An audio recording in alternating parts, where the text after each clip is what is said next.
Hey everyone, it's Farrellin. This video is from the off-stream footage that I recorded of the remaining side quests before heading out to the final boss. There will be timestamps in the video description below, so you can jump to the different parts that you want to see. Hope you guys enjoy!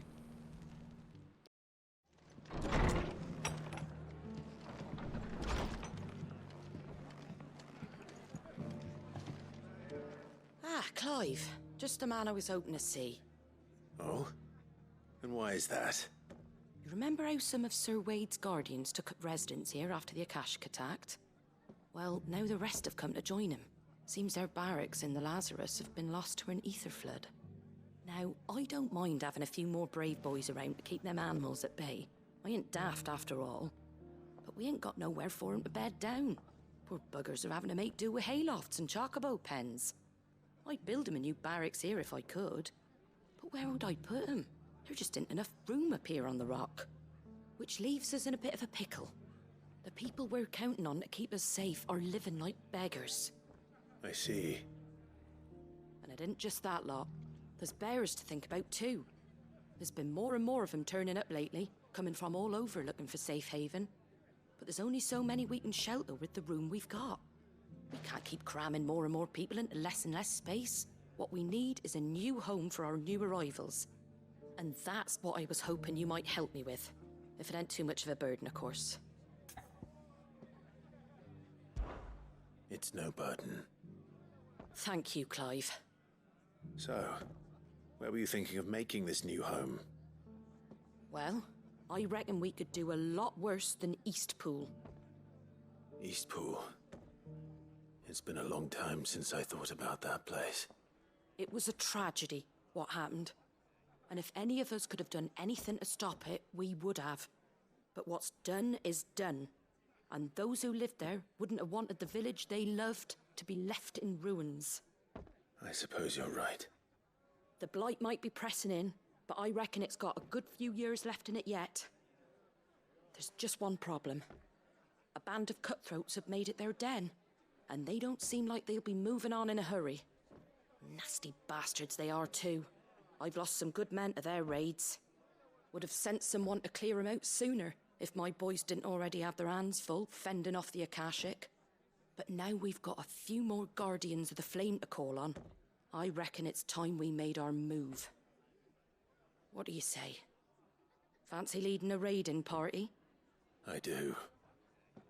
Eastpool was once home to people I loved. I won't have bandits sully those memories. I'll gladly drive them out of there. And I know the men will gladly follow you. I've already shared a few thoughts with Sir Wade about how we might be able to win the place back. And I dare say he's got some ideas of his own too. Why don't you go and talk to him? Of course.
That's the end of that, then. Or maybe not. What's that thing doing here? Doesn't matter. It goes too.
more surprises?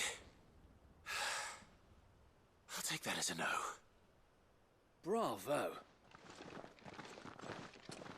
A magnificent display, my lord. You were watching? I thought you were keeping an eye out for a Kashik. We were. Put down more than a few on the road, then arrived just in time to see you slay that... whatever it was. Let's hope it was the last of its kind. Though I expect you and the Guardians will be up to the challenge should another appear. I would hope so, my lord. Your men will be bringing the bearers who'll be living here, I assume.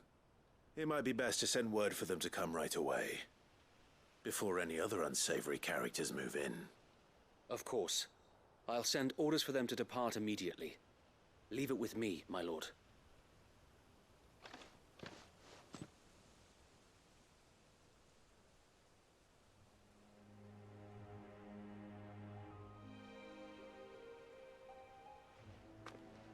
Home.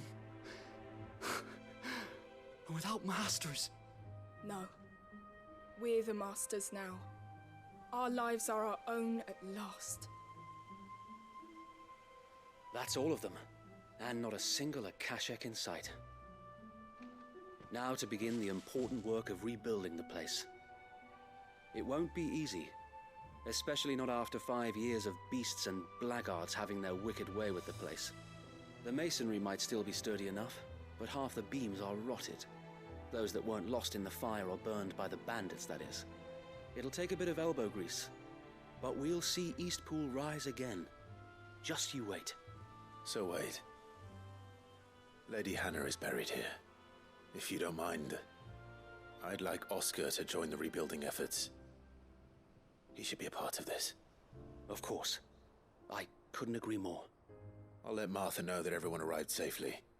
If you need anything more, you have only to send a Stolas. And we will, my lord. Safe travels. Eastpool is in safe hands. Time to go and tell Martha the good news.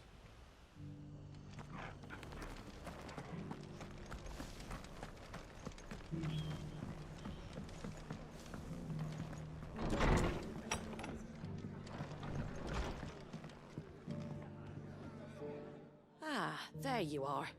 All went well then. Sir Wade told me you got rid of the bandits while his lot kept an eye out. Nicely done.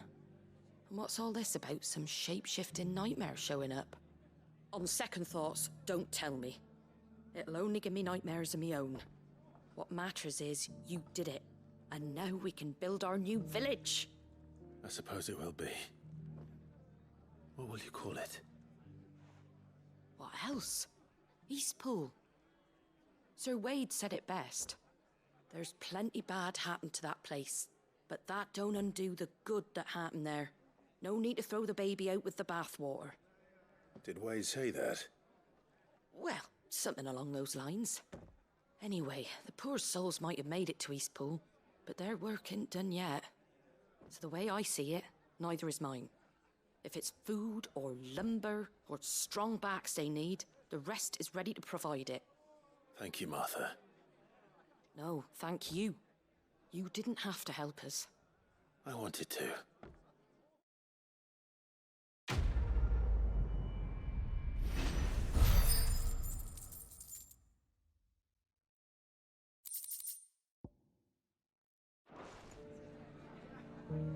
Ah, Clive, I was just about to send for you.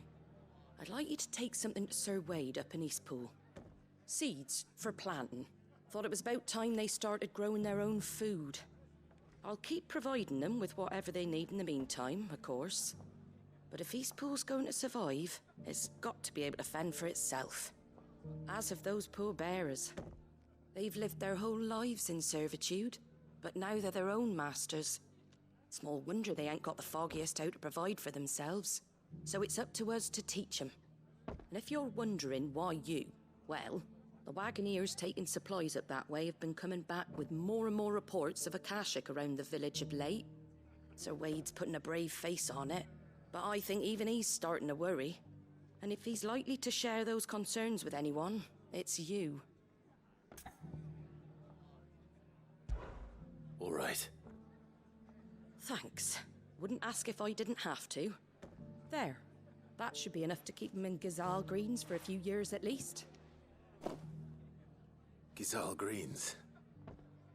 Not the most mouth-watering crop, I'll admit. But they're hardy, they grow fast, and they fill a hole. Better that than something that'll wither away at first frost. And chocobos love 'em too, which is no small thing. When I say all of us need to pull together to get Eastpool back on its feet, I mean all of us.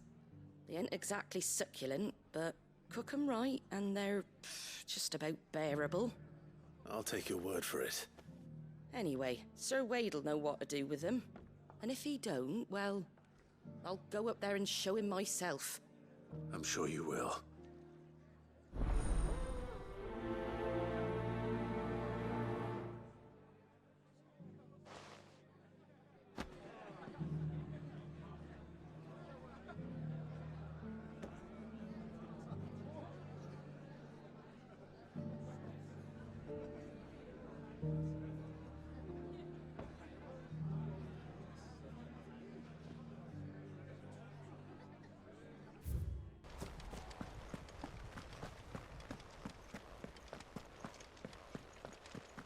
I heard the Guardian saying you're supposed to...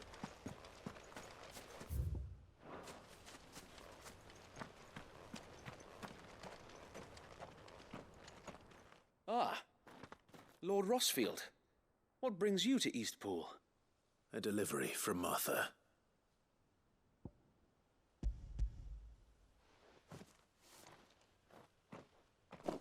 These are Gazal green seeds. Martha's keen to cut the apron strings, then, is she? I jest, of course. You see, I had thought we might be able to revive the old wheat fields, but they'd long since gone to seed, only without the seeds. Martha was hoping he might be able to show the bearers how to plant and tend these, so that they'll be able to fend for themselves. That's not a bad idea. These bearers had only recently escaped their bonds before we brought them here. They know little of freedom, of providing for themselves and their loved ones. Unless we teach them how to live like free men, I fear that all we have achieved in bringing them here is to exchange one master for another. Not that myself and the Guardians have been the best example to them so far, subsisting almost entirely on Martha's charity as we do. It's about time we all started to provide for ourselves, bearers and Guardians alike. Unfortunately, we've been a little too busy of late to focus on much besides bolstering our defenses. There have been alarming reports of... The Horde is closing in.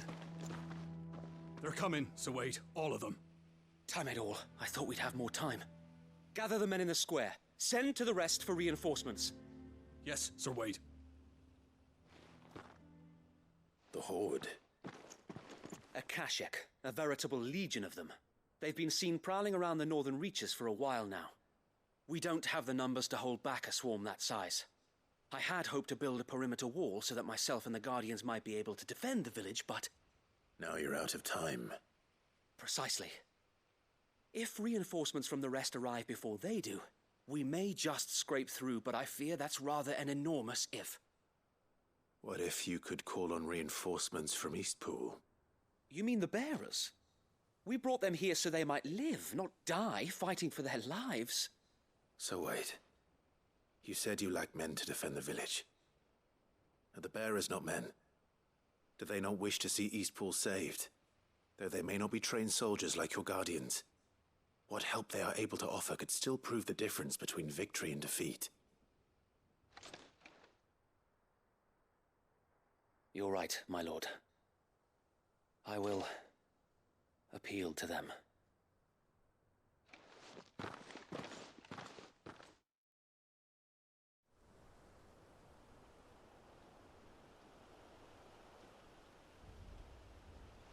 My friends, I humbly beg your aid. We Guardians are few and our enemies many. But I swear we can defeat them with you at our side. You would send us to the slaughter, to serve as bait for those fiends so that you and your men might be spared. And to think we trusted you. Say what you will. A home is not worth dying for. But it is worth fighting for. Sir Wade fights to give you lot a chance. Just like I do. Just like Sid does. We all wanted to give you a home where you could be free. And you got one, didn't you? This place, Eastpool. This is your village. Your home. And if you don't fight to protect what's yours, you'll lose it. You know I'm right. This world wants to take everything from you. Everything. Your homes, your freedom, your very lives. So then, are you going to stand by and let that happen to you? Are you going to accept fate like good little Bran did and die, having never stood up for yourselves? Or will you fight like free men and women?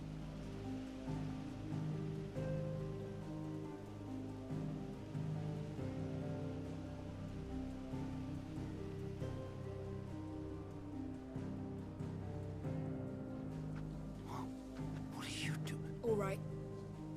Give me a sword.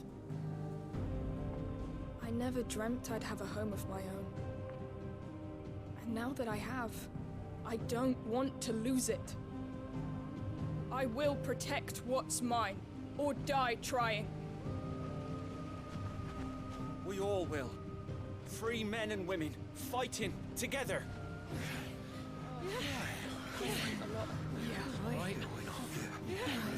For Eastpool! For Eastpool!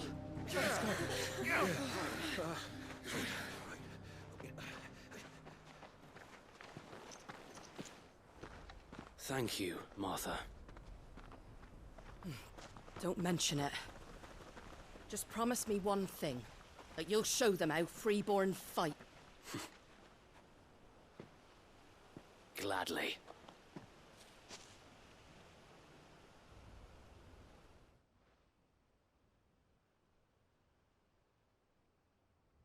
Well, if it was numbers you were lacking, you certainly won't be now. Thanks to you. Me? Oh, I just love the sound of my own voice. Lord Rosfield, my lady, we're ready. So what's the plan of action? We'll divide our forces into several small detachments, each made up of guardians, bearers, and guards from the rest. These will position themselves at strategic points around the village. Upon engaging with the Akashic, each detachment will keep the creatures occupied as best they can, steadily retreating all the while. You're going to lure them into the village? I am. We will have neither the time nor the resources to treat the wounded, so injuries must be avoided at all costs. Instead, we will focus purely on defense at first. By coordinating our withdrawal through the use of messengers drawn from among the bearers, we will aim to have the swarm converge at a point of our choosing. With luck, that point will be the village square, the perfect place for our most able warriors to surround them and fall upon them, and for you and I to finish them off. A sound plan, but one that'll require a leader with a cool head and strong nerves to coordinate the retreat. I'd say you have both in abundance, Sir Wade, but you'll be needed. Please, leave the last of the fighting to me. Ha! And let you have all the glory. Sir Wade! They're here! Then you know what you must do. We work together, everyone playing their part, each shielding the other that no man might fall, that Eastpool might live on. For Rosaria! For Rosaria! We've no time to argue, my lord. I'll do as you ask. And I will do as you ask. Suppose we'd better do our bit too then, eh? Right you are, Martha.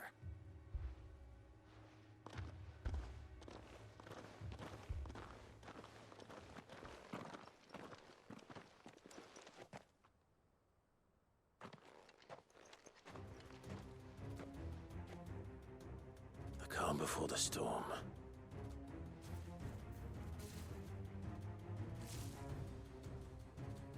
And here it comes. I will not let this village fall.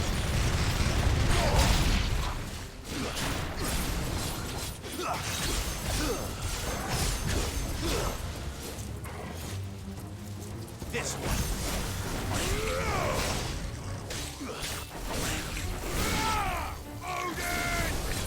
Too slow.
Looks like that's the last of them. Lord Rushfield! Change of plan! What is it? Owl from the rest. An Akashic curl's been sighted on Rhiannon's ride and is headed in their direction. Well, the better half of her guard is here. So wait, how many Akashic remain in East Pool? Hard to say. My men are still facing some resistance, but I think the worst is behind us. I could order a detachment or two to fall back and... No. Let them finish the job. You stay here too, Sir Wade. Your men need you. I'll go after the Curl. Join me only when East Pool is won. If you're sure, my lord. May the Founder protect you.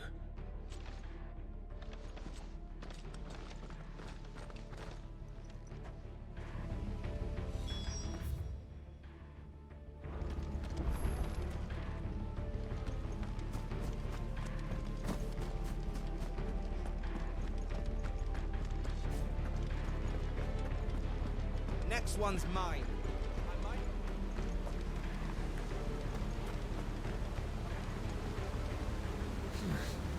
Not here.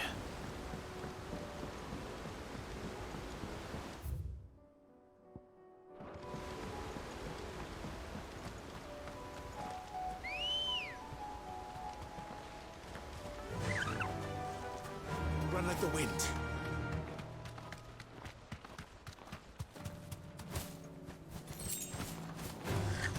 Time to fight.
Back to Eastpool.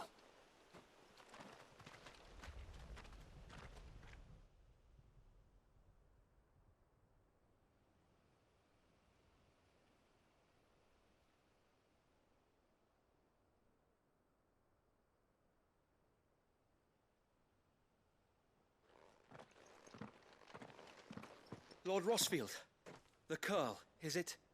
It's dead. Thank the Founder for that. And for you, my lord. We were able to eradicate the rest of the Horde. I have guardians posted around the village to keep watch for further attacks, but all seems quiet for now. I hesitate to say it, but I think it might be over. I think it might.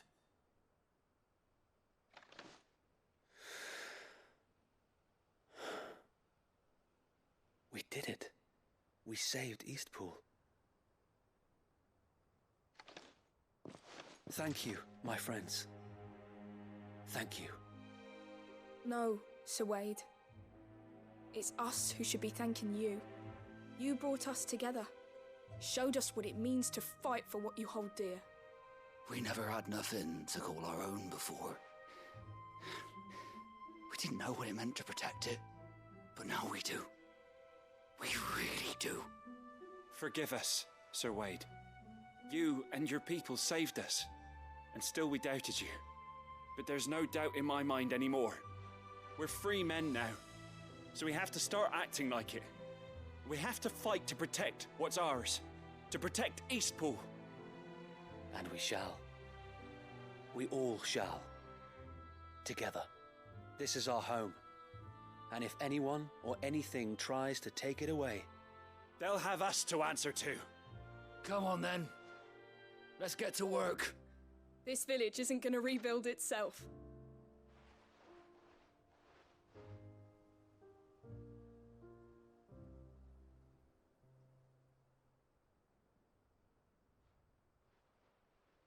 They're not slaves anymore. no. They're Rosarians. Your father took pity on the bearer's plight, and I believe if he were still with us today, this is what he would have wanted. I believe you might be right. I shall remain here, my lord, and do what I can to help rebuild the village. After all, this is my home now too, and I could hardly call myself an Eastpoolian if I didn't pull my weight. I think you'll find it's Eastpudlian, Sir Wade. But you should be proud all the same. I'll have to pull my weight too. Can't have the rest getting outclassed. Speaking of which, I ought to be getting back. Can we continue to count on your support, Martha? Of course, and I'd be counting on yours too. Us Rosarians have got to stick together, haven't we? Indeed we have. And Clive, come by the Golden Stables when you get the chance. I ain't paid you for delivering them seeds yet.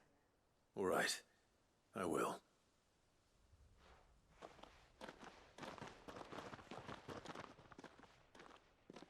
Lord Rosfield, do you remember our very first mission together?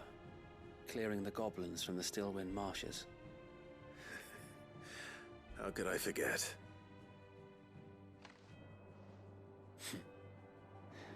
There's one sight that I shall never forget. You, facing off against that giant Morbol. Not a trace of fear on your face. Since that day, there have been more than a few times when I felt like giving up. When the odds seemed so stacked in the enemy's favor, I thought I may as well just lay down my sword and surrender. But every time, I would think back to the look in your eyes that day and remember what it means to be a shield.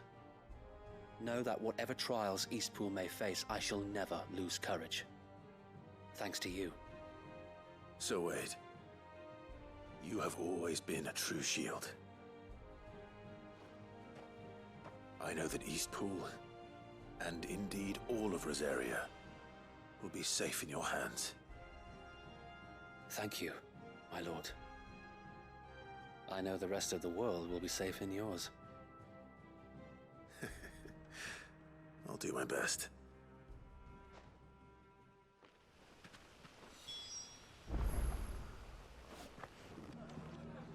The hero returns. It's lucky you came by when you did, eh? Not only did my seeds get delivered, but you went and saved Eastpool and all. I just did what I could. And it's only right that you get rewarded for it. Take it before I change my mind. Thank you, Martha. So, Eastpool's finally back on its feet again. And a home to free bearers. Who'd have thought we'd see the day, eh? Well, it was your idea. I know that, but I never stopped to think what it would mean. Bearers in charge of themselves, thinking for themselves, working for themselves. Like your Hideaway, but not even hidden away. Though I suppose the rest ain't much different nowadays. You know, bearers living free like that reminds me of when I first met Sid. Loath as I am to recall that particular day. I take it you didn't always see eye to eye. What happened? Well, if you really want to know, I started doing what I do long before I met Sid. In fact, that's how I met him. Or at least how he came to meet me. He showed up at the stables one day, asking questions about who'd been buying up bearers. Founder knows what he thought I was doing with them. Running a hunt, poking around in their innards. Something awful anyway. Me, I thought he was a new constable. Thought the game was up. But somehow we both managed to work out what each other was about. And before I knew it, the cheeky arse was rattling on at me about how I was doing it all wrong. After all my hard work. Told me I was giving them relief, but not freedom. That my bearers were still dying as slaves.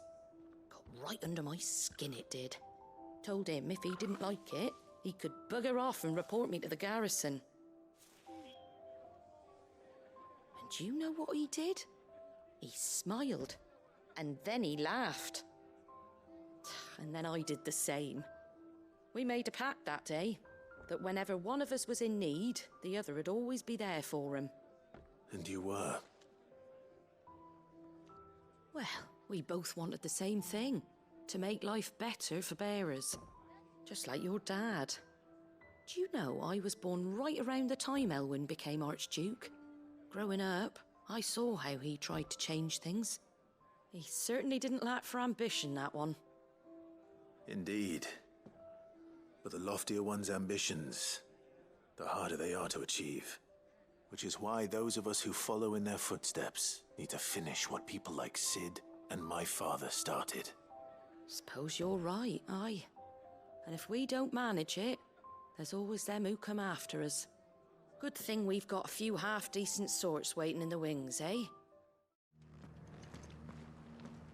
Oh, Clive. What am I to do? My wards and I may soon be without a home. What's happened? The High Cardinal has descended from his lofty throne and taken up residence here in Northreach. The High Cardinal? Leader of the Council of Elders, second only to his Radiance at the head of the Imperial government. Not that any of those things still exist. Now he goes by his noble title, the Duke of Oriflamme. And what does he want with Northreach? He wants to transform it into a military stronghold, a foundation upon which to build a new Sanbreque. He's already secured the support of the various army remnants, with promises that they shall be afforded the respect they deserve in his empire. One built on the confiscated property of the people. He would rob the populace to pay for it. Believe me, I have used every means of persuasion to discourage him from this folly. But for whatever reason, he will not listen to me.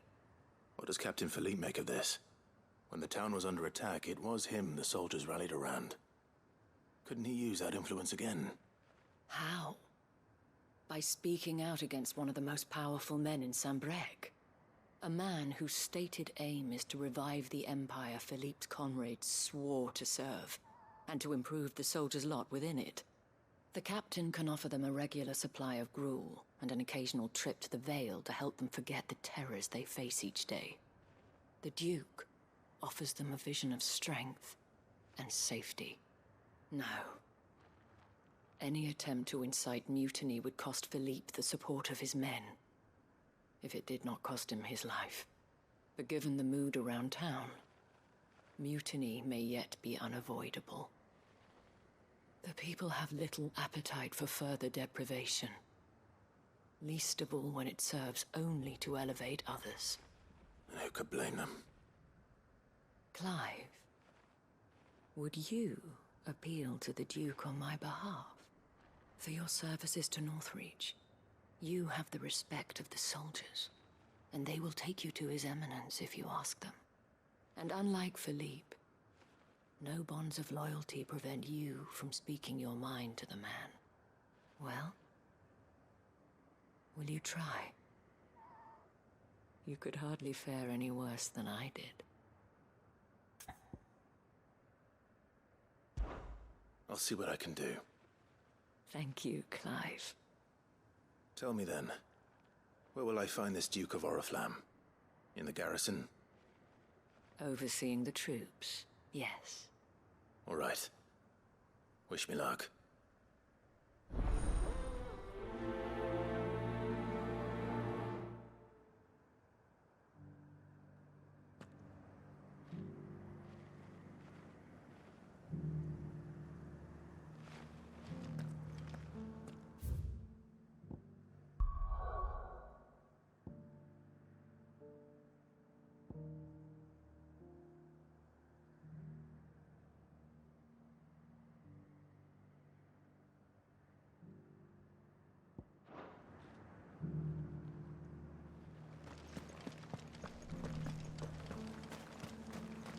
One at a time now. There's enough for everyone.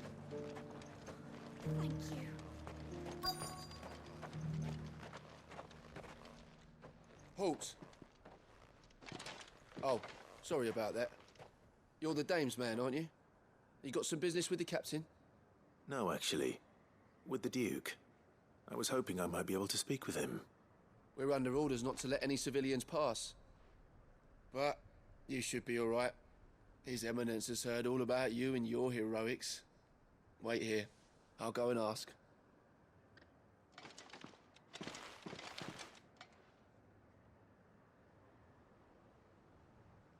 So, you are the sellsword who lent his aid to the garrison.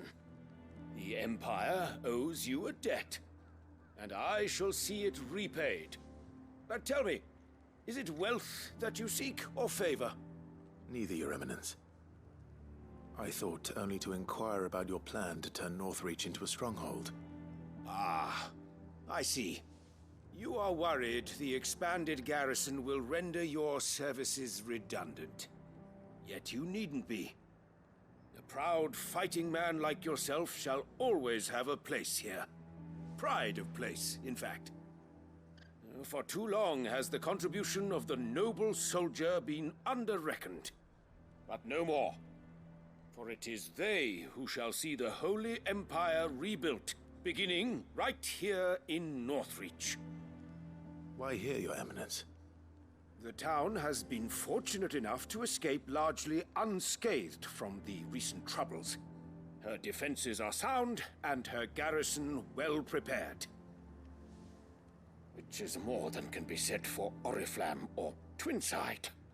The Empire wants for a capital, and I believe Northreach to be the perfect place. With Caer Norvent as her citadel. Once we have seen to the refortification of both the town and the castle, we need only build a wall around both to create a city that would be the envy of the twins. Plans are already underway for the construction. Soon enough, these thralls shall learn that they are no match for the might of Sanbreque. I fear you underestimate how dangerous these creatures are, Your Eminence. Should they return in force, you will need all the people of Northreach to come together in defense of the town. Something they may be loath to do if they've been deprived of their worldly goods. The people will do as their leaders command. If Sanbreque is to be rebuilt, she will require a functioning government. one whose authority is beyond question. That is why this levy is necessary, so that any man who wishes to join the army might do so and be fed, outfitted. And yet there are those who persist in peddling the treasonous lie that I seek to steal from the people and drive them from their homes. I suspect they're afraid of losing what little they have left. Precisely.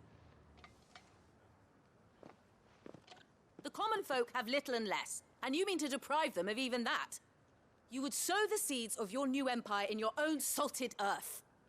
Sabine, we have discussed this. Yes, and I told you then how putting the empire before her citizens would lead only to revolt. Without an empire, there are no citizens. And in yours, there will be only beggars. Is that what Griga wills for her people? Do not take her name in vain, Sabine. I'll come back later. The citizens revolt. I wonder what the people really think of the Duke's plan. It wouldn't hurt to ask them, I suppose. Let's begin with those on the other side of the wall. Sabine, you are embarrassing.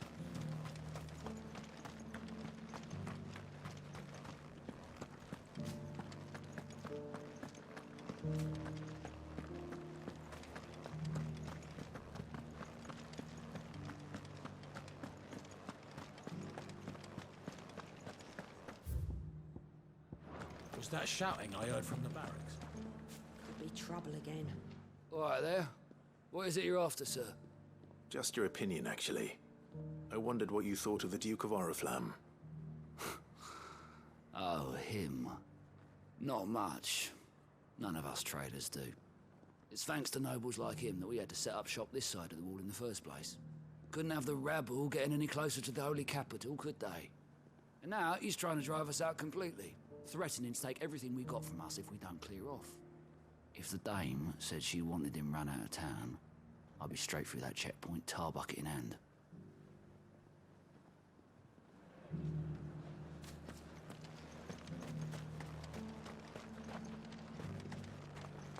The Dominion's all but done for. I've been hearing a lot of talk about a certain Duke. Nothing good, I'll wager. Going around acting like he owns the place. And with hardly a word to the dame. This is her town, not his. I take it you'd rather she was in charge. As far as I'm concerned, she still is.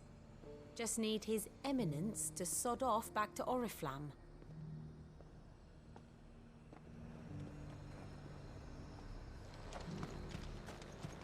Sell anything today?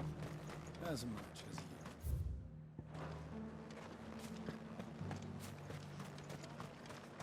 The garrison salvaged what they could from... A question, if you don't mind. What do you think of the Duke of Oriflamme? Don't get me started. You build a life for yourself somewhere, only for some noble to turn up and tell you got to hand it all over to him. If he thinks his name and his chains give him the right to empty our purses, he's in for a rude awakening. We'll do whatever it takes to keep what's ours. Whatever it takes. Well, the people seem united enough. What about the soldiers? What do you think?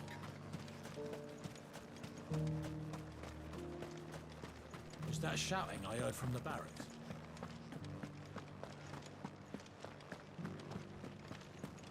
Do you think he was the only one who survived?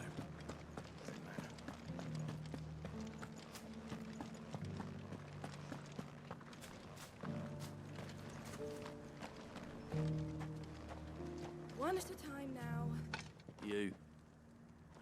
You're the one who was talking to His Eminence.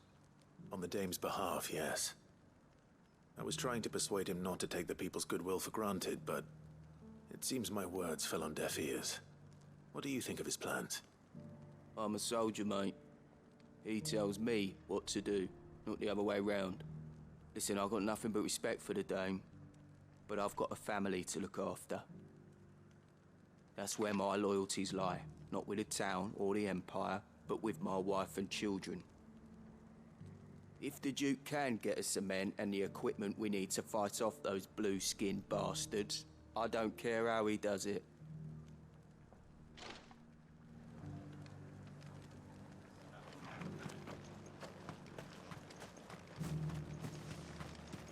Sabine, you are embarrassing me.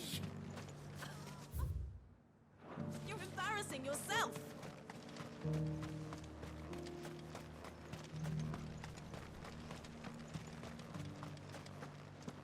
We already have a leader in the Dame.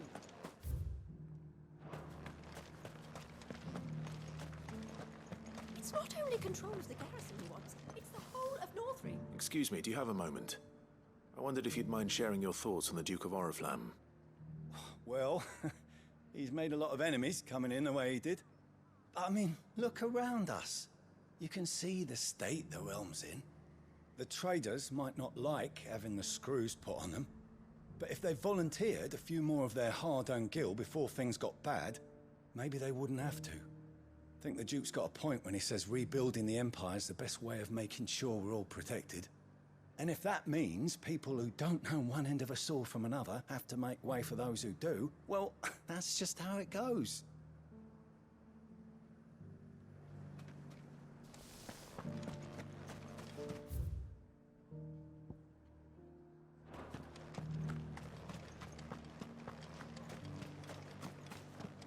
Well, what do you think?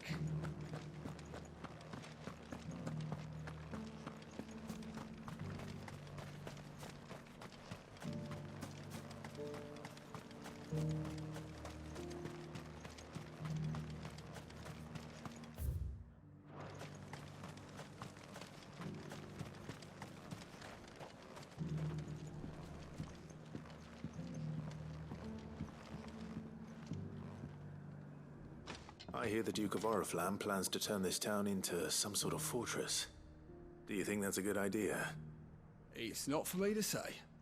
All I know is that unless the Emperor orders me otherwise, His Eminence's word is law.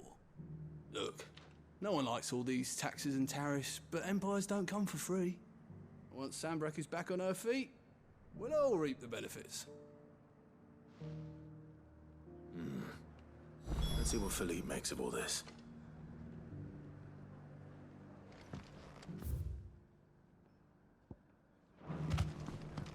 Sabine, you are embarrassing me.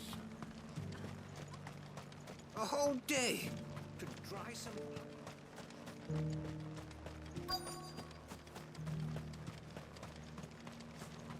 Welcome back. Wraiths give you any trouble?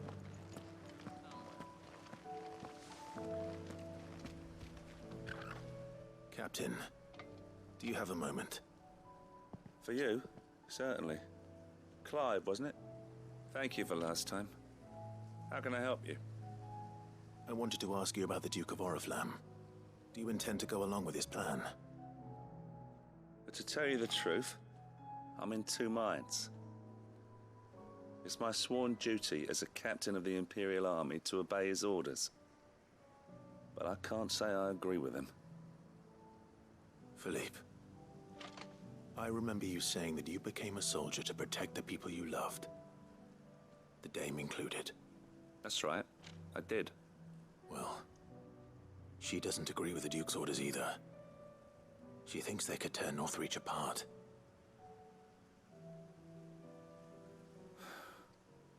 And she's probably right. Thank you, Clive. I know what I need to do now. Protecting the people I love is what matters. Doesn't matter how. Well, duty calls, so I better go. Thanks again.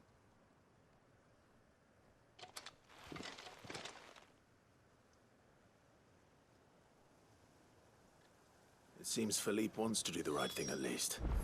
I expect Isabel will be pleased to hear that, if nothing else.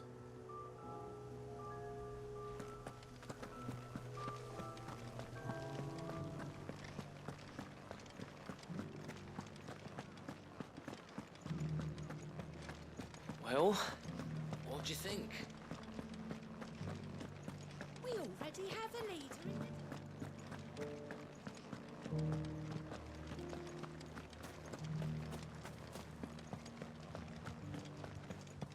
And you're just gonna fall into line? I don't trust this Duke.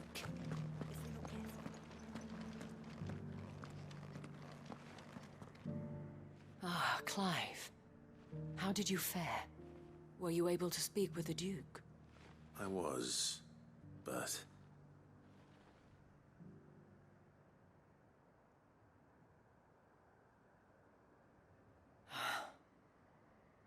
So Northreach is to be a fortress after all. Well, it will certainly help to hold back the thralls. There's no denying that. Though I doubt it will come as much consolation to the townspeople whose worldly goods are confiscated to pay for it. They deserve to be heard, Clive. To have a say in this new empire the Duke means to build. Sadly, His Eminence values their obedience more than their opinions, and hopes to reassert the authority of the state. I fear he sees the people as mere pawns on his chessboard to be sacrificed for the greater good. Needless to say, they themselves are of a different opinion, and would rather their destinies were in your hands. The soldiers, meanwhile, are content to follow their orders. And not just because of the Duke's rank, but because of his vision. I thought as much. Had I sworn to protect Sanbreque, I dare say I too would want nothing more than to see it rise from the ashes. Thank you for trying. But the battle is lost. I don't know about that. What happened to your uniform? I handed it in, along with my resignation.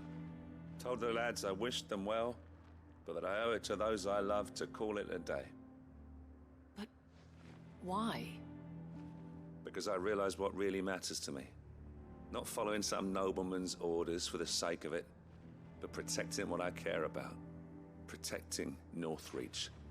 I honestly don't know when those monsters will return, but I'm certain they're not finished with us yet. And when they do come back, we need to be ready for them. We need to stand together, all of us. And with you to lead us, milady, I reckon we can do it. It was you who finally convinced me, Clive. There's no point following orders if they go against everything you believe. Indeed. All of us, standing together.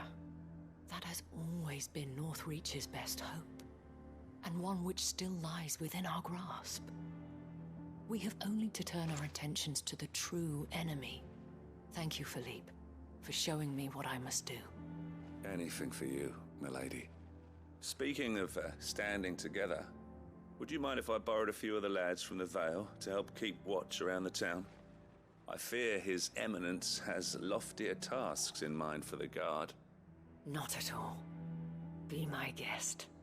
Wouldn't be the first time.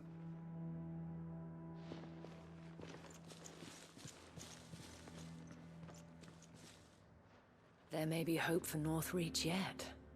Especially with men like you and Philippe to champion our cause. I, for my part, shall continue to work upon the Duke, in the stubborn belief that I might still tempt him into joining hands. But I suspect I shall have to call upon your aid again. Until then, Clive. Until then.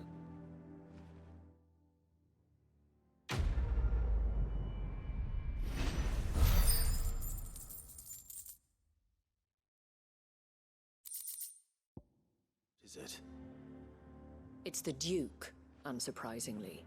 His Eminence has assumed full control of the garrison and put every able-bodied man to work on the fortifications. The town was left all but unguarded, so Philippe was compelled to form a citizen's watch to fill the void. And though my dear boys have been characteristically willing to assist him in this, they want for bodies. So I was wondering if you would lend them your strength, that the people of Northreach might sleep easier, if only for a few nights. Of course. Whatever you need. Thank you, Clive. What would I do without you? Philippe told me he had men stationed at... Where can I find the mistress of this establishment? Here, my lady. To whom do I have the pleasure of speaking? My name is Sabine. And it is my displeasure to be the daughter of the Duke of Oriflamme, who I understand is causing you and your town no small amount of trouble. I wish to speak to you about what might be done. Very well. Let us speak. I trust you'll forgive me, Clive. Absolutely. Our conversation can wait. Please, proceed. As you know, my father is a most overbearing and supercilious man, and I join you in objecting to his every action. Indeed, I owe you my thanks for continuing to argue against his reckless plans. Yet I fear he is not one to be swayed by reason. No. He must be made to face the consequences of his actions. And who would make him do this? I would. Myself and several other like-minded individuals. Were you to join us, we would surely have the strength to drive him from Northreach for good. Does that not seem a trifle drastic? Drastic action is precisely what is called for. Unless you are content to see your people downtrodden and dispossessed. My father would have it that citizens exist only to serve the Empire. That they should be forced to make every sacrifice to ensure her revival. But he is wrong. It is not the people who must serve the Empire, but the Empire who must serve her people. He's always been like this. Scornful of the opinions of anyone he judged beneath him. But he cannot be allowed to ride roughshod over the common folk any longer. We must fight him. By all possible means. Fight him? No. My purpose is to quell the tension in Northreach, not to stoke it. Respectfully, my lady. Our only chance of saving this town depends upon every one of us uniting against our common enemy. Your father and his followers included. While I understand your frustrations, I cling to the hope that he may yet be won round. False hope, I assure you. But I see that your mind is made up. I shall bother you no longer. If you will extend me the same courtesy, I bid you good day. She certainly has spirit. Indeed. But unfortunately for us, that spirit is only likely to harden the Duke's resolve, which may be enough to seal the fate of this town. Not that she cares. This is all about her and her father. Families. I'm sorry, where were we? Ah, yes. I was about to tell you of Philippe's plans for the town watch, but perhaps it's better that you heard them from him. I believe he's in the market, if you'd be so kind as to seek him out. Right away. It's just a pity I cannot join you. I'd like to see the two of you in action together.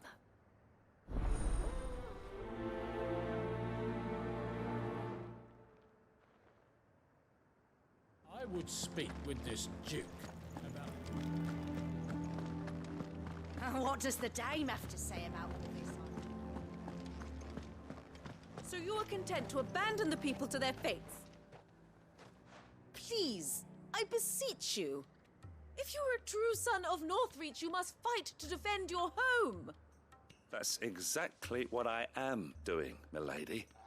Or trying to, at least. The land is crawling with fiends, and someone has to keep watch.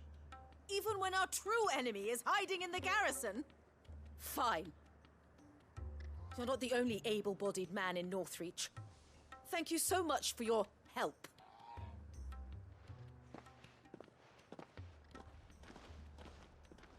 She cornered you too, then? Could hardly get a word in edgeways. Like father, like daughter, eh? She made an uninvited appearance at the Vale earlier, hoping to convince the Dame to join her in fomenting rebellion. I bet that went well. Her ladyship seems to have a way with people. Anyway, what brings you here? Our mutual friend thought you might welcome some help. Oh, she did she? Right as always. In fact, you're just the man. We've had some reports, you see. Sightings of, you know what. They're back. Seems that way. All over, too. We haven't been able to confirm anything yet, but if you're willing, you could go and see what's what? Right. Where should I look? You know Grieger's Weep? One of the sightings places them somewhere on its shores. I'm on my way. Thank you, Clive. I'll look into one of the other sightings. Let's rendezvous back here later.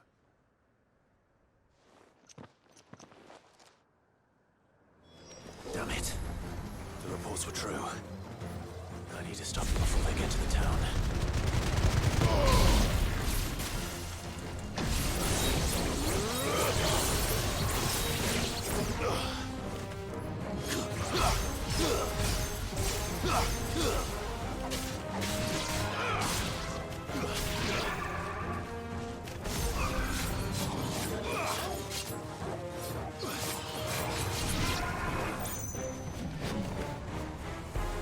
Nice try.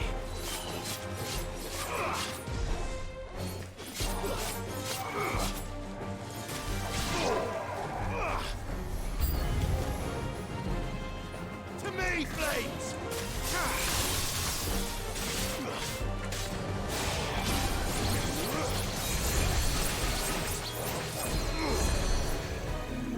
Let darkness fall!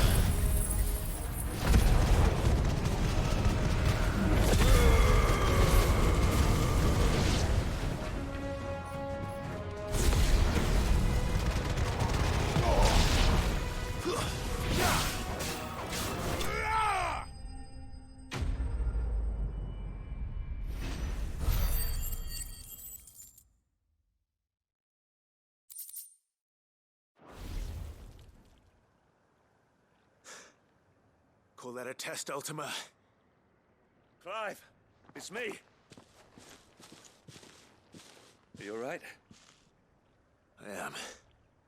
But it seems the reports were true. The thralls have returned. I dispatched the few that I found, though.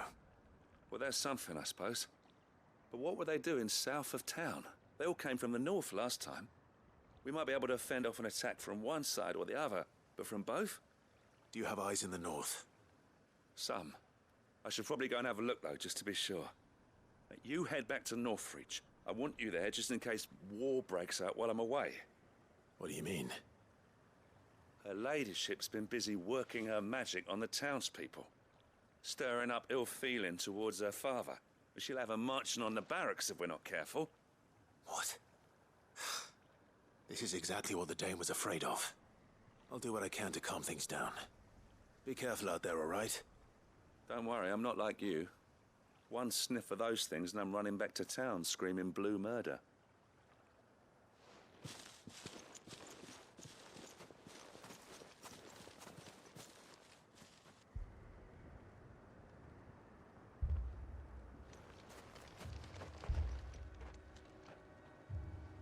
Do you not see, Father? The people of Northreach have given enough, and only a fool would ask for more. Listen to me, Sabine. Where would our people be without their country, hmm? The Empire is their sword and their shield. It is she that ensures they can live without fear. And now she teeters on the brink. Without their sword, how will the people fight? Without their shield, how will they protect their kin? Can the unarmed stand against the advancing hordes? No. But there is yet hope. A new shield, a new sword. A new empire. We can rebuild Sanbreque, just as great Grieger wills it. Perhaps we could, Father. But we don't want to. Not if it is built on the broken backs of the people. Please, let us not quarrel in the street. You must see that no good will come of this. Our fight is not with each other, but with the threat that draws ever closer to our gates. A threat that your sword has yet to rid us of, Your Eminence. You will hold your tongue, whore! You may have filled my daughter's head with your heresy, but I will not be corrupted. Corrupted? Your daughter's opinions are her own, as you would know if you had ever deigned to listen to her. At least I hope they are your opinions, and not posturing born of a family feud. Northreach deserves better than that. Northreach deserves better than you, Carla. Yes, I know who you are. The slut of Twinside who bedded a Brandit. Jealous, are you? That a woman might choose a bearer over a pious man of Griga. Clive! I met a swarm of thralls coming south from Oriflamme. Hundreds of them. Too many to count. Oh, fuck. No. Work on the fortifications has scarcely begun. We will retreat to Caer Norvent and there make our stand. Did you hear me? That was an order! While this is but a heartfelt plea, let us make our stand here and protect our homes. Protect those that we love. Together, for Northreach!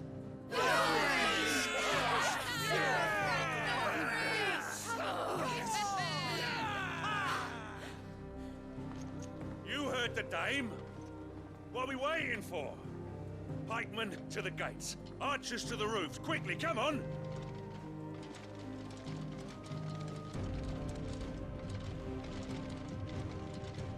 But she is but a common... whore, yes. And we'd follow her to the gates of hell.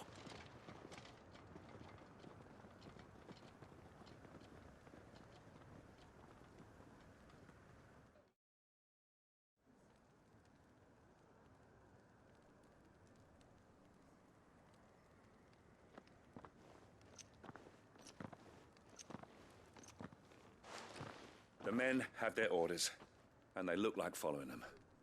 I got them spaced out at regular intervals. Whichever direction the thralls strike from, there'll be someone there to meet them. Thank you, Philippe. Rest assured the people will play their part. The herbalist has donated her stock of medicines to me. Should any of your men be injured, take them to the Vale. We'll see to them there. Thank you, milady. I will. I'll play my part too. You still want for numbers. Unlike the enemy. I only hope I can go some way to evening the odds. Philippe, can I leave the south in your hands? I doubt the thralls by the lake were the last of their number. Of course. I'll lead a party down that way so we don't get taken by surprise. What about you? I'll make my way up the road to Oriflamme. I fought a few of these things. And while I can't promise to hold them all back, I should be able to thin the herd. All right. But take care. Thank you. Both of you. You can thank us when it's over. Till then, madame.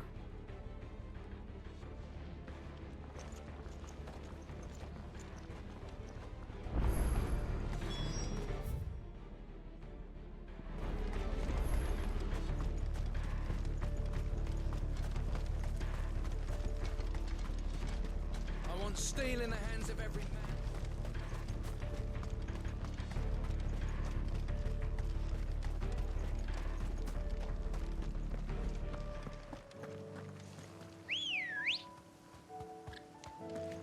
Ready, go?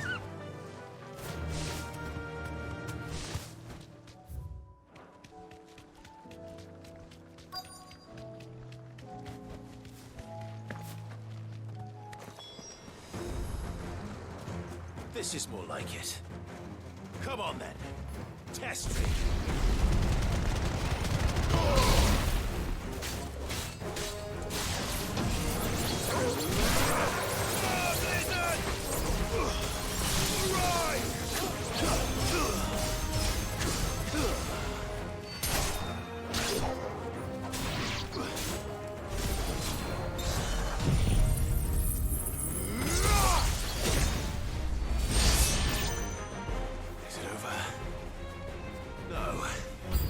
It's only just begun.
That looks to be the last of them. I wonder how the others fared. Better hurry back to town. Come on, Torgal.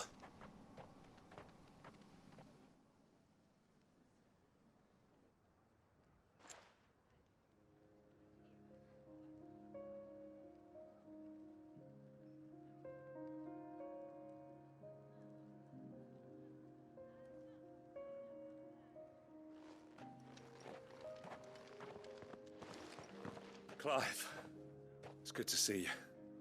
And you. The road to Oriflamme is clear. How did you and your men fare? Well, we ended up fighting for our lives down by the lake. Took a few nicks, but nothing the girls of the Vale can't put right. Glad to hear it.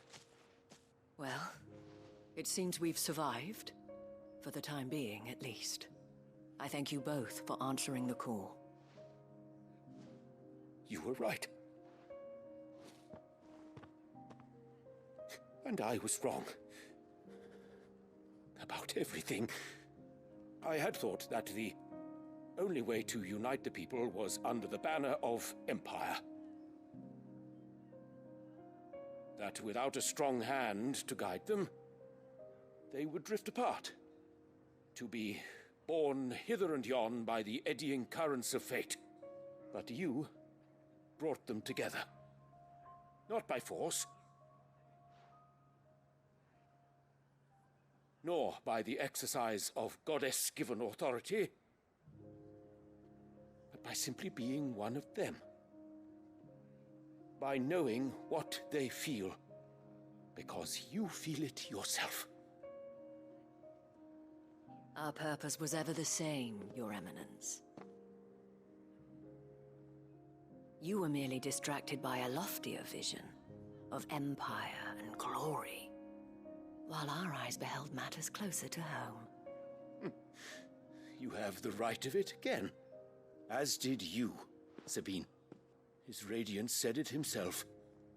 Sanbreque is naught without her citizens. I forgot that, and I am sorry. I'm sorry too, Father. I should never have taken things so far. I only wanted you to understand how the people felt. How I felt. But my anger got the better of me. Do not blame yourself, my dear. This was my doing. I should have listened to you. To all of you. Your Eminence, your Ladyship, I do not doubt that you came here with the best of intentions. But I believe the same could be said of us all. We all want safety, security, prosperity. Not just for Northreach, but for the entire realm. And we may yet achieve it. If only we work together. Will you join us in this? Yes. We shall. Thank you, Your Eminence. Now that that is settled, I must go and see to the wounded. The Vale's doors are always open to any soldier in need of relief. And today there are more than ever before.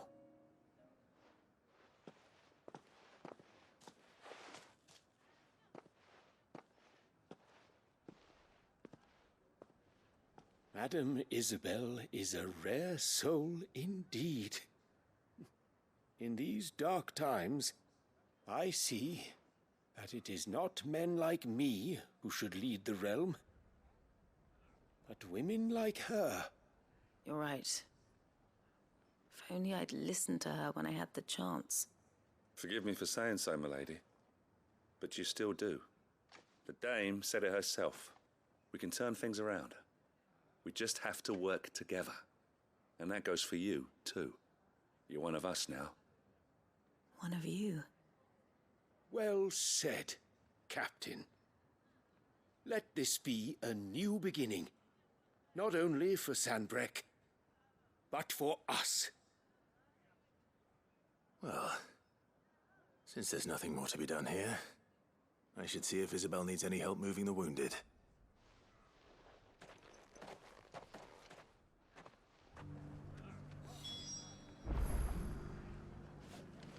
Can we get you anything?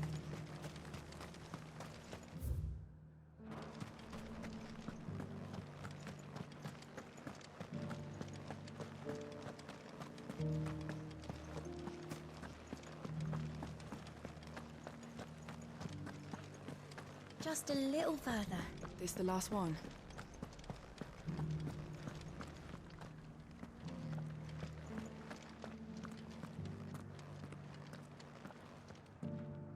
How goes the treatment of the wounded? I'd be happy to man one end of a stretcher if it would help. You've helped quite enough for one day, Clive. Thank you. Don't mention it. Oh, but I must. After all you've done for this town, it is the very least you deserve. Tell me, if Northreach had fallen, what would you have done? A woman of your means could find a home anywhere in the realm, but I sense you would rather have died here. It's a long story. For you, madame, I have all the time in the world.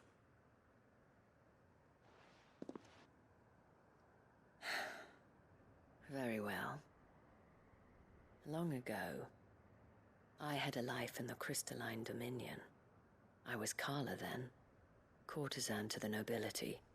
So sought after was I that it was only they who could afford my time. Alas, those halcyon days were not to last. For naive as I was, I fell in love with a bearer. He was my master's guard, the gentlest man I have ever known. After they discovered us together, he was whipped bloody and forbidden from ever looking at me again. And so we fled. Not that we had anywhere to flee to. We wandered, aimless and starving, half dreading, half praying that the next day would be our last. Until we found ourselves here, in Northreach. It was the veil that took us in, that fed us, clothed us, and healed our hurts. Those that could be healed, at least. My love was already too far gone. He passed away. He did. Not long after we arrived. But at least we were able to share a few moments of peace before the end. It was the greatest gift I have ever received. But the generosity of this town and her people did not end there. The men and women of the Vale supported me through my grief. Shared in it, though I was still a stranger to them. They treated me like a sister. And so I swore that I would always do the same. That I would return the kindness that Northreach showed me. That I would repay my debt to the Vale.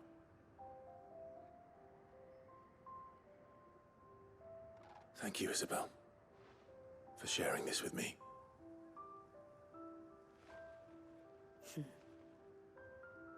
You're a lot like him, you know. Perhaps that is why I have such a soft spot for you. Never stop fighting, Clive. And I shan't either. I know that it will not be easy to keep Northreach together. But our efforts will be rewarded. Just look at us now. The people, the soldiers, even the Duke of Oriflamme and his daughter, all united in defense of this town that we have come to call our home. And what of you? Can we count on your support too? Always.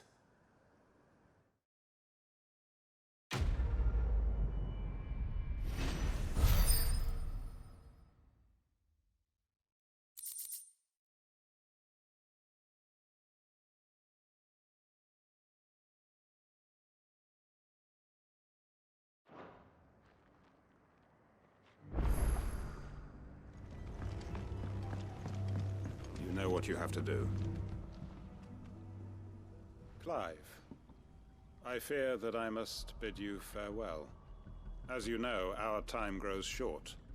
The Lord Chief Justice's vultures are circling. We must strike now.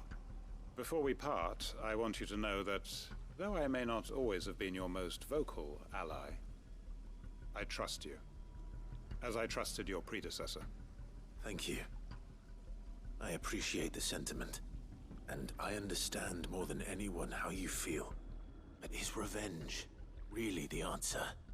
It is the one I found, and it is all that I have lived for since that day. But what of Lostwing? Everything you've built.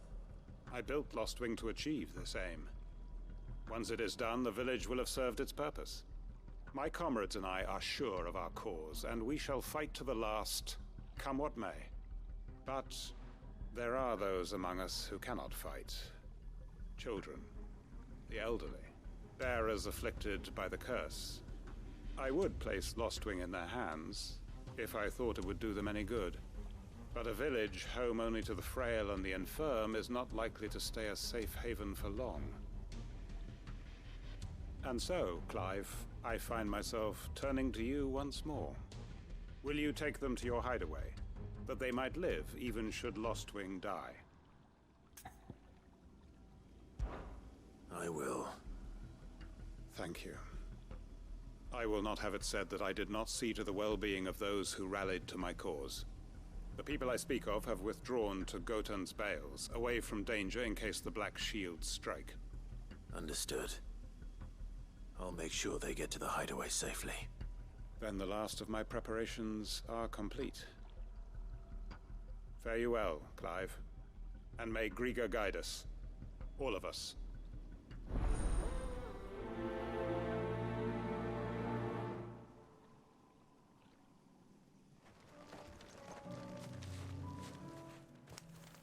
Everyone, Quinton has asked that you come with me.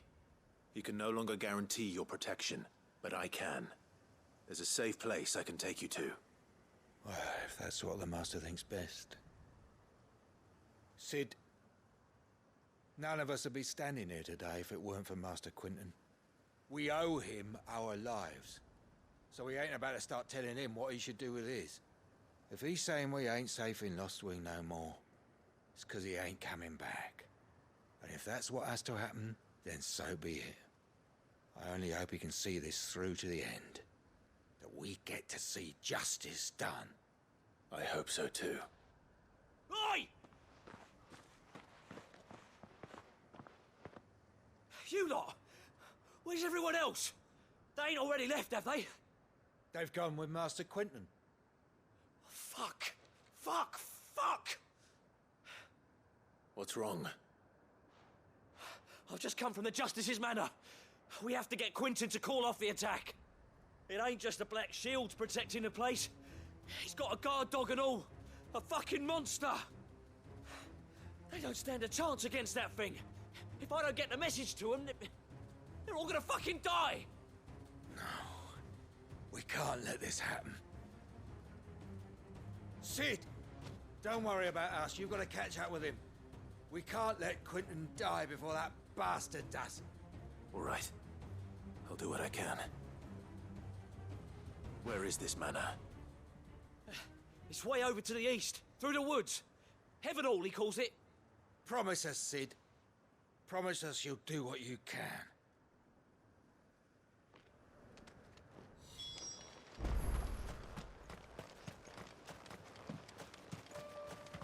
Damn it. Don't tell me I'm too late.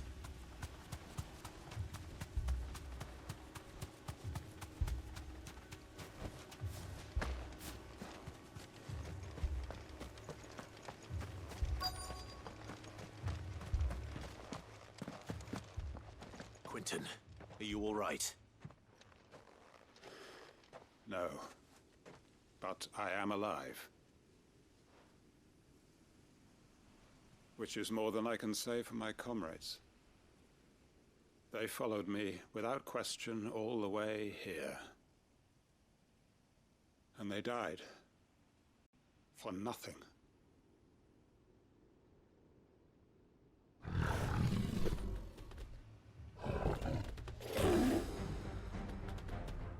This must be the guard dog. Quentin. I'll hold it off. You go. But... Your comrades didn't die for nothing. They died for you. Don't let their sacrifice be in vain. I won't. Come on, then. You're no guard dog. You're just a rabid beast that needs to be put down.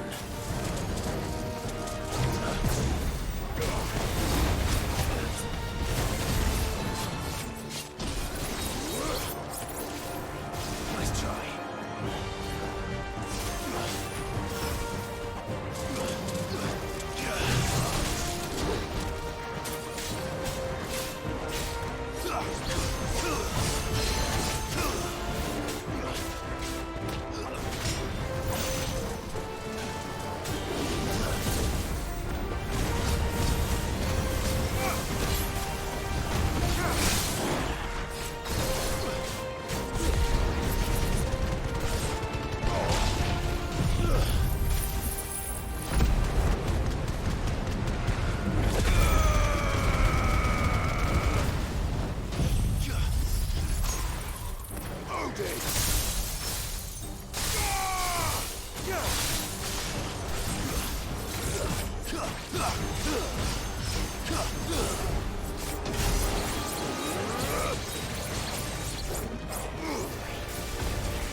If only we'd arrived earlier.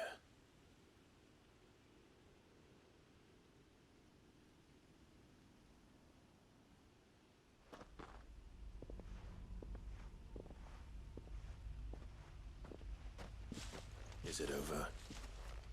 It is. He wept and begged for mercy. And I cut him from ear to ear. Just as I dreamed of doing all these years. All my plans. Building a haven in Lostwing. Freeing bearers from their chains and recruiting them to my cause. It was all for this. But what is this? Justice? My faithful comrades. All those lives lost. So that I might take another. Quentin. Master Quentin! Oh, thank Grieger you're safe. You're alive. And so are you. I'm so sorry. I tried to warn you about that thing. And I hate to say it, but there's more bad news. It's Lostwing. It's been flooded. What?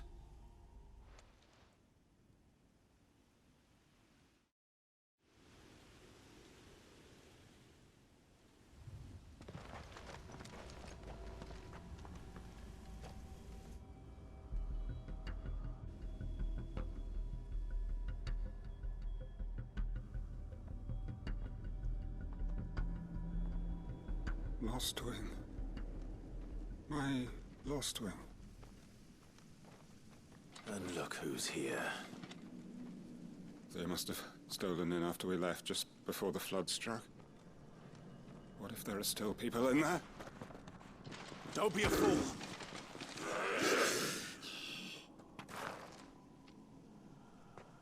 Damn it.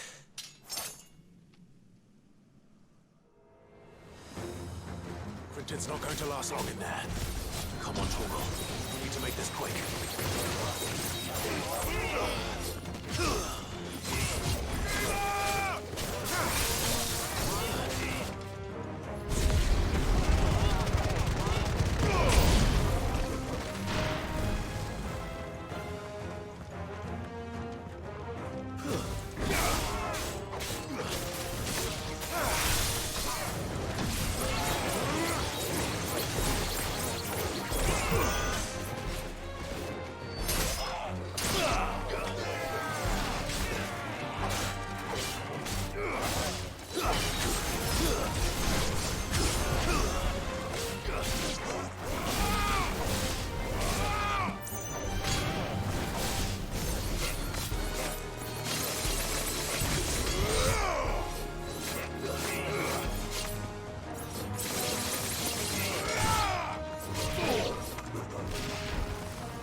get back to Quentin.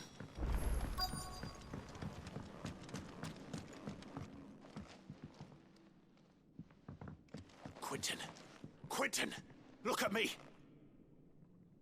Thank the Founder. He hasn't turned. I'm going to get you out of here.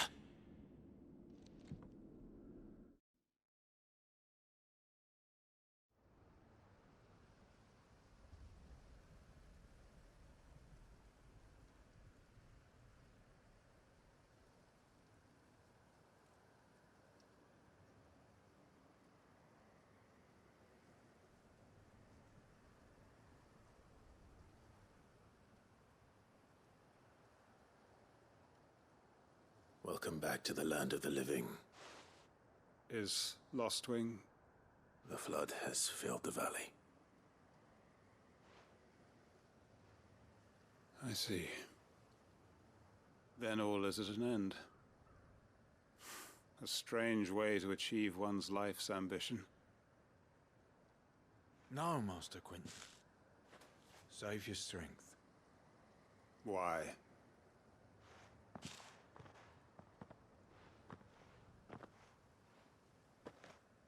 All that I strove for is gone. Only emptiness remains.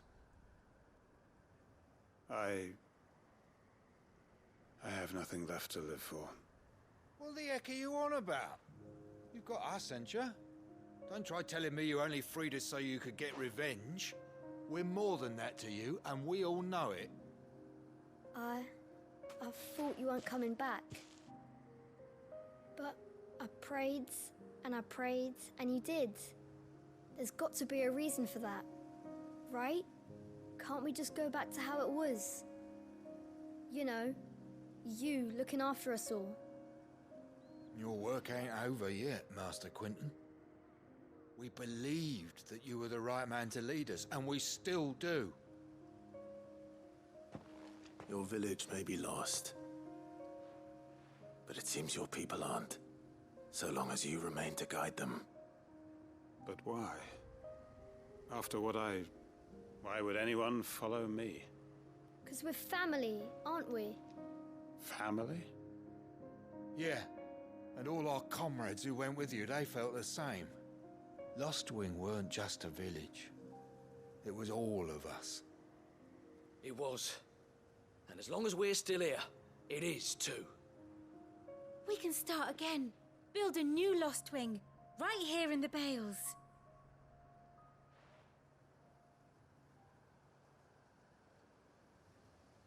A fresh start. One life ends, and another begins. Why just a village? We could build towns. A nation, even. What's to stop us? That's the Master Quentin we know. Please. I am nobody's master. Quentin will suffice. After all, we are family.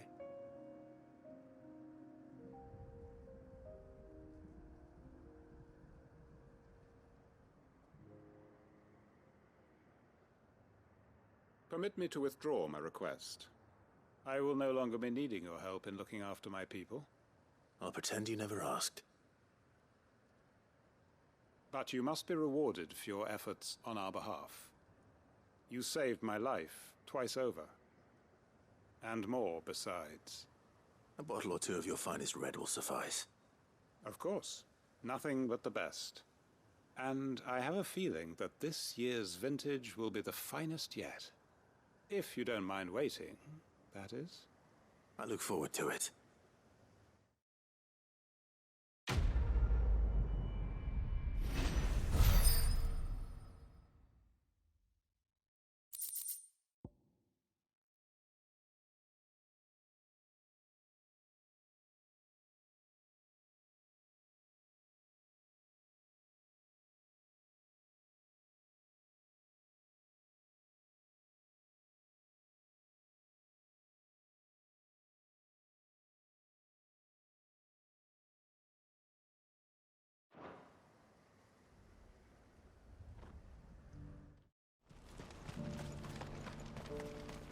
If we're going to do this, we'll need help. Then we'll have to find it, and fast. We cannot let this chance pass us by. Clive, your timing is impeccable. It just so happens that right at this very moment, we're in need of someone with your talents. And what talents would those be? Why, your fearlessness, and your skill with a blade. I'm listening. Well, as I'm sure you're aware, when these dark skies swept over the Republic, so too did a wave of chaos and confusion. Randalar has been particularly badly affected. Many of the capital's bearers have lost their masters, or taken the opportunity to flee them. None remain free for long, of course. Most find themselves under the protection of the Fist before they get far. But the army too is in disarray, and finds itself unable to provide for its new charges, which means it has been looking to sell. And you've been looking to buy, to make sure these masterless bearers remain that way. Precisely. It's the perfect opportunity to free dozens more, and for an attractive price, no less. So where does my skill with a blade come in? Though we may have the funds to buy these bearers, we have nowhere to house them. So we've been searching for a place where they can be resettled. Somewhere far from the prying eyes of those who would see them enslaved once more. And we believe we have found one. Cashlock. A small hamlet hidden in a canyon. The place was abandoned a long time ago, but when the men moved out, the beasts moved in.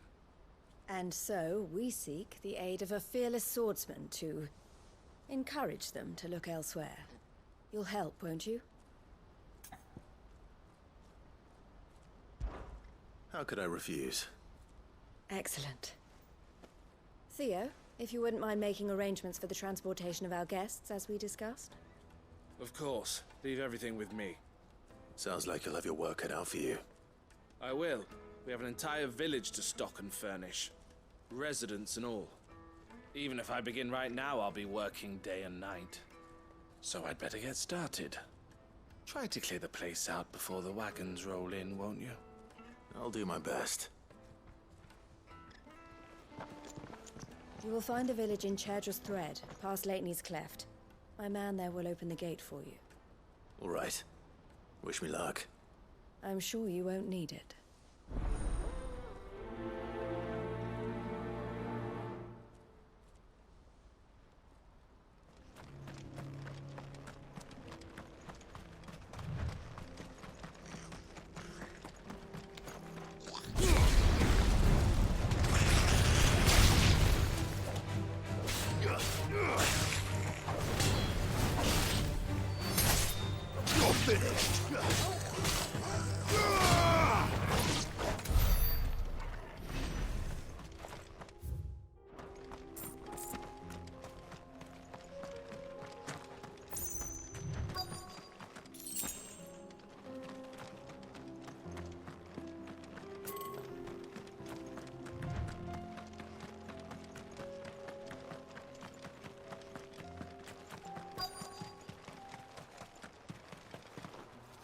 This must have been a nice place once, and it will be again.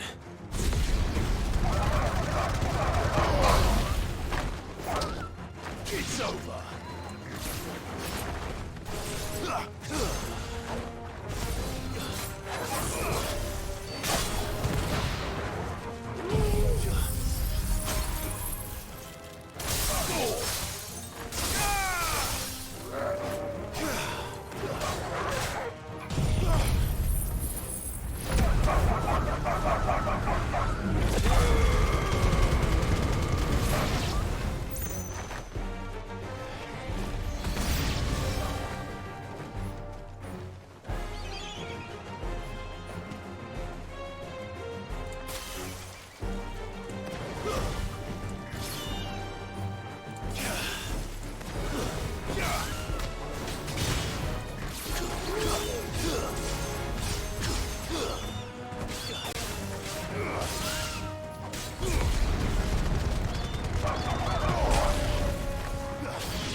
That's all of them. Come on, Torgal. Let's head back to Boklad.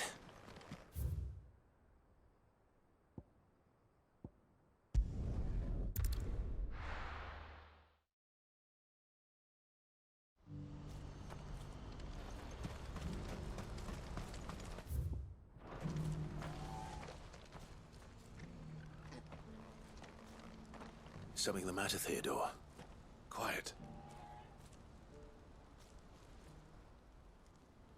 Those are our terms. I trust that you'll give them your full consideration. I shall. Thank you.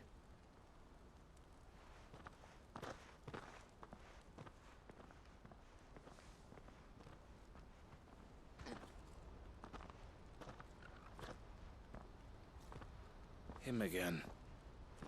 Someone you know? Yes. And, no. But enough about him. How did you fare down in Cashlock? It's done. The village is safe now. You made quick work of it, as always. I should go and let Eloise know. Don't let me keep you. But Clive, don't tell her I was watching her, will you? She'll only get upset. I'll explain everything once you've finished with your report. All right. We'll speak then.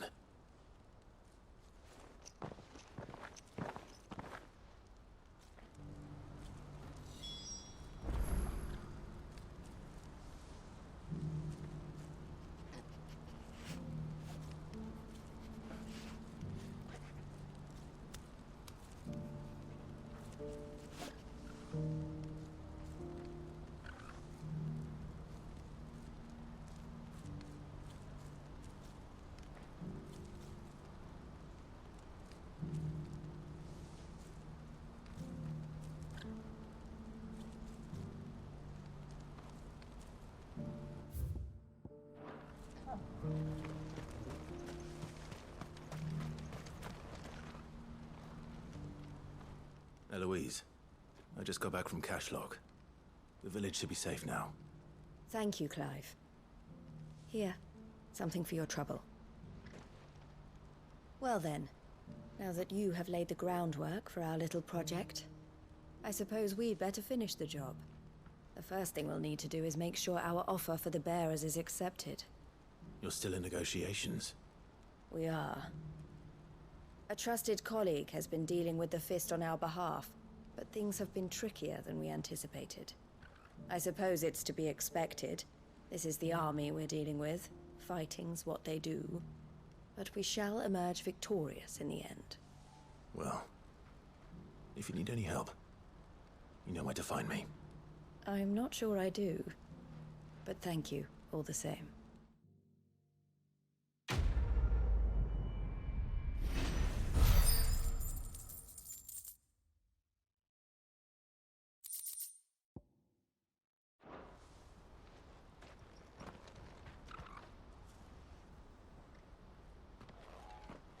Ah, Clive. You wanted to talk? The man I was watching earlier, the one speaking to my sister.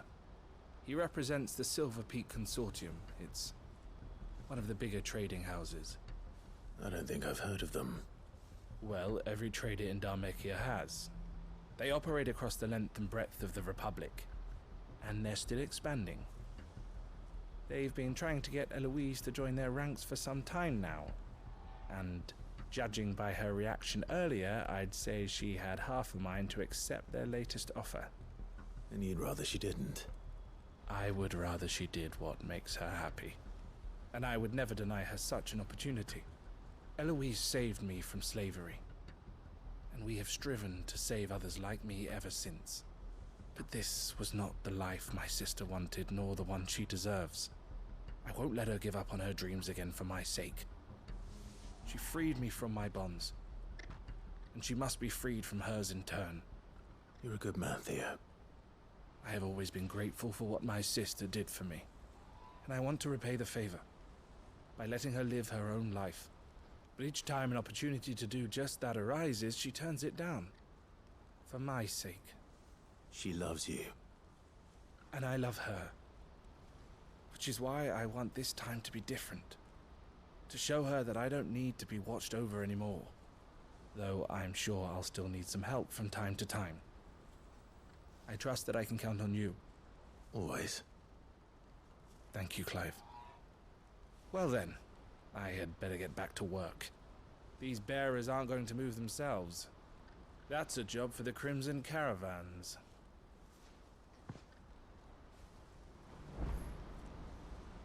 Ah, Clive, you'll be pleased to know that the negotiations are progressing well.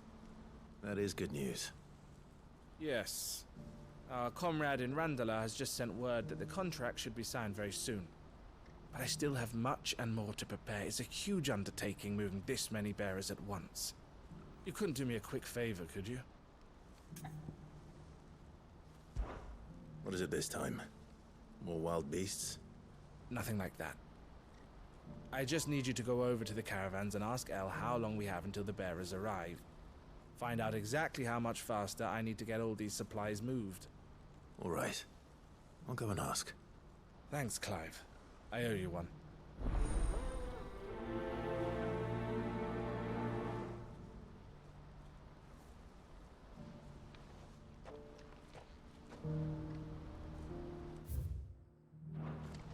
Do you see that too?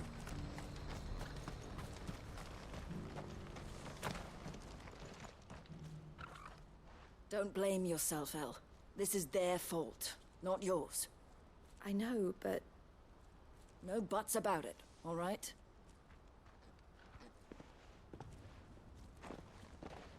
Is something wrong? Vonnie came to give me a message from our intermediary. The talks with the Republican army have fallen through. They've reached an agreement with the Silver Peak Consortium instead. Though prices have fallen of late, we deliberately offered above the going rate to try and deter other bidders. But the Consortium offered double what we did, and the army jumped at the chance. And you had no opportunity to make a counteroffer? None at all. And we were so close. El? What's happened? I saw Vonnie leaving. She didn't look happy. And with good reason.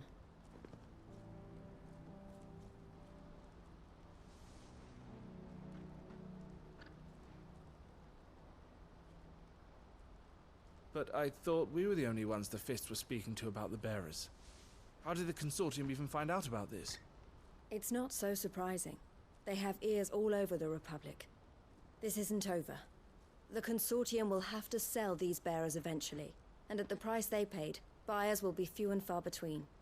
I'm going to Randalar myself. Alone? You sure that's wise? Are you offering to be my bodyguard? How kind. Meet me at the checkpoint near the capital gates. I'll send an owl ahead and request a meeting. You go to Cashlock, Theo, and get everything ready. We've waited far too long as it is.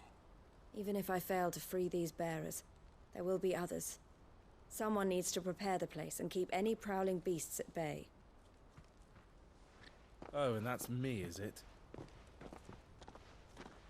Well, it looks like I'm following orders till she gets back from meeting the Silver Peak Consortium, who've been doing their best to undermine our scheme.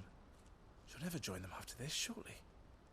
No, she said it herself. She still has plans for Cashlock, even if this one falls through. She means to stay with us, then. I can't say I'm not happy to hear it, but... is this what she really wants? You have to trust her. You're right. It's what she wants now. And if Elle's off fighting for the cause, I should do my part too. So I bid you farewell and safe travels, my friend. I'll gather my men and leave for Cashlock. We'll make sure the place is well stocked and defended. You go to Randalar and see if you can stop my sister biting the Consortium's heads off.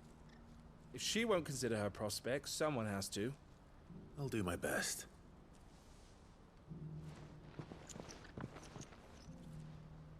All right. To Randalar, then. And better not keep Eloise waiting.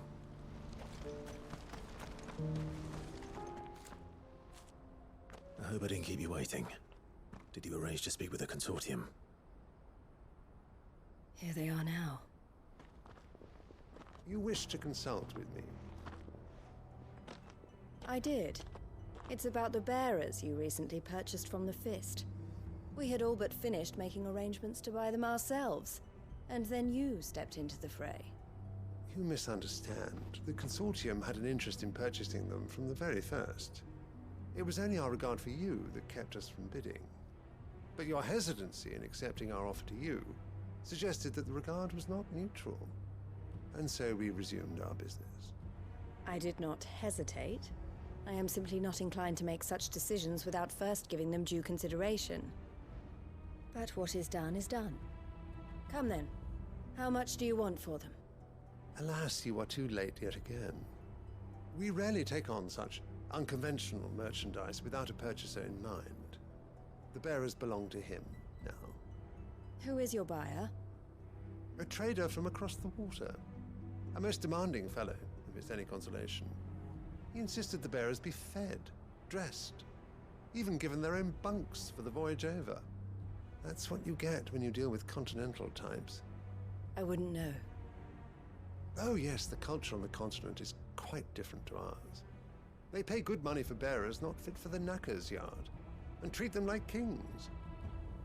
But as long as they pay... That does sound unusual. No matter then. If they've already left our shores, there's little that can be done. Allow me to withdraw my interest.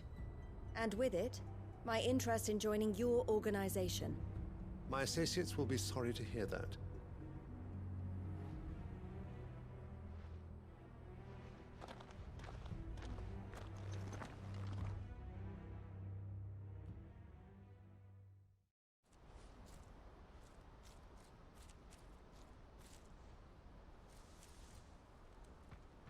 I'm sorry you weren't able to save them.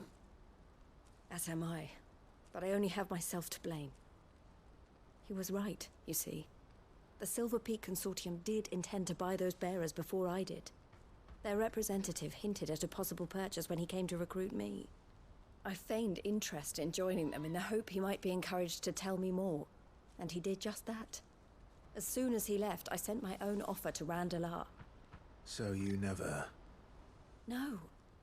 I entertained the Consortium's proposal solely so I could learn more about those bearers. But I was a fool to think they wouldn't find out. I knew exactly who I was dealing with. You tried. I did. And if what he said was true, the bearers are to be well treated. Which is something, at least. But they deserved more. I wanted so badly to see them freed. Eloise! Eloise! Word from Cashlock. The village is under attack. A pack of beasts have come down from the mountains, and there's a dragon at its head. Theo and the others are trying to hold them off as best they can, but the odds are against them. They need help, and fast. Theo! I'll go on ahead. Thank you, Clive. I'll gather some men and join you there. Just... make sure he's safe.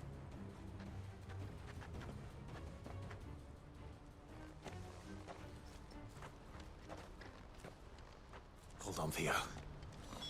I'm coming.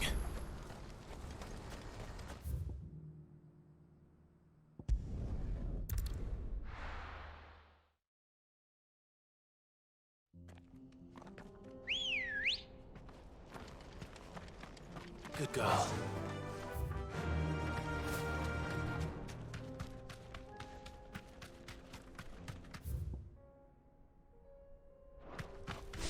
Whoa.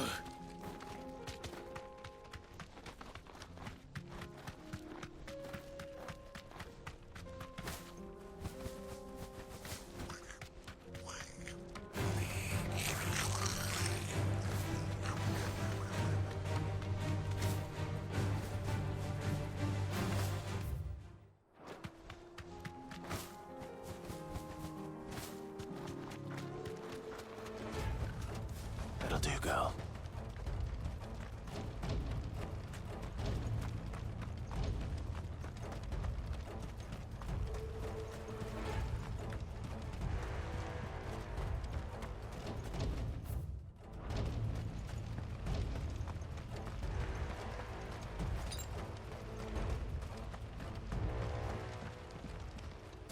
Where's Theodore? Upriver! He led the dragon that way to keep it from the village, but the whole area's flooded with ether. We just have to pray he makes it out in one piece. I can do better than that. Torgal, with me.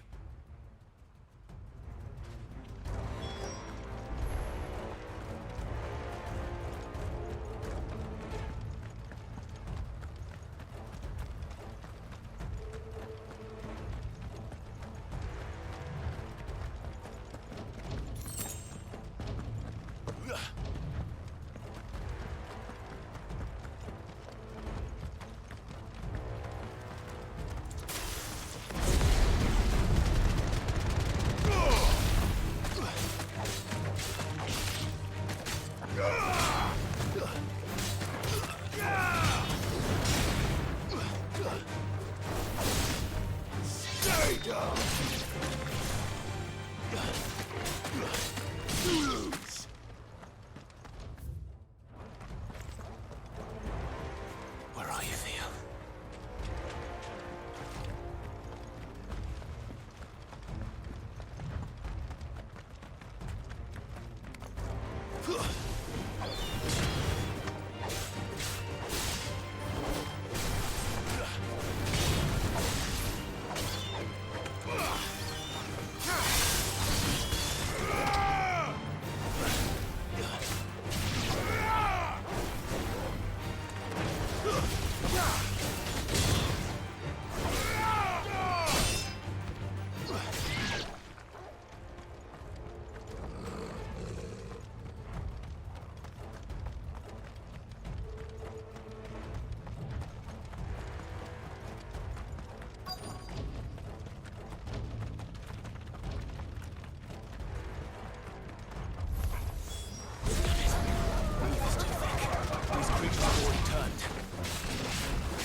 Can't waste any more time.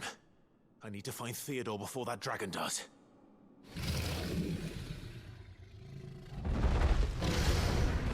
Looks like it's found me. This thing's turned as well. This isn't going to be easy.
Got me worried for...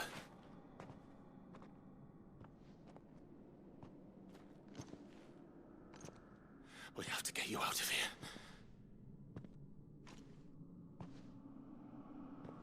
I think it might be a little too late for that.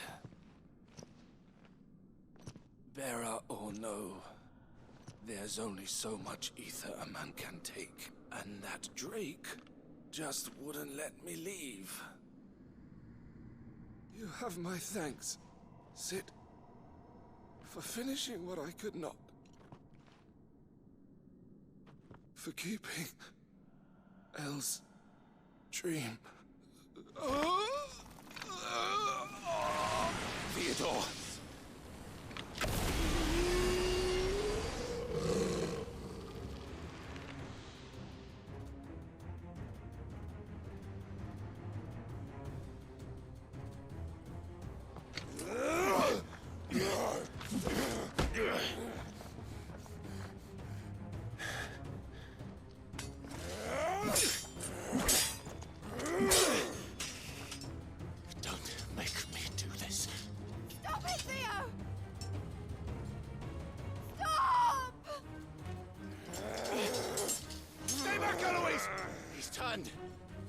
So will you!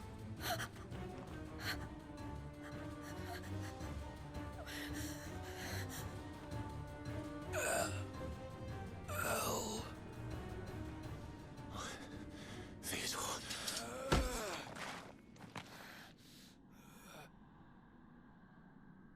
Take care of my sister. Theodore. Wait. Goodbye, Elle.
Thank you, Clive.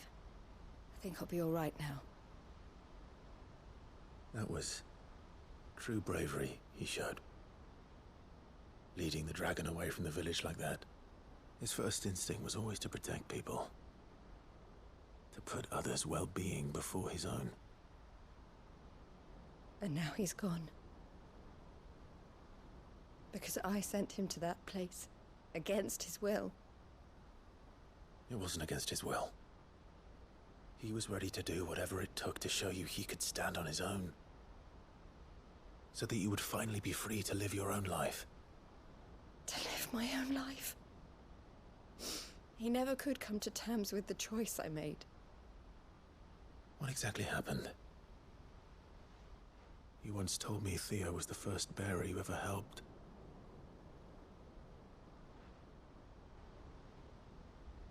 We grew up in Canva. We were born to one of the great trading houses. And I was chosen to inherit the family business.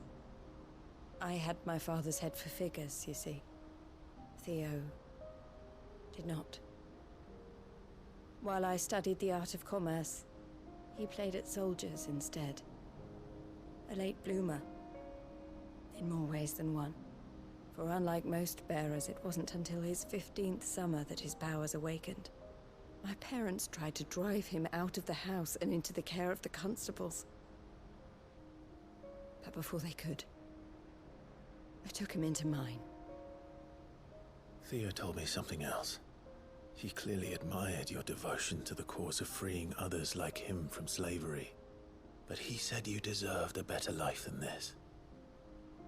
He wanted to free you from what he called your bonds, just as you freed him from his. I would be lying if I said I had not wondered from time to time how much easier my life might have been if I had allowed Theo to be taken and devoted myself to the family business instead.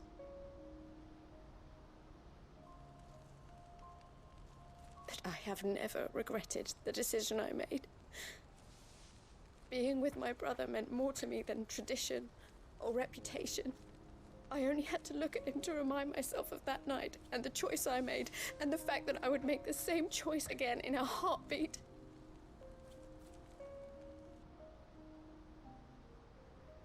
He was never a burden. How could he even think that? If anything, I was the one who weighed him down. You weren't, Eloise. He said it himself, that he had always been grateful to you for saving him, and that he wanted to repay you by letting you live the life you were denied. Neither you nor Theo weighed each other down.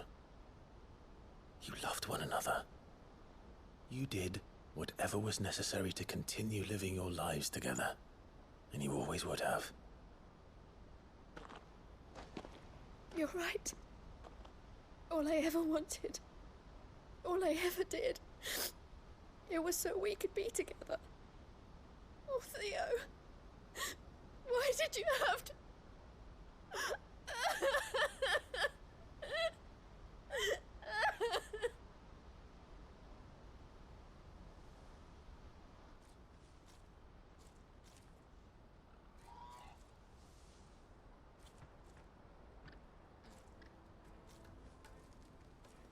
I know Theo wanted me to move on, but I'm staying here at the Crimson Caravans to continue our work.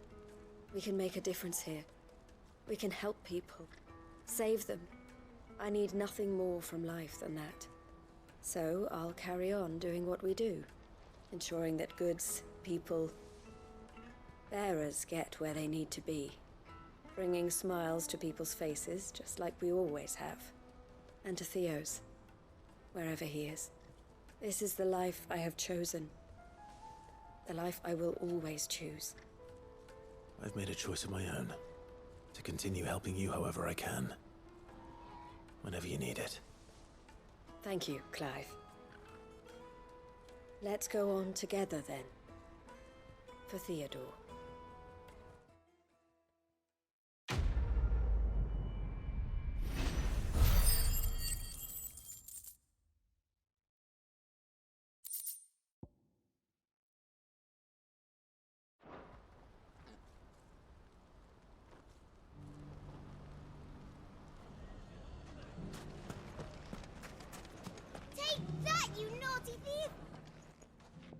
Clive! To what do I owe the pleasure? I just wanted to see how the town's been faring since you brought everyone together. Since we brought everyone together, all is absolutely wonderful. Conrad and Natalie's hands remain safely away from each other's throats, and firmly at the helm. Our stores are full, and the bandits still too disorganized to raid them. Just as the good Lady Jane and Lord Underhill intended. Are you a lord? Lubor's going to be one too. They're going to make him the Lord of Dhalmekia, because of how he stopped all the grown-ups from fighting. It's the mayor of Dhalmekia, dear child, and the vote hasn't taken place just yet. But if the people wish me to lead them, I shall. And my first act will be to build a school so that menaces like you two learn not to interrupt your elders. Speaking of menaces, there may be a rather worrying one just over the horizon. May there indeed. I'm afraid the example Conrad and Natalie set in putting aside their differences and presenting a united front might have caught the bandits' attention. And they might have elected to take a similar approach. They have formed what one could call a League of Outlaws, and they grow more organized by the day. But we'll fight them all off just like last time, no matter how many of them there are. Won't we, Lubor? Of course we will. If we continue to work together, we can overcome any challenge we choose to face. The longer we avoid facing this one, the more difficult it will be. Until the only way to overcome it might be to run for the hills. Our best hope is to nip these efforts at organization in the bud, by finding those ne'er-do-wells who have yet to join the cause, and ensuring that they never do. Perhaps a certain Lord Underhill might be willing to lend us his aid once more? How could I refuse? Thank you, my lord. Victor will fill you in on the particulars. I have him stationed by the desert gate, receiving and collating reports from my scouts. Such an amenable soul. He reminds me of you. I'll go and speak with him.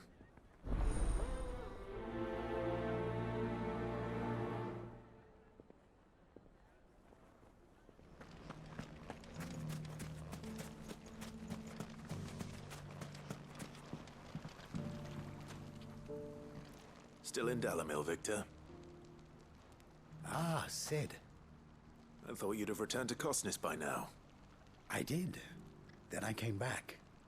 I've developed something of a fondness for the place. And having worked so hard to see it saved from one fate, it would seem remiss to abandon it to another. A sentiment Master Lubor certainly isn't shy about exploiting. Hence my doing his bidding yet again. You're not the only one. What does he want you to do? He asked for my aid in putting down the bandits. And he said that you might be able to help me find them. Then you've come at just the right time. I was on my way to speak with Conrad about how to organize our forces. There are more camps in the vicinity than we can safely strike at once. But we must strike together, and we must strike soon at as many camps as we can. We can't give this league of theirs time to rally its forces. All right. Which camp shall I take? There's one upriver. Just out there, across the dunes. Leave it with me.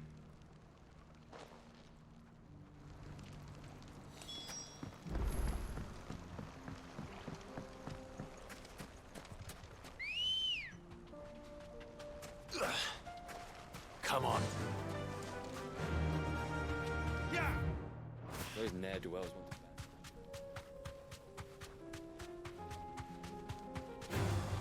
All right.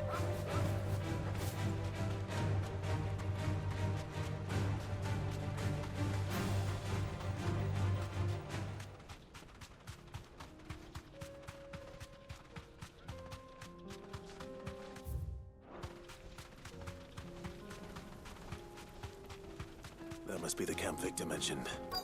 Come on then, Toggle.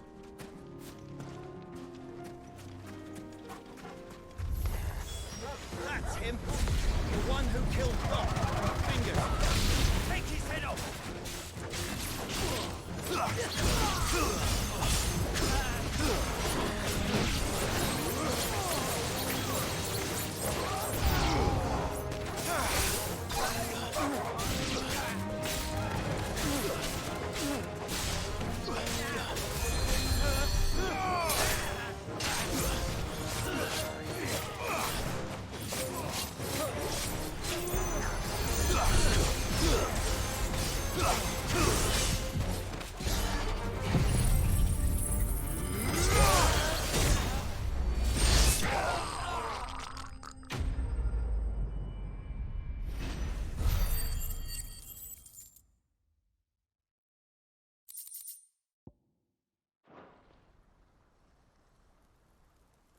I'd better let Victor know.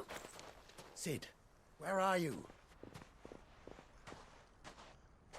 Ah, I see the bandits didn't pose you any trouble. No, but that's not why you're here, is it? No. Something's happened. We need you back in Dhalmekia. What is it? The whole town's in uproar. They're saying that Lubor is a bearer. What? Seems that one of our parties wasn't as thorough as they should have been. They let one of the bandits escape, and his escape route took him right through Dhalmekia. Some of the children spotted him, and he was about to silence them. And when Lubor felled him with a bolt of magic, and without a crystal. But that's not possible. It is, if he's a bearer and has been hiding it all these years, which is what people are saying. If he has, well, I wouldn't blame him. No man is branded by choice. Still, all those people see is a man who's lied to them all his life. One who was made a leader of himself when the world believed he should have been a slave. Fuck. I don't know where we go from here, but I know one thing. Lubor needs all the friends he can get right now. You're right.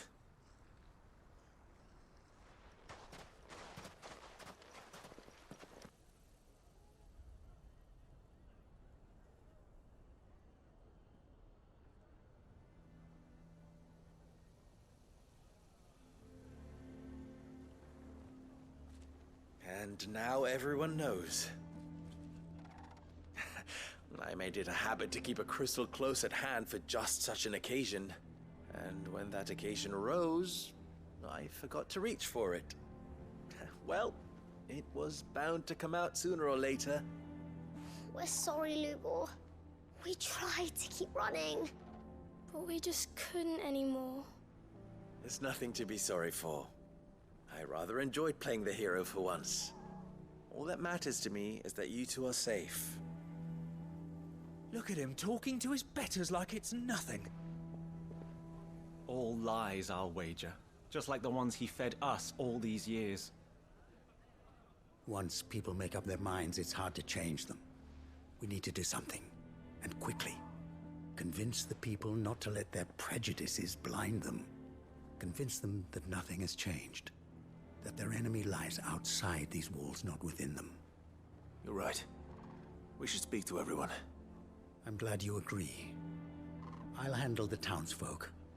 I'm a Dhalmekia born and bred. They listen to me. You head to the tavern.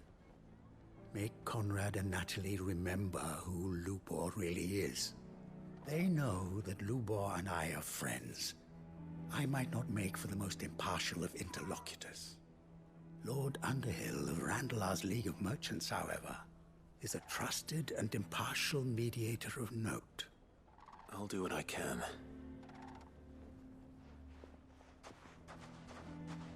Lubor, stay here with the children. I can't promise anything, but we'll try. And that is all I can ask of you.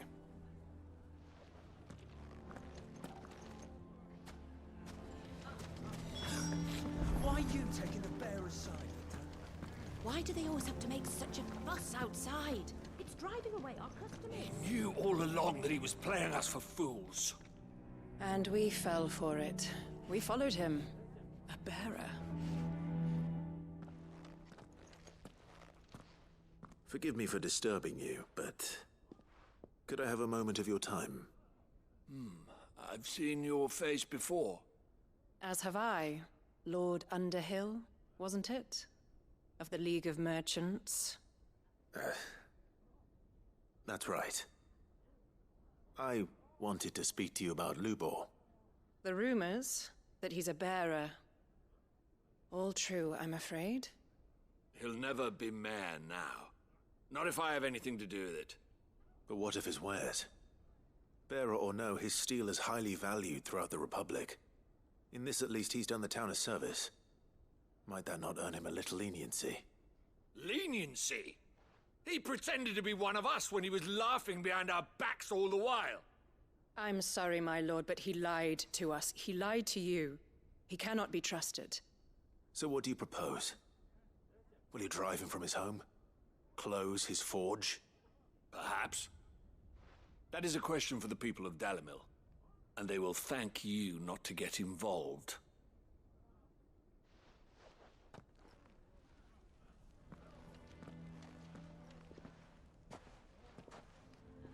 The townsfolk have made their minds up.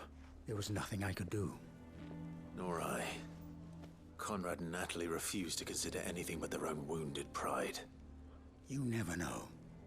Once their anger is cooled, they might see things differently. For now, we should report back to Lubor. All right.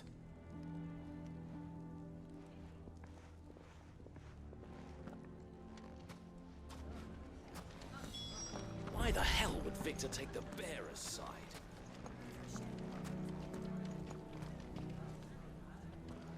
assume the situation is hopeless?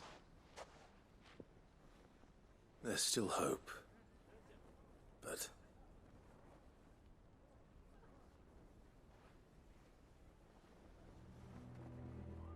But perhaps not in this lifetime, I think it's fair to say. You mustn't think like that, Lubor. Give them time. They'll come around. We'll talk some sense into them in the end, you'll see. No, you won't. And your efforts would be better spent elsewhere. But Lubor...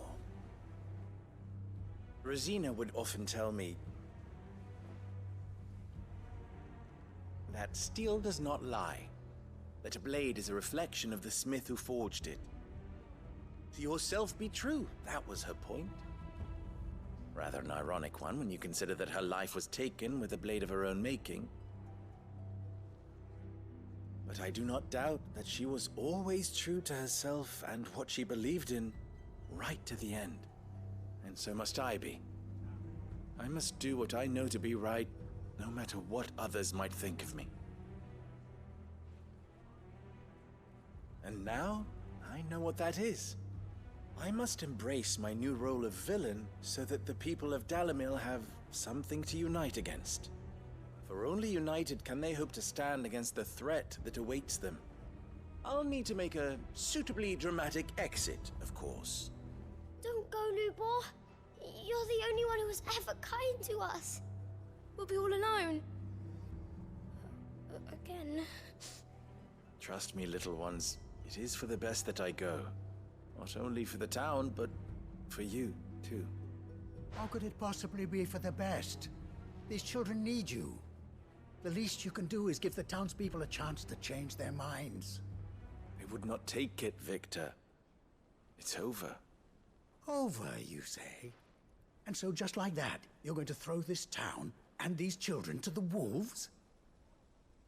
I thought you were better than this. But it seems you had me fooled as well. Victor. Forget it. Do what you will. You sure you're making the right choice, Lubor? Of those available to me, I believe it's the best one. Yes. Ah, but where are my manners? Here. A reward for clearing out that bandit camp. Right then. I have packing to do. If there's anything I can do. Anything. I'll bear it in mind. Thank you.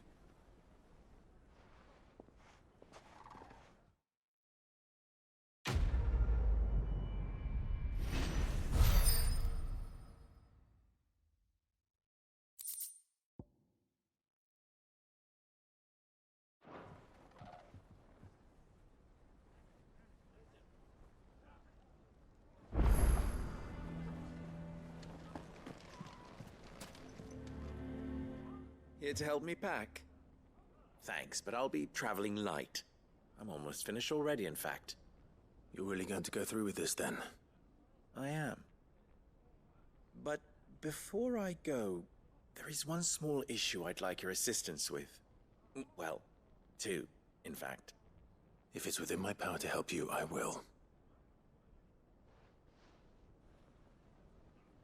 It's the children. I refuse to let them share in my disgrace. And if I leave them here, they surely will. Our friendship would see them ostracized forever. But I can't take them with me either.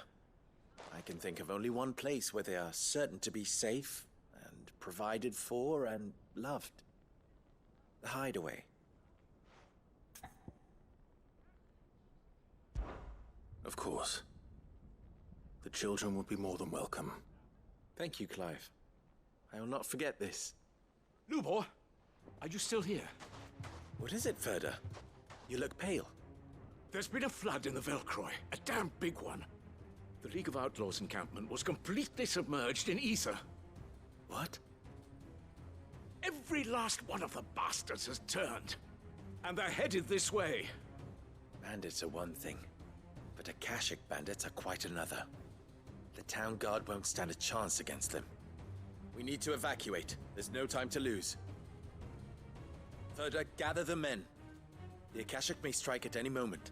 We must make ready to cover the townspeople's escape. Well, what are you waiting for? Yes, my lord. Clive, change of plan. The children stay with me for now. I need you to find Conrad and Natalie. Tell them to prepare for a full and immediate evacuation. Understood. I'll do what I can to convince everyone else. Wish me luck.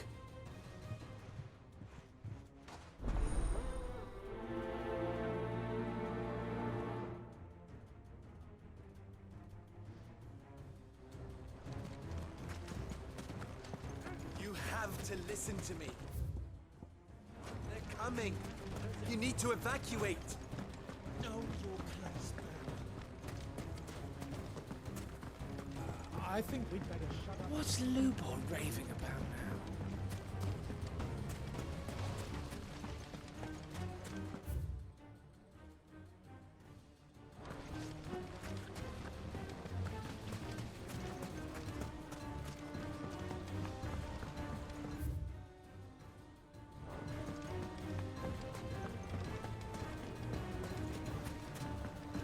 You lied about being one of us?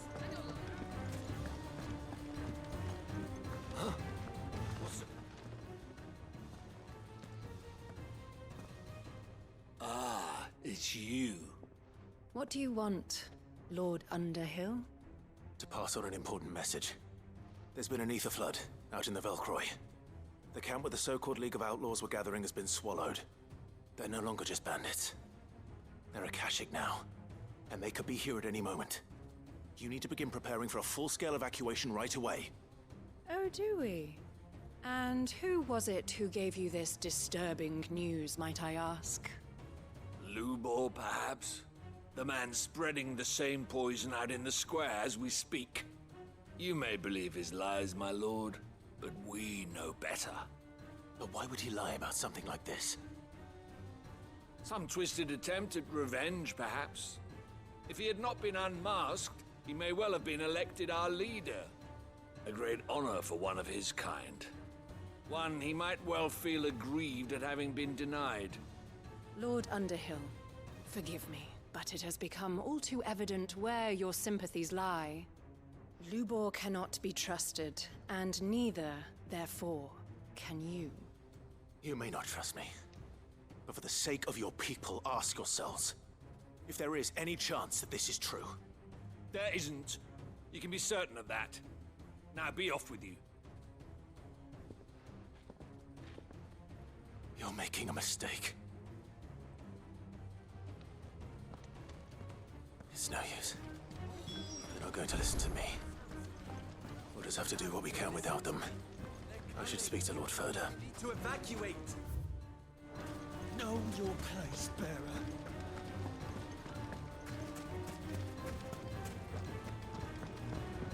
What's Lubor raving about now?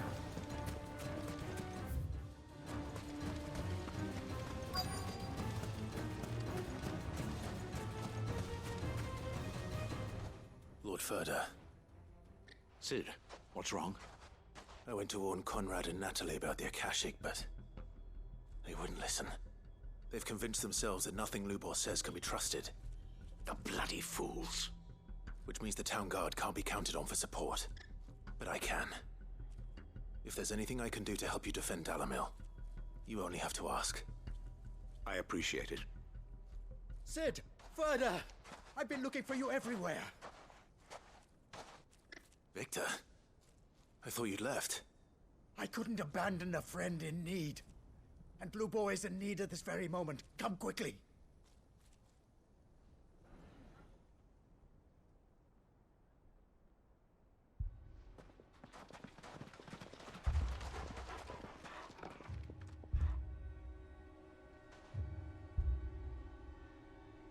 You have to believe me. The Akashic are coming.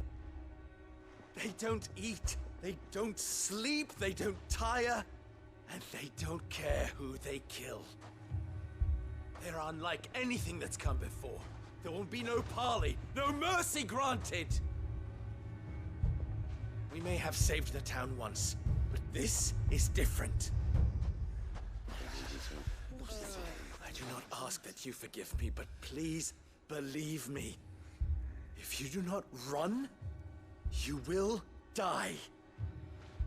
You will all fucking die!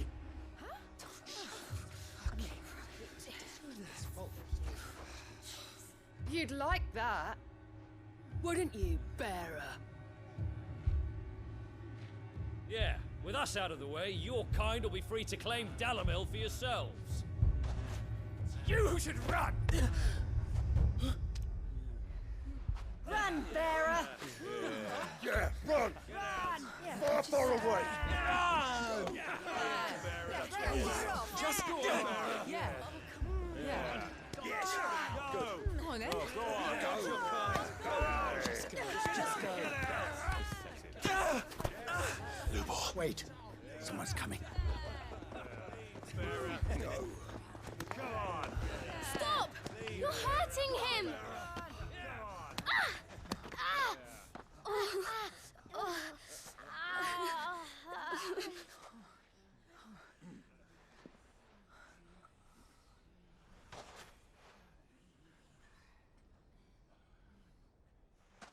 What did Lubor ever do to you?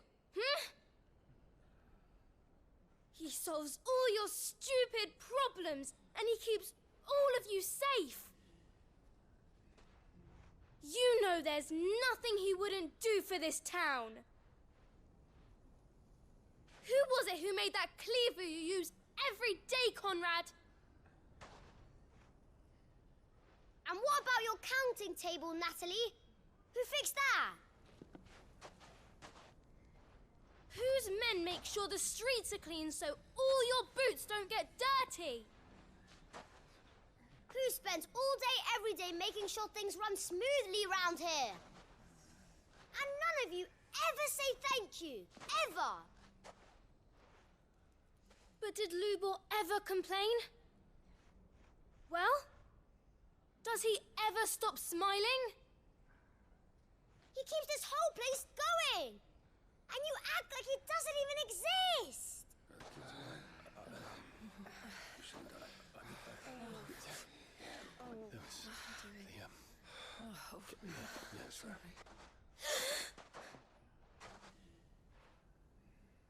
Lubor, we've heard enough. Wait! We will not run. The town guard will not abandon the very place it is sworn to protect. And I will not give up for lost the stores that we labored so hard to fill.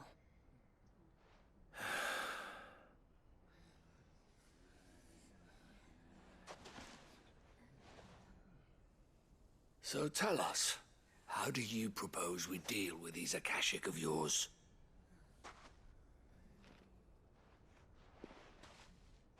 We won't run, but we will fight. All right, then.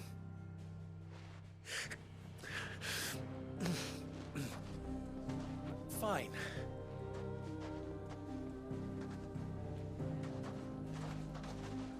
Gather round if you don't want to die.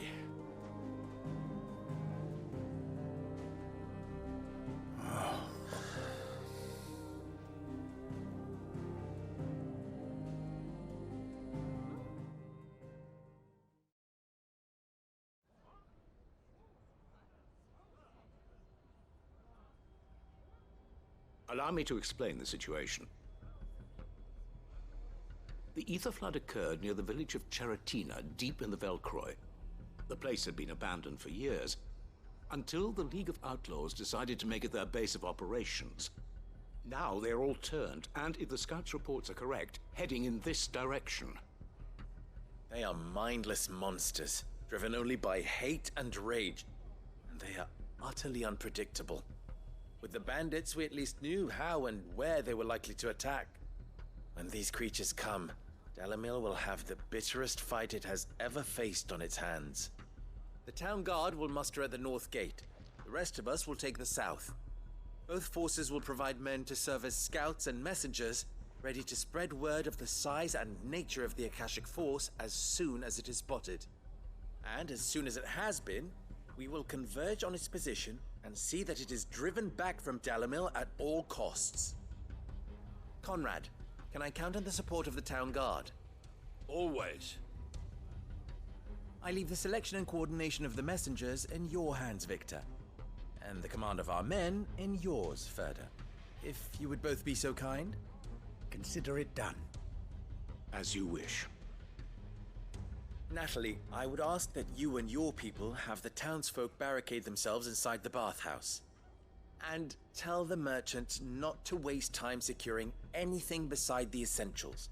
Preserving life is our one and only concern. As long as we survive, it doesn't matter what trinkets we might lose. Our riches can be regained. And if anyone doubts that, let it be known that the Briar's Kiss stands ready to cover any losses. Very well. I shall tell them. Where do I fit into this plan? Where else but the most perilous place of all? I would like you to travel to the home of our erstwhile League of Outlaws, Charatina itself. The main host is most likely still there, and Dhalmekia will not be safe until it is eradicated, root and branch. A little gardening. How pleasant. I doubt it. I have a feeling these weeds will be particularly stubborn. Luckily, so am I. So you are. All right then, we all know what we have to do.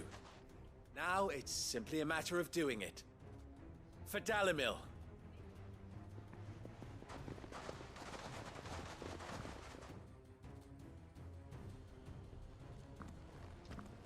Looks like everyone's ready. I'd better not keep them waiting.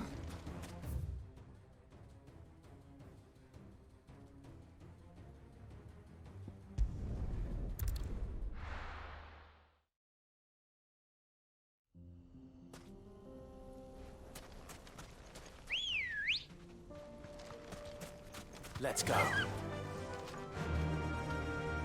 Fly, Ambrosia. There's the flood. But what's waiting for us inside?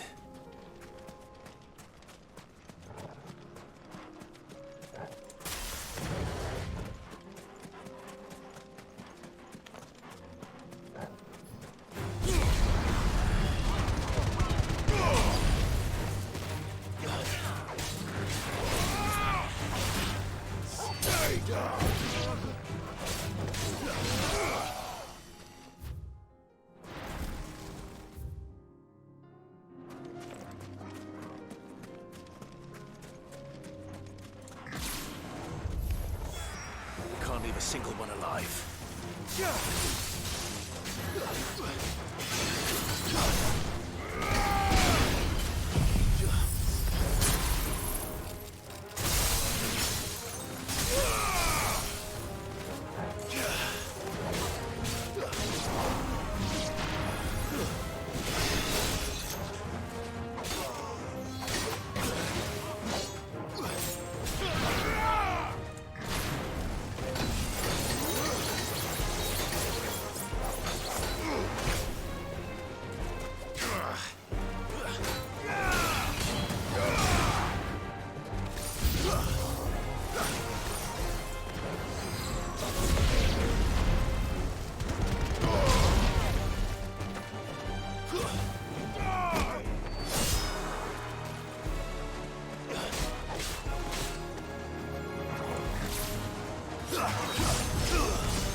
We're all ready.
The League is disbanded.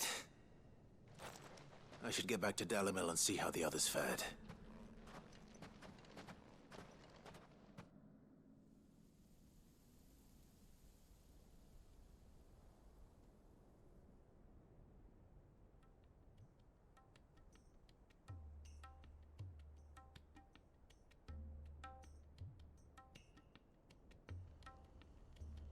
All the Akashic we were able to find have been dealt with. Seems that might be the last of them. Last of them here, perhaps. Lubor, Sir Clive has returned. Clive! What news from Charatina? It's done. Root and branch. I knew you wouldn't let me down. Thank you, my lord. Friends, the Horde has been driven back. The Akashic have been defeated. And we need not fear the arrival of any more, thanks to Clive. Victory is ours. We bloody did it! We saved Dhalmekia. Lubor, allow me to apologize. After all you have done for this town, we should never have doubted you. But we did. And for that we are truly sorry. We only hope that you can forgive us. We need you, Lubor. Dhalmekia needs you. So, if you would still like to be considered for the position of mayor, you have our backing. You do remember that I'm a bearer, don't you? We do. But that is not a stain on your character. It is a stain on ours. We thought only of what we perceived bearers to be, not what you truly are. The man who saved Dhalmekia twice over. I see. But I will only accept your proposal on 2 conditions. Name them. Firstly, that you will both do everything in your power to rally your people to my cause. If the Town Guard and the Merchants League do not accept my leadership, it will be doomed from the start. Unity is the key to defending Dhalmekia, and I do not doubt that we shall need to call on our combined strength again. When that time comes, I will expect us all to pull together, just as we did today. Of course. You have our word. And secondly, you will accept that if I am to lead you, the mistreatment of bearers must end here in Dhalmekia. Any bearer within our walls shall be afforded the same rights as any other citizen. They will not be judged by what they are, but who they are. As we failed to do, and came so close to losing everything. We agree to your conditions. And we have only one in return. That you continue to work for the good of Dhalmekia, as you always have. Condition accepted. Well then, it seems my mayorship is all but confirmed. Do I get some sort of special hat?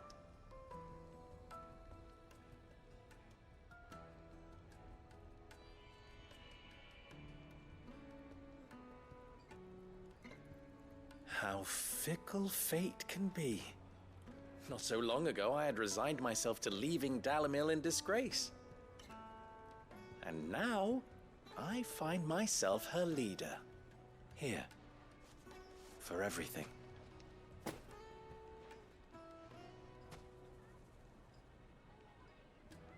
Lubor.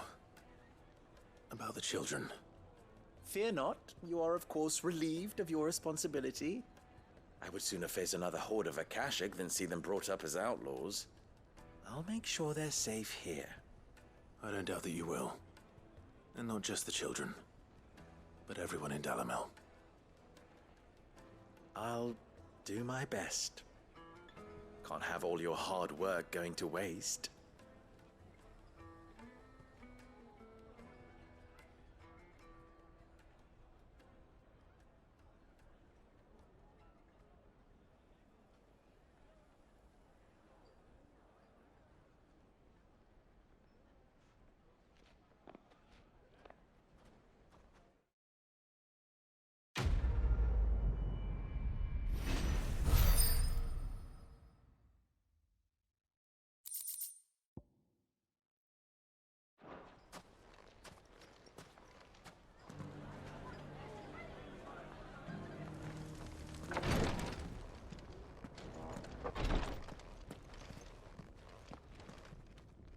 Lord Rosfield, is there aught the Undying might assist you with this day? Perhaps. My brother said that your order was helping him with his quest to uncover Ultima's origins. Have you learned anything of note since last we spoke? Little and less, I regret to report. I see. Be assured, however, that we will not rest until the truth is known. Even now, our archaeologians scour ruins in every corner of the realm for traces of Ultima's touch. Fallen ruins, I take it. Dating back as far as Phoenix Gate. Indeed. Ultima's thralls are oft sighted among the remnants of the fallen civilization, as if protecting the secrets concealed within. Secrets we'd see unearthed. Should our methods be of interest, my lord, mayhap it would please you to observe some of our number at work. Would that be possible? Of course. A survey is being conducted not far from here. Perchance you are familiar with Kretov, a small hamlet built around a fallen airship. I was due to visit my colleagues there to collect their preliminary findings, but if you would consent to do so in my stead, I'm sure that they would be honored to relate any discoveries they have made to you directly. All right. I'll go and meet with them. They will be most gratified, I am sure. Might I suggest you take the road through Titan's Wake? It will lead you straight to the village after but a short walk. Thank you. I will. I wish you a safe journey, my lord. May the Firebird's flames burn ever in your heart.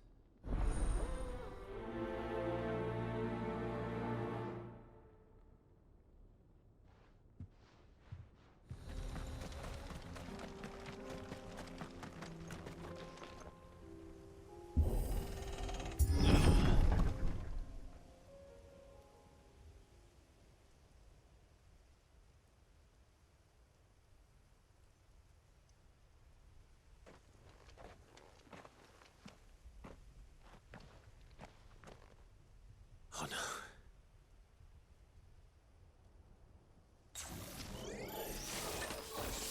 You'll pay for this. There may still be survivors.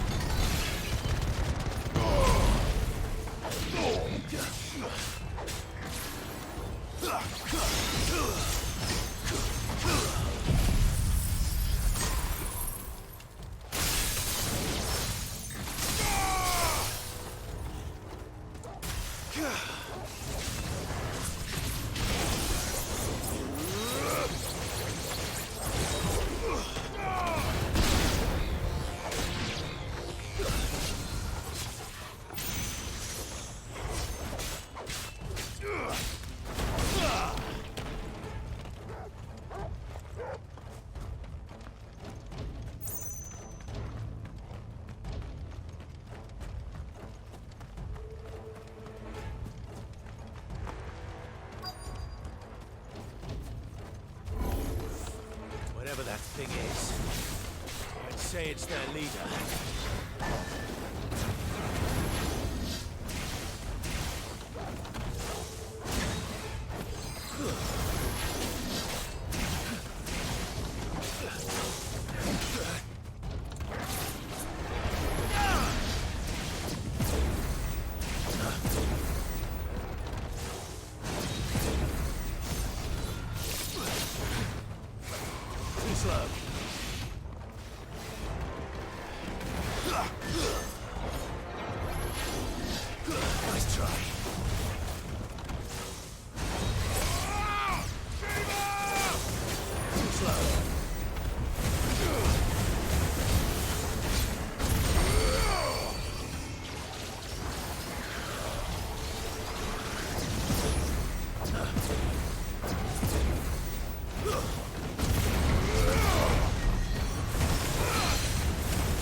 Nice try.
Should have stayed in the past. These must be Cyril's colleagues. You have our thanks, stranger. Who are you? Ah, forgive me, my lord. I did not recognize you. You are Lord Rosfield, are you not? We are archaeologians, tasked with surveying this site. When the echoes appeared, our brothers here occupied their attentions. Thanks to them, and to you, we were, for a mercy, able to see our duty to its conclusion. You call that a mercy? Your brothers might still be alive if you put their safety before your duty. Surely this survey wasn't worth dying for. We are charged with uncovering Ultima's origins. A duty of the highest import, as I'm sure you will agree. And you think your dead brothers would agree with you too? I know they would. They gave their lives for the cause, an honor to which all Undying aspire. Now, to what do we owe the honor of your presence, Lord Marquis? Cyril told me of your work here, and I agree to collect your findings in his stead. I see. That is most kind. Pray, take them then, with our humble thanks. May the Firebird's flame burn ever in your heart, as it does in ours.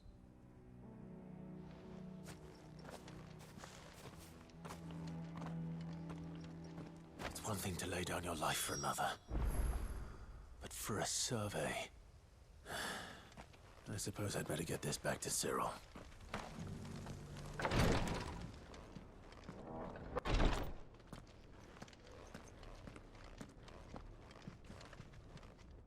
Ah, you are returned, my lord. I collected your colleagues' preliminary findings. Here, take them.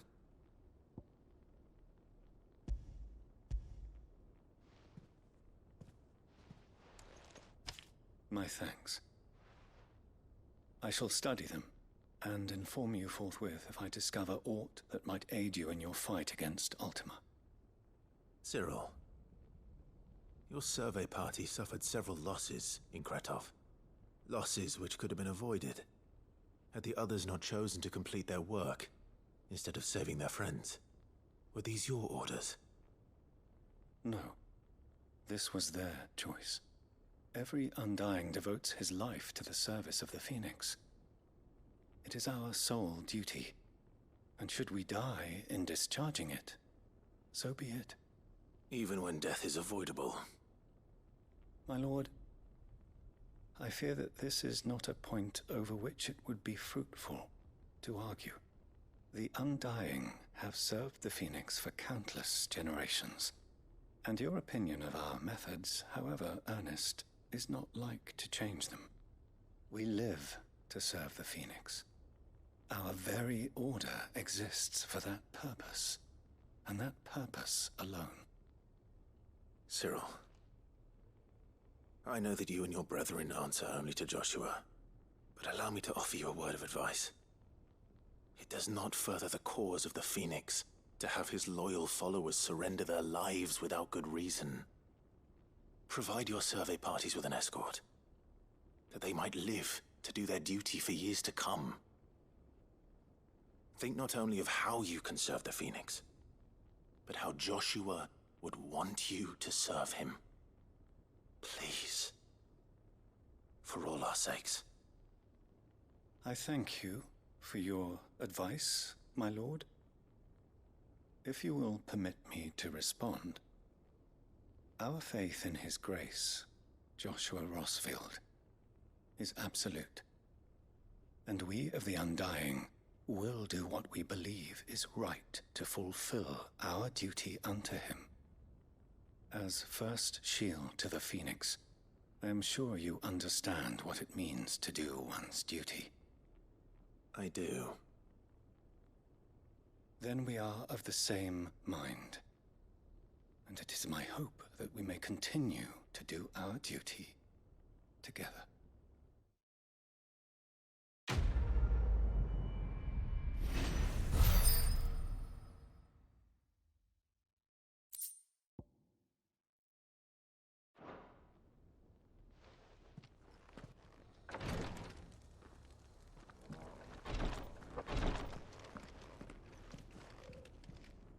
Lord Marquis, if you have a moment. What is it, Cyril? One of our brethren lately journeyed across the strait in order to pursue a new avenue of inquiry in our ongoing investigation. He sent an owl some while ago, but we have heard naught from him since. Was he surveying another fallen ruin? No. The object of his study was a savior cult that has arisen in Ash in recent years. We believe it may have some connection to the Circle of Malleus, an ancient religion that worshipped Ultima as its god. By gaining an understanding of this new faith, we hoped to learn more of the Circle's original beliefs. And so you sent one of your brothers to Ash, a continent teeming with orcs and Akashic. Fully cognizant of the risks, yes. I entrusted the mission to one of the most able of our order, the Third Chair, a master of the arts of combat and survival both. Though he has been silent for some days now, I have thus far refrained from sending any others in search of him, lest they be lost in turn. Yet, it seemed only right to inform you of the situation, given your unique experience of the perils of Ash. For as you so earnestly advised me, it would not do to abandon a man to his fate, when he might yet be saved.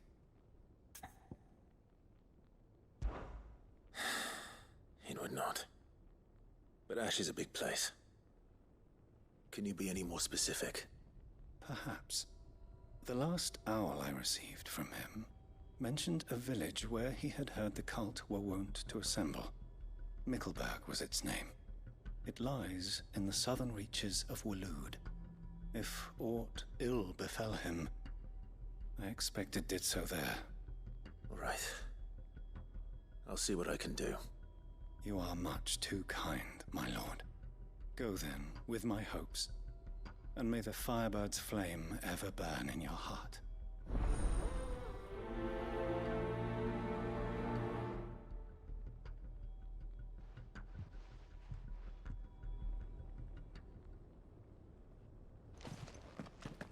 So then, Torgal, how do you feel about a trip to Ash? We have a third chair to find, assuming he's still alive. This must be Mickleburg.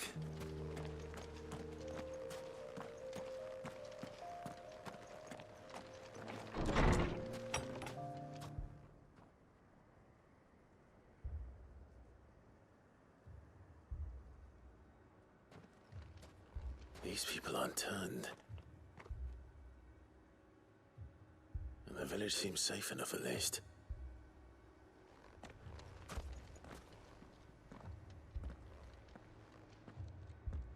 What is going on here? Ah. Did you too heed the call?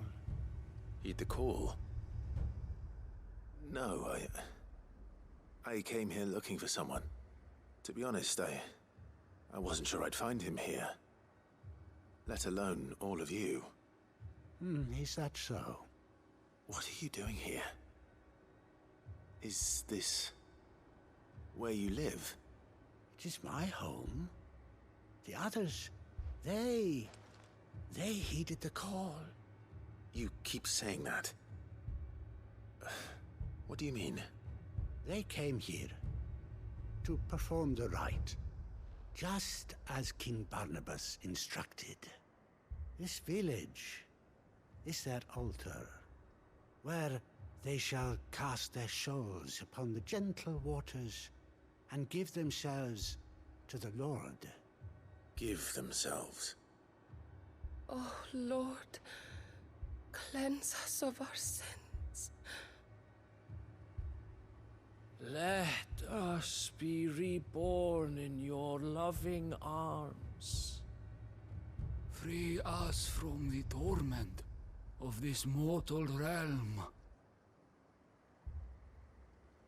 They want to be saved. Forgive me, but did another foreigner like me come here? He was probably wearing a cowl. You mean the traveler from Stone? Yes. He's staying at my house, toward the rear of the village. Thank you. If you don't mind, I'll go and greet him. They seek the same salvation Barnabas did. Bring us salvation. At least the third chair is still alive. Let's go and find him.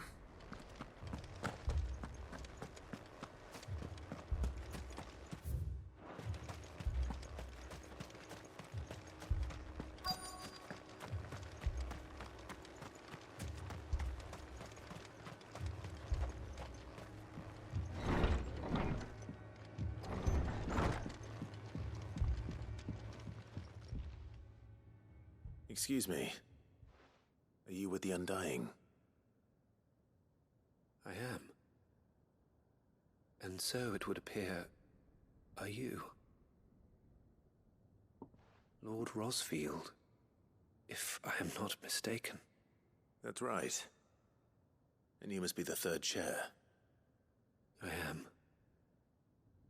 Cyril was worried for your safety. He sent me to find you. Then I must apologize. I did not mean to trouble the bearer of the burning quill. Much less you, my Lord Marquis. He said that you had failed to report. Is there a reason for that? I came here to study the followers of this new faith. But the more I learned of them, the more my own faith began to falter. You have seen them at their prayers, have you not? They devote themselves to the veneration of their Lord with a fervor I have never seen before. Praying night and day that they might be rid of their wicked wills and reborn in their Saviour's light. Not that they might be granted respite from their worldly woes, but so that they might continue to serve him. Serve him with all of their beings. I, too, swore to devote my life to the service of my Lord and Master, but this... 'tis different. It is more. And so I would see it through to the end. See these people safe, that they might achieve their dream. That they might do their duty to their Lord. Even if it should keep me from doing my duty to mine. You do understand what their dream is, don't you? I do, my lord. They would cast aside their wills and become a Kashik. I know that it may be hard to believe, but to these people, that is the very essence of salvation. Forgive me, my lord, but I must remain here. If you are to return to Master Cyril, I would consider it a great... Did you hear that, my lord? Something is happening. I'll go and find out what. Stay here.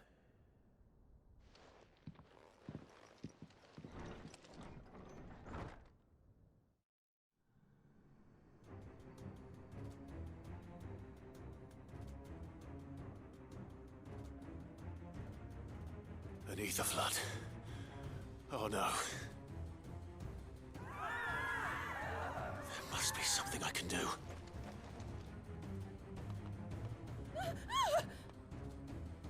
Echoes as well. Found her. Come on. Over here!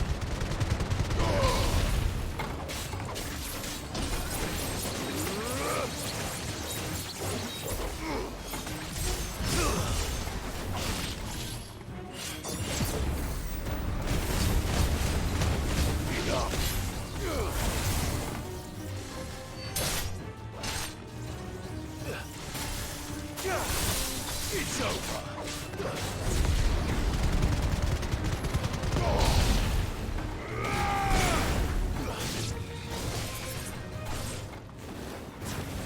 Get him.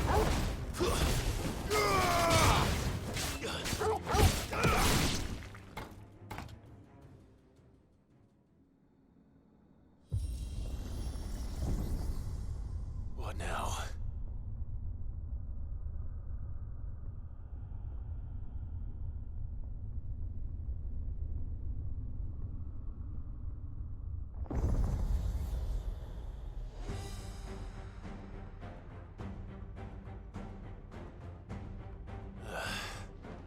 We meet again.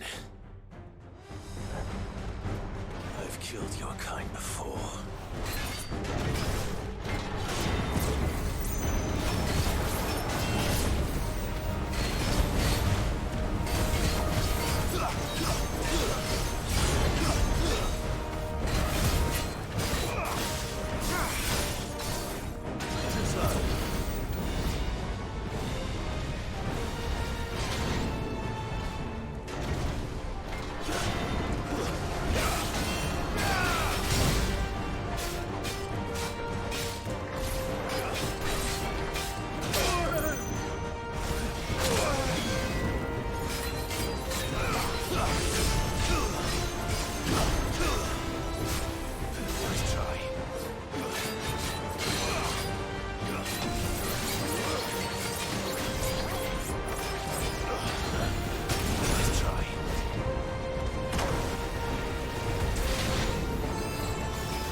Damn it!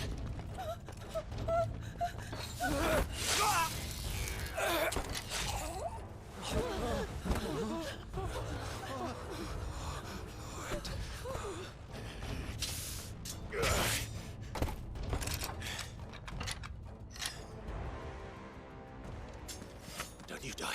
Come on, speak to me. I had to save them, that they might have a chance to find true salvation. By devoting themselves to the service of their Lord. Just as I did when the Undying plucked me from the gutter and gave me a cause to believe in.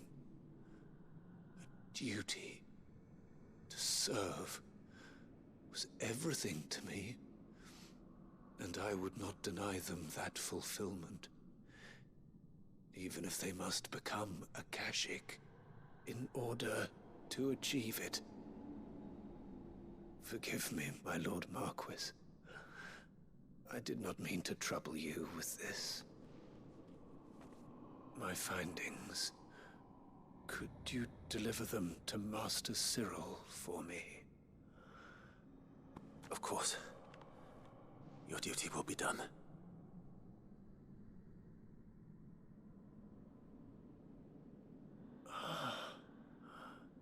Look, my lord. They are saved.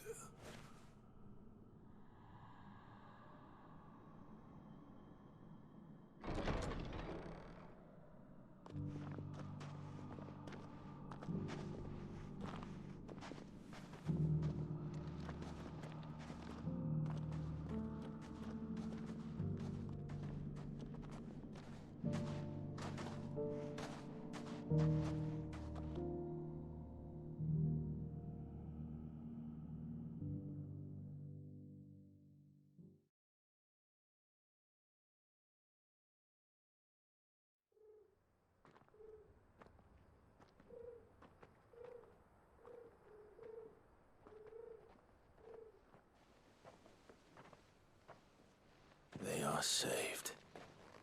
Found her. I should get this report to Cyril.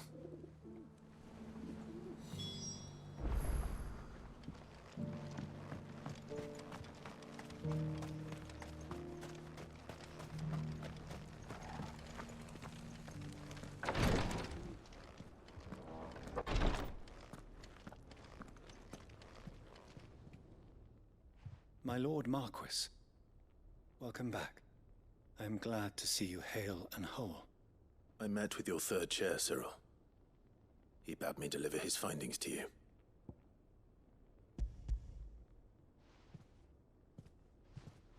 Thank you, my lord.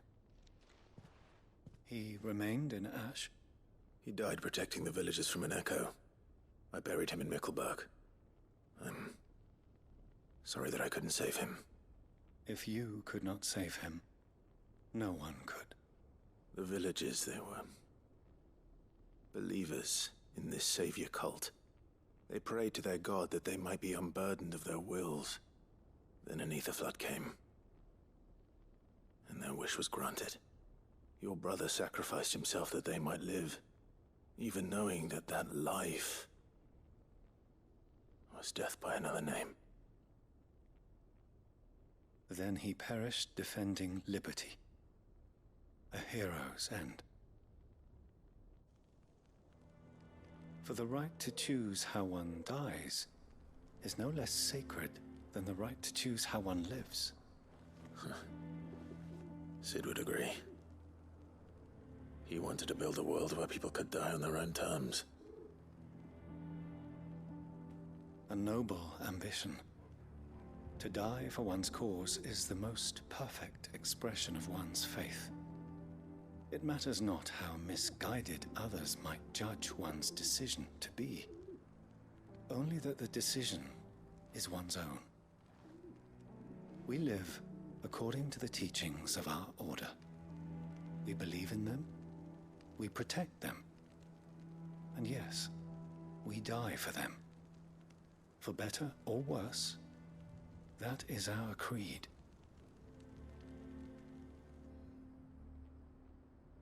But he didn't die for your creed. He died to save them. And you still believe that what he did was right. I believe that he believed it was. We of the Undying are not slaves, but willing servants. And this was his will, the ultimate expression of it. All right. I'd like to know this man's name, Cyril. To know the names of all the Undying who've fallen in the line of duty. They died serving my house. It's only right that I remember them. That is my duty. Of course. I shall fetch the Book of Martyrs at once. My lord, it has been, and shall ever be, the greatest honor of my life to serve House Rosfield. Though our duties may differ, yours is no less important. I pray with all my heart for your success. And were they here, I have no doubt but that every one of my fallen brothers and sisters would feel the same.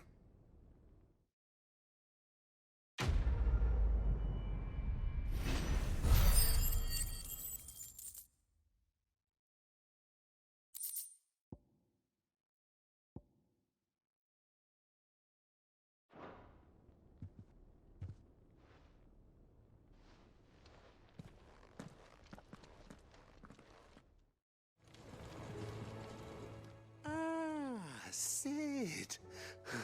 Just the man I was hoping to see. Did you have a mo? Don't tell me. You need more bomb ash. Oh no, we still got plenty of that left.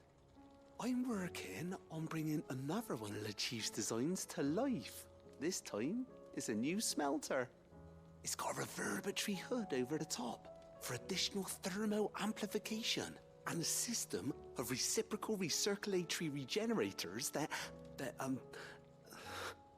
let's just say it gets very blimmin' hot. A heck of a lot hotter than anything Blackthorn's got in his forge, that's for certain. Only mithril engines get hotter, and you can't chuck ore in one of them and get metal out the other end. Trouble is, we won't be able to make out of any old rubbish neither. We need the good stuff. And I hear you once helped Helena get her hands on exactly that.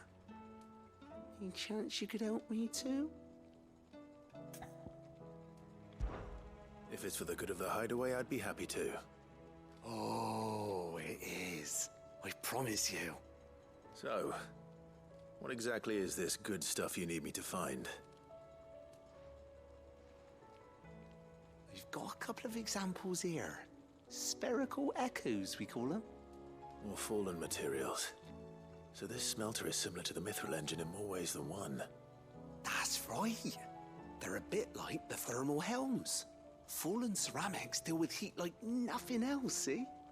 And what's more, they're directional, transferring heat from the inside to the outside. But these things, they're all outside. If we line the hood with them, they'll reflect the heat right back into the furnace. We've collected as many as we can, and I know where we can get the rest. Trouble is, they're all watched over by their bigger, uglier cousins. So you want me to visit some ruins, destroy some echoes, and bring back the spheres they're guarding? That's it in a nutshell, yeah. We're only 3 short, mind, and we know exactly where they are. There's one up Amber Way, in that ruin that they call Lost Plume, and another in the Silent South over in Dhalmekia. Last one is in the ruins of Advent, which is in the Empire. All right then. Wish me luck. Will do. I'll be keeping all my fingers and toes crossed.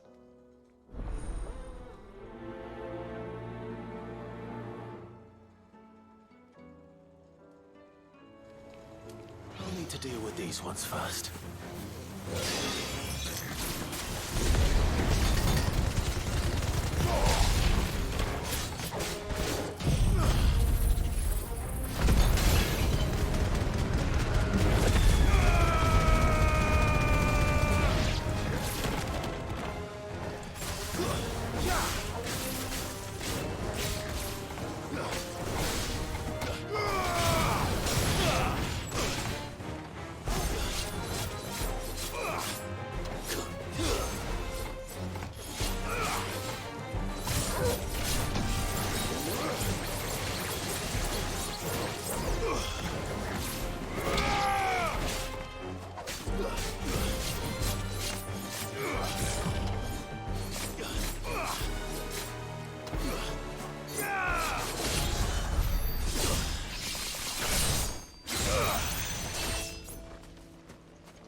Now to find this spherical echo.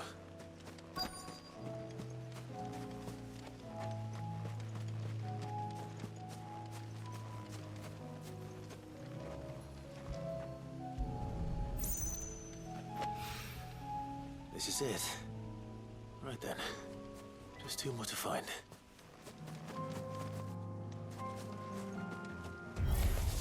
No mistakes.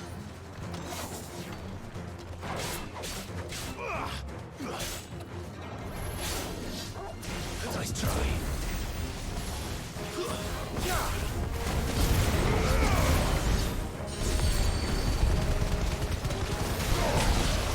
Too slow.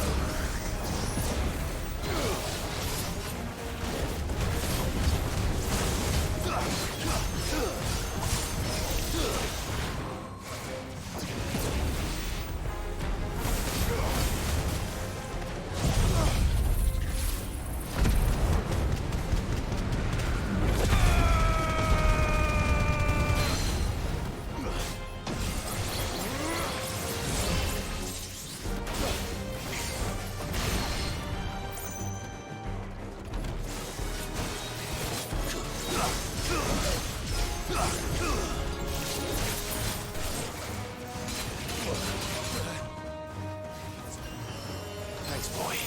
Nice try.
Two down, one to go.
That's all of them.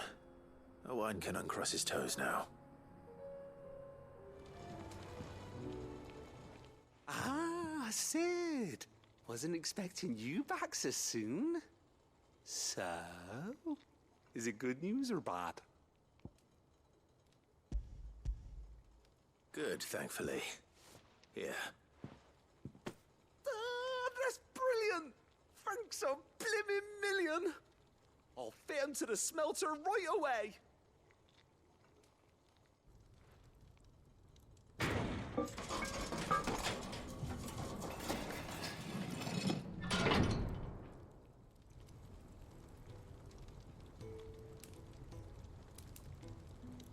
May I present to you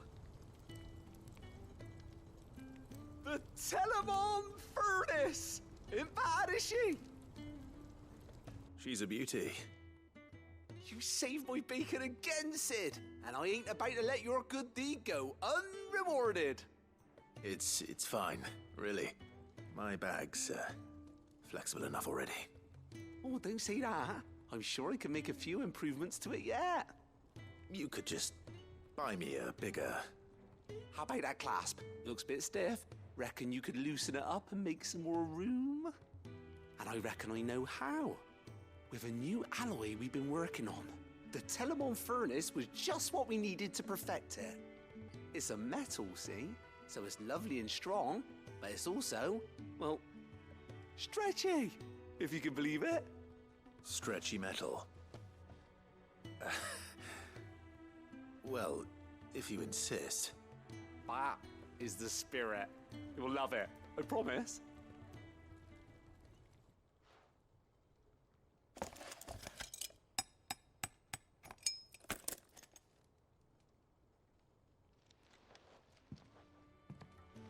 So, what do you reckon?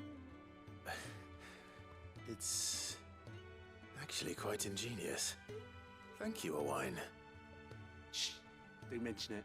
You earned it. And I wanted to get some practice in using that metal anyway. Reckon we'll have all kinds of uses for it around the Hideaway.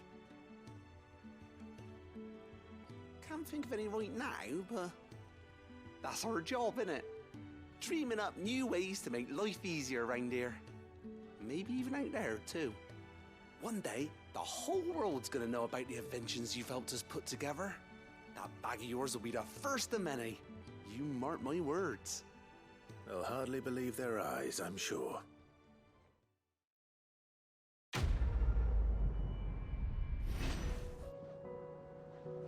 Please, Your Grace, stay strong. Ah, my Lord Marquis.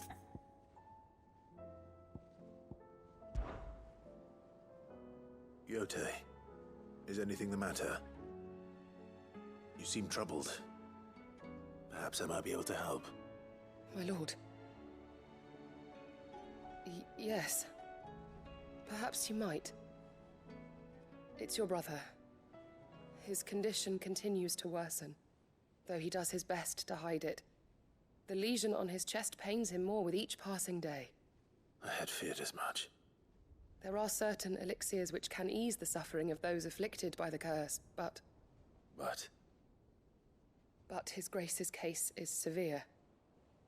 The drafts I have been able to prepare for him thus far have ceased to have any real effect. So I consulted with Talia and certain of my comrades among the Undying about the possibility of finding something stronger. And thankfully, a recipe was found. The only problem being that the critical ingredient is exceptionally hard to come by, and our supplies are almost exhausted. Unless we can secure more soon, your brother's anguish will likely become unbearable. My lord, I know that I have no right to make demands of you. But would you help? For Joshua's sake. For Joshua? Anything. Thank you, my lord. So, what is this critical ingredient? A rare herb by the name of stonerwort. It grows only where the ether is densest. The vigor it stores in its stems helps to counteract the curse. We discovered a patch near the aqueduct in Rosaria.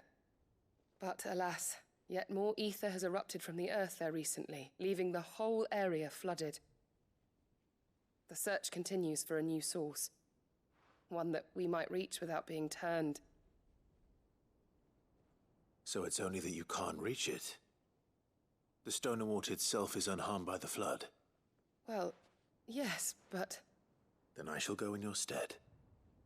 But, my lord... You've yet to find another source, correct? So for now, the aqueduct is our best hope. Besides, I'm a dominant. The ether can't hurt me. Well, if you're sure, my lord. Stonewort is easily identified by its blood-red blooms. Search around the aqueduct, and you're sure to find some soon enough. I shall remain here and prepare the other ingredients.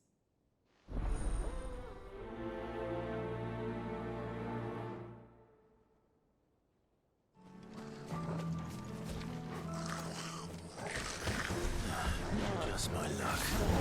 Well, I won't be picking anything till they're gone. There's only one thing for it.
Here it is. Better collect as much as I can before reinforcements arrive.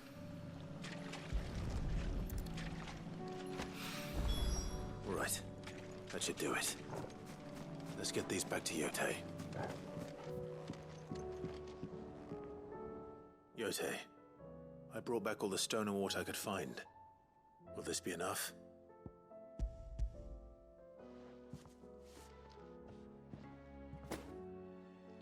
Yes, my lord. Thank you.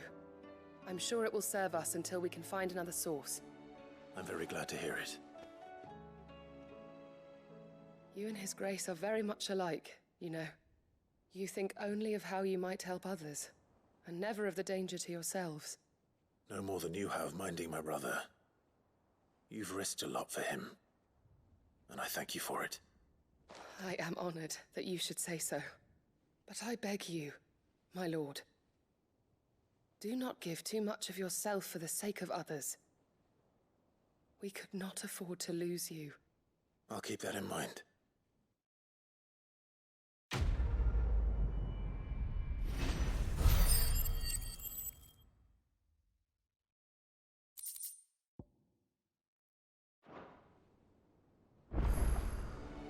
I will not let them be forgotten. Sid, may I have a moment? Of course. It is an honor to finally speak with you. My name is Herman. I've been with the Cursebreakers for some time now, and I wish to be deployed to Ash. Any assignment will do. No. The lands across the Narrow are too dangerous. I will not send good men and women to risk their lives needlessly. Why would you want to go back? I need to retrieve something. Something important. I was raised in an orphanage. The Badbach Conservatory. Or rather, I was held captive there. It was not a place of nurture. It existed solely to turn bearer children into mindless weapons. We were tortured until we feared no pain. Tormented until our hearts turned to stone. And few ever survived long enough to become tools of the last king. I can't imagine. I lost so many. I can't even remember all their names. But they must be remembered. They cannot fade away, faceless and forgotten. The Institute was run with military precision. Every child measured, every name recorded, every death logged with meticulous care. Sid, allow me to travel to Ash and recover the registry so that my brothers and sisters might live on. You are a good friend, Herman. But the fact remains that Ash is simply too dangerous. Sid, please. Even should it cost me my life. Too dangerous for you, Herman. But not for me. I'll go to Bad Bach and find the registry. You will? I won't let you risk your life. I don't know how to thank you. You can start by telling me where I'll find this orphanage. Vida Grace. Hidden in a forest, overlooking the plains. All right. I'll see what I can find there. May the mothers guide you.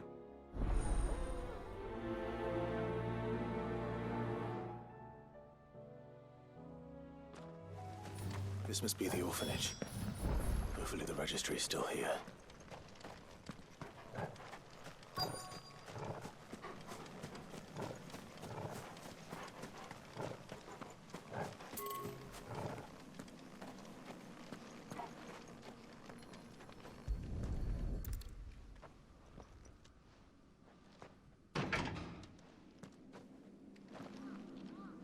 It's locked. I should look around some more before I start breaking down doors.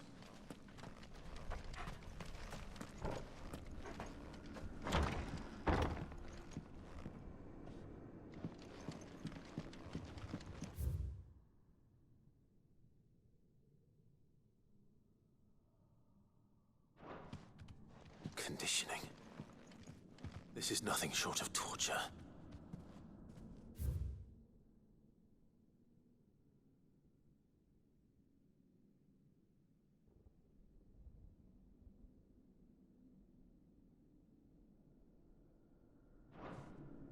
Disposed of. Herman wasn't exaggerating. It's a wonder he survived this place. I need to find that registry.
This reads like a suicide note.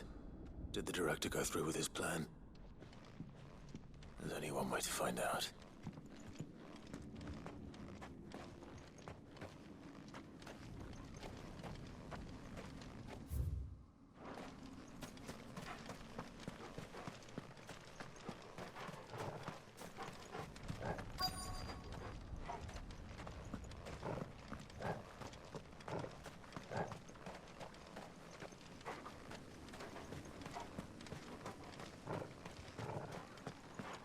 white tree.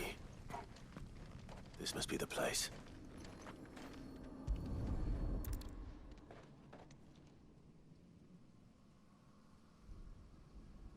Could he really be buried here? There's something hidden among the roots. Let's see.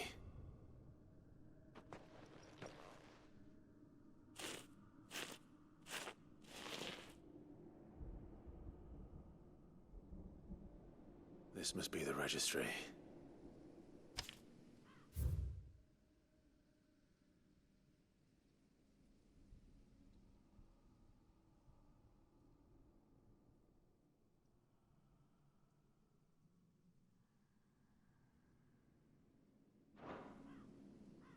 So many names. This place was a slaughterhouse. But where is the architect of all this misery?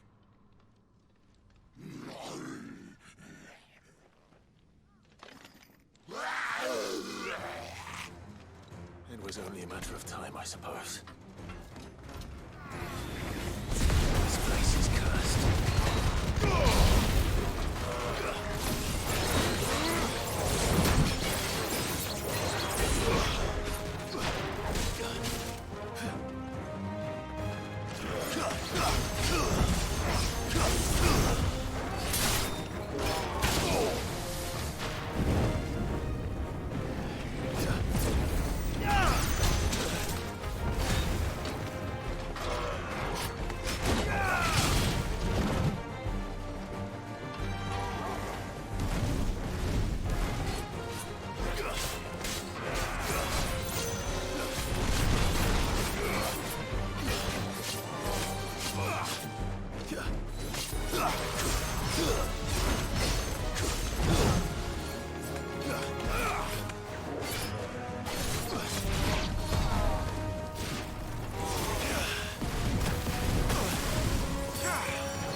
Enough!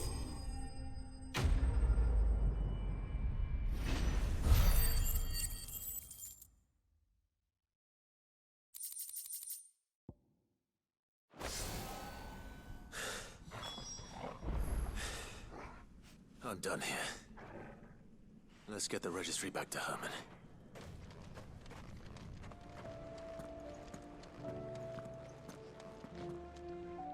I hear that you traveled to Ash, Sid.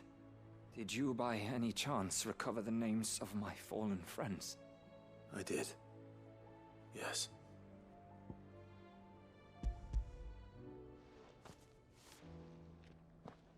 If I may? The bearer registry.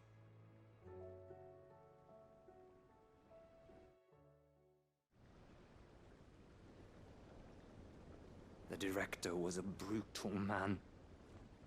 He got no worse than he deserved. The registry was all I found beneath the tree. There was no sign of a body. Nor any record of what happened to the children after the orphanage closed. I pray that at least some of them survived. All their names are here. The ones we lost. My friends. My light in those dark times. I can still remember their faces, like it was yesterday. Children who were taken from their bunks in the morning, never to return. No explanation ever offered. They'd be happy to know that you survived, Herman. But why did I make it out alive, when so many others died in that awful place? It's not your fault. And blaming yourself won't bring them back. Honor their memory. See that their names live on. That way, at least. They're never truly gone. Thank you. Sid, I'm going to write a book. An account of the horrors of Badbach, and the spirit of those its custodians sought to crush. All of Valisthea will know of our suffering, and in the name of those I lost, I will not let it happen again. Neither will I. These records would have been buried for all eternity, were it not for you. Thank you.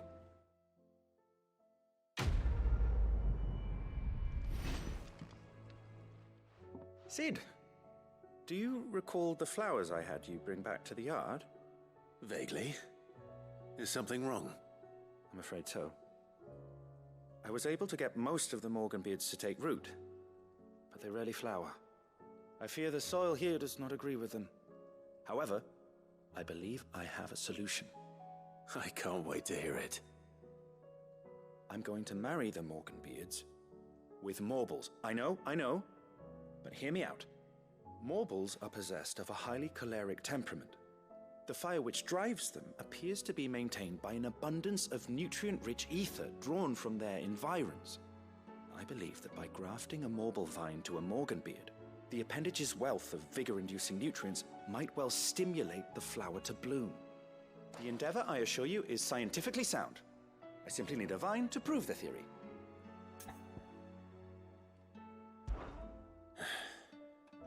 And all you need is a single vine from an ordinary Morbol. That is correct. A single vine. As for the Morbol, I fear ordinary may not suffice. But, as luck would have it, a most extraordinary specimen is rumored to haunt the swamps of Rosaria. Why, a notice concerning this very creature was only recently posted on the hunt board. How timely. Well, I shan't keep you any longer. I know you have much to do, as do I. Now, where did I put my watering can?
talk.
Was definitely anything but ordinary.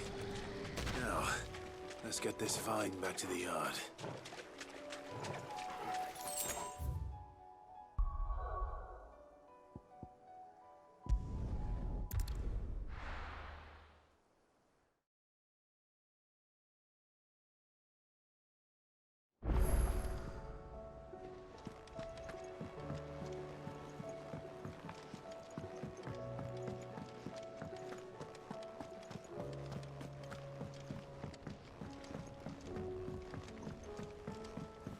Say what you will. Lady Karen is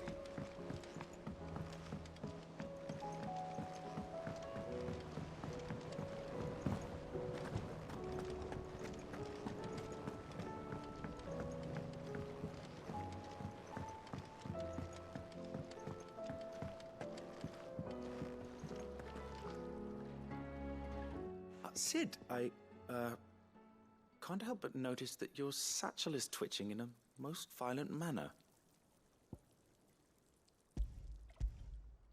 Here. It's your problem now. What an amazing specimen. The flesh positively throbs with vitality. If I can successfully graft this to the Morganbeards... When I successfully graft this to the Morganbeards, I suspect the results will be immediate. I shall begin at once.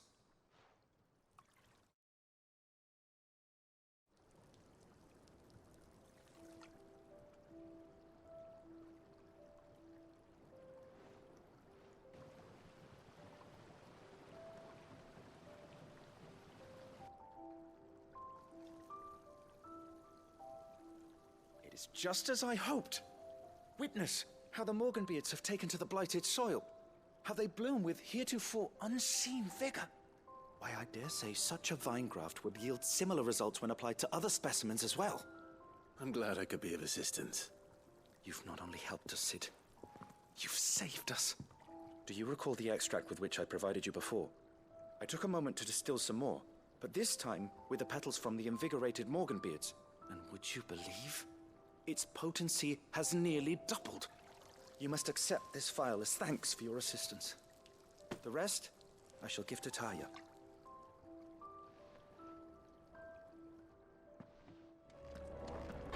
You nearly collapsed. Can't keep this up much longer. It's just a touch. Glory to Griga. There you are. And not a moment too soon. What's happened? Taya's busy working herself into an early grave. Since the arrival of her latest patient, she's refused to stop, even for a moment. I've tried offering to see to him in her stead, but she won't hear of it.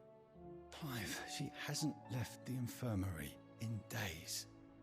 She's pushing herself too hard.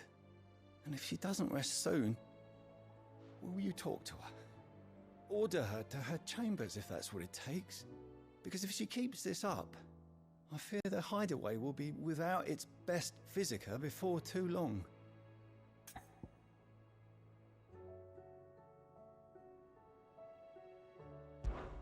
I know better than to order Taya to do anything, but I'll speak to her. Oh, thank you.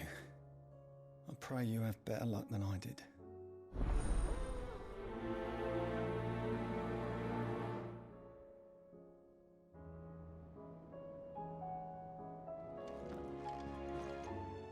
Well, Taya, Rodriguez worried about you.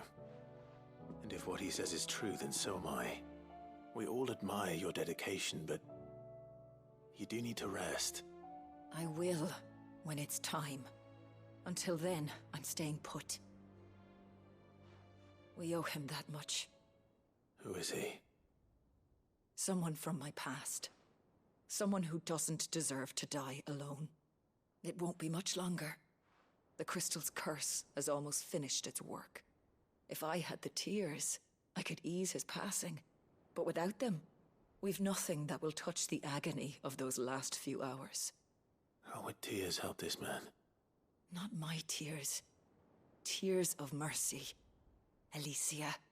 It's the only thing strong enough. You wouldn't, Taya. Surely.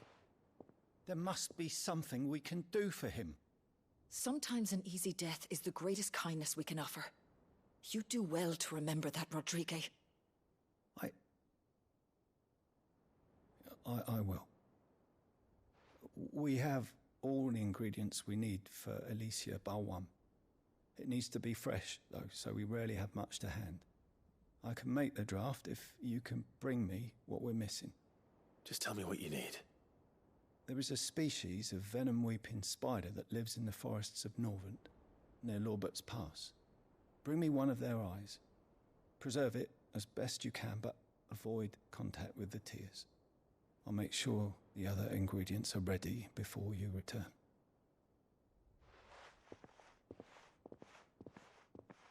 Thank you, Clive. I won't forget this.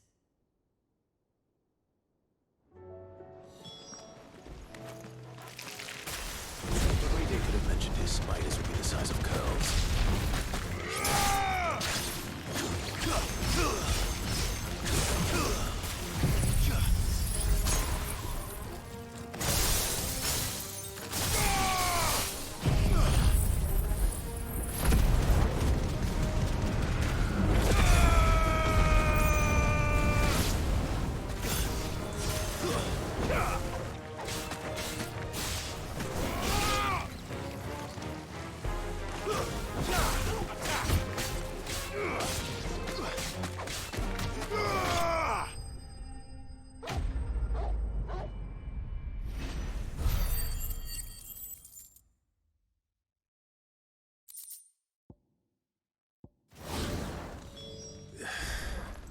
Hopefully one will be enough.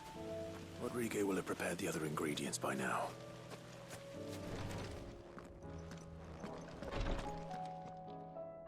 Thank goodness you're back. Taya looks like she's about to collapse. Is this what you needed?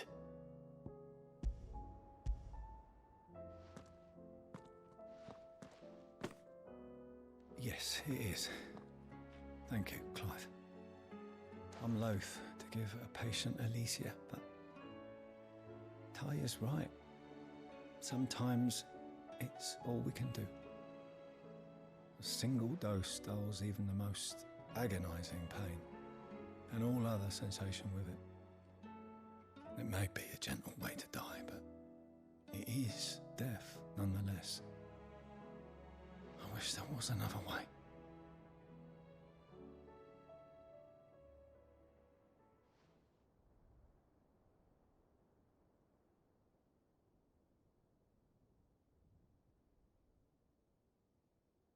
How are you feeling? Light, mid-here. Drifting on waves. Good. Just relax. Let the waves carry you to a better place. Thank you, Taya. I'm so proud of you.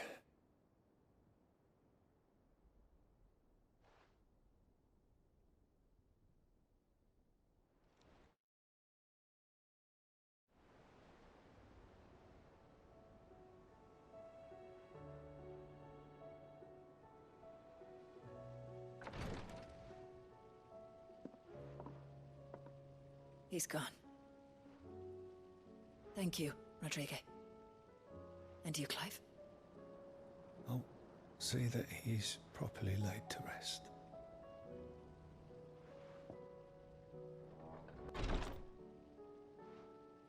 The man you helped today was my mentor, back in the Southern Isles, on the front lines of some meaningless war. I was still a child when they shipped me to their triage tents, to treat the wounded with my gift. But in such blighted lands, I was next to useless. Until he taught me the true physicker's art, that is... An art we would be lost without. Tears of mercy were his gift to the bearers of the world. A respite from the agony of the curse's end. And a kindness Sid would have approved of. You know as well as I what life is like for a bearer soldier. Marched from one battle to the next, never knowing which might be your last. A commander may care nothing for the bearer spent in his service, but my mentor's gift gave the dying one fleeting moment of tranquility before the end. I've no tears left, Clive. I've seen too many of my friends taken. Something needs to change. And we need to be the ones to change it. And we will. I promise. I hope so. Something happened to Miss Midadol. I heard you...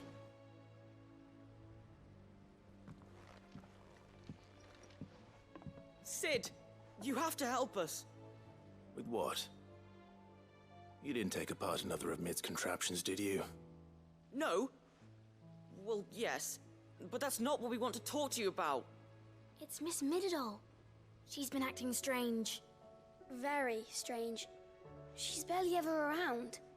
And when she is, she acts like we aren't even there. Her head's in a crowd. In the clouds. That's what I said. In the clouds. Well, she does have a lot on her mind. When did you last see her? Not long ago. Right after she got back from saving you from Stoneir. Then it's probably just about the Enterprise. It did take quite a battering on the way there and back. You didn't break it, did you, Sid? You really should be more careful around Miss Midadol's inventions. Oh, don't listen to her. Even if you did break the Enterprise, you could put it back together, couldn't you? But who's gonna put Miss Midadol back together? She seems really sad. Why don't I go and see if I can cheer her up? You do that? For us? She's in her dungeon.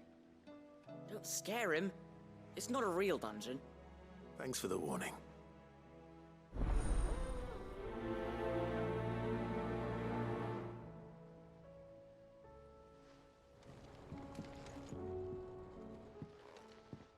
Mid, if you have a... That's was right here under my arse all along. If this doesn't steer to the skies, nothing will. To the skies? You aren't trying to give the Enterprise wings, are you? What else would I be doing? The children seem to think you're avoiding them. They're worried about you. Is this really so important that you need to shut yourself away from everyone? The Enterprise is already the fastest ship in the realm, and that's with the sea beneath her. But what if she weren't bound to the waves? What if she weren't bound to anything at all? It's not fair. The gods get the skies all to themselves, so I'm gonna do something about it. The Fallen had their chance, but they relied too much on magic. And see where that got them? But not me. I've discovered how to do it without.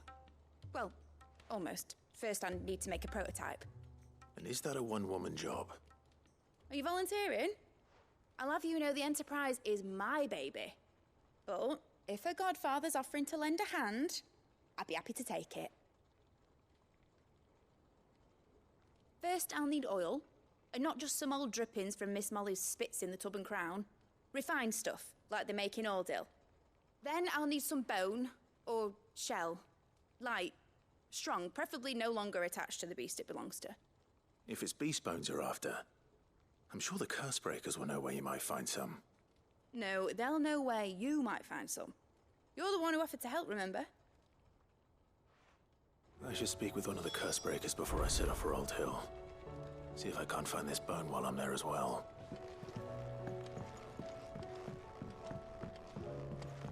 Has Midadol mentioned a new project yet?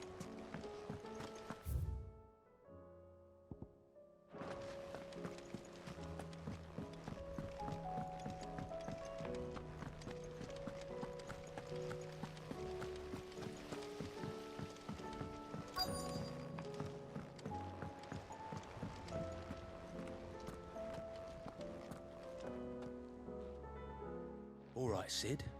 Come to buy us around, have you? Only if you earn it. Mid needs a piece of light but durable bone for her next project. You've encountered your share of beasts on your travels across the realm. Any ideas? Most bones are the same.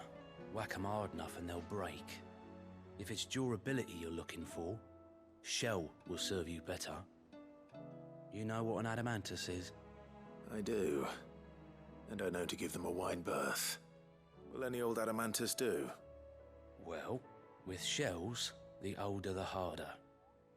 There's a rumour of an ancient adamantus down in Karava, near Old Bidza.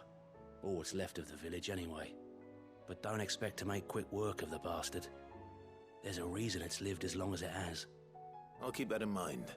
Thank you.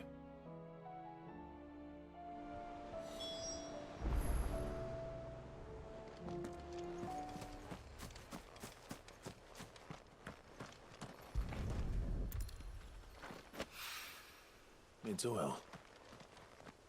After what happened here, it's a miracle there was any left at all.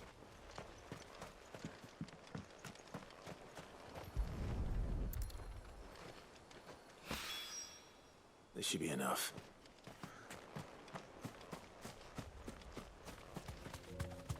Here we are again. Karava. If you were a tortoise, Torgal, where would you hide? Looks like we found him.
Get these materials to Mid so she can finish her prototype.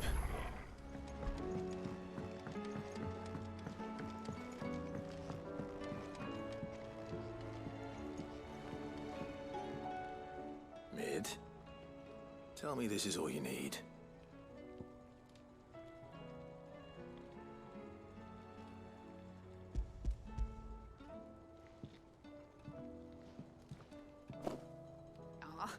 You make it sound like I asked you to save the world or something. Tell me this is all you need. It's most of what I need. After you left, I went over the figures again, and I realised I'd forgotten a 1 and a 0. And a cogwheel. Just a tiny one. Though, that's the problem. Gears that small are a bastard to make, and I may have lost the one Blackthorn spent a fortnight toiling over. Wait. The children. When they took apart your scales, there was a tiny brass gear. Now that I think about it, they didn't use it when we put the scales back together. The young'uns? But why would the... You know what? I don't want to know.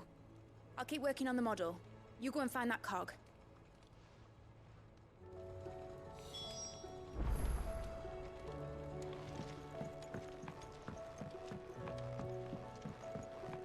Has Midadol mentioned a new project yet?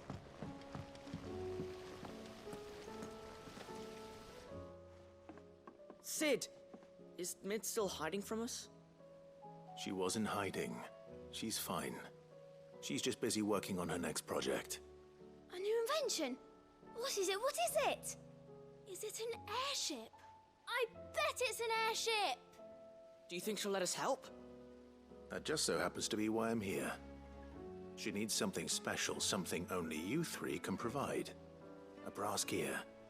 A tiny one. One that might fit on, say, a set of scales? Oh, the one you forgot! We remember! We saved it, just in case. It's in the bag of bits.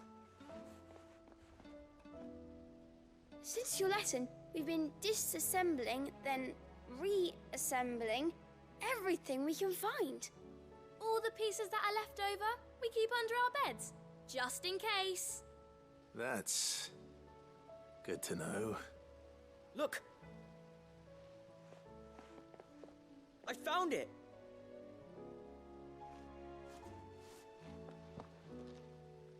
Is that all? Just the gear? We have more parts if Mid needs them. That's all for now. But I'll let Mid know about your hoard. Just in case. Thanks, Sid.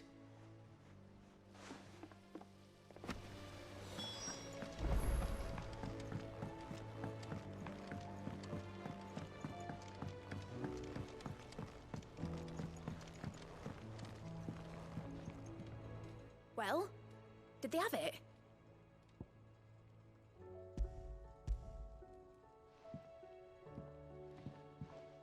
They did. And they kept it somewhere nice and safe. Will it work? Will it work? It's perfect! You're a genius, Clive. What exactly are you going to use it for? only the most important job of all. The wings aren't going to move on their own, but with the right cog in the right place, well, you just wait and see.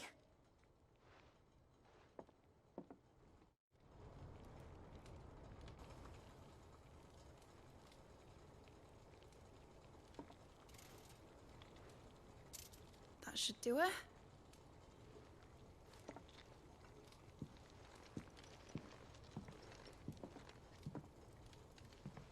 Here goes nothing.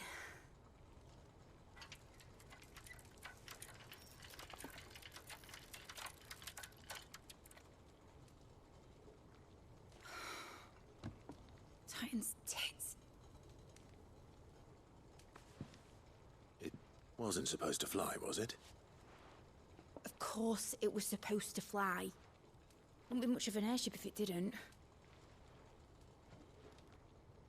Honestly, these bloody engines are driving me mad. I was so sure this would be the day she soared. The Mithril engine was made to make dreams come true. But maybe this is one dream the world's better off without. Show folk how to take flying. It won't be long till they're raining death down on each other. People will lose their homes. Children, their mums and their dads. Like I lost mine. I'm sorry. So am I, Clive. So am I. Sorry that I have to choose. Do I follow my head, or do I follow my heart?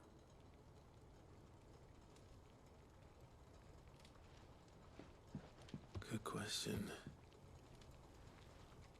The first time I stood on the deck of your ship, felt the wind in my hair. It was like I was flying. But imagine how it would feel to actually do it. My dad always said there were two ways of living life. Chasing a dream or shuffling to your grave. And he were right. Right about a lot of things. Not that I like to admit it. People need dreams to chase. Especially in a world like this.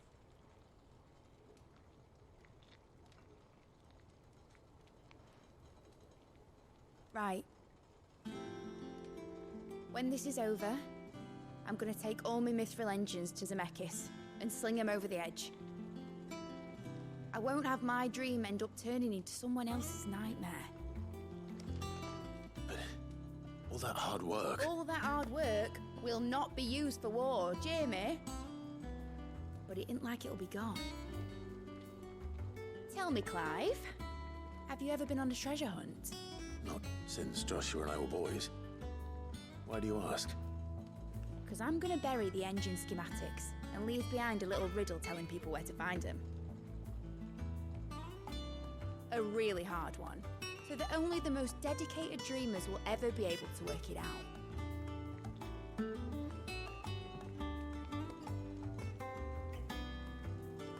Ooh, I can picture it now. Some daft general squinting at the words with a gormless expression on his mug. Like that one, yeah. Right.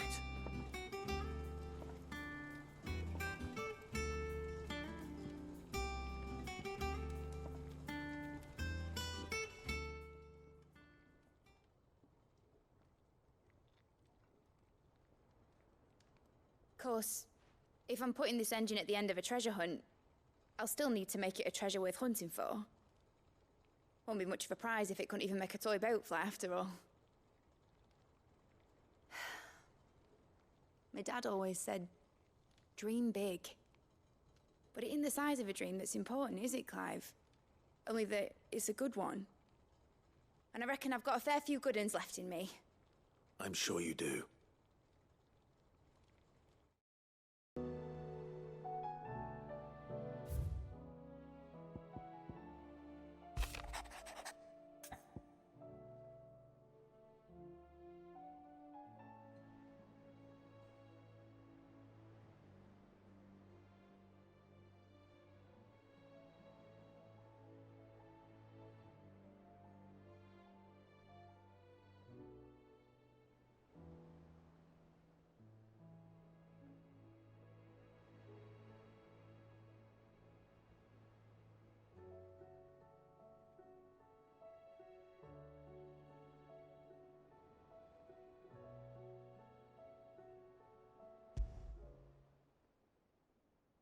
Something tells me this is no mere adventure story.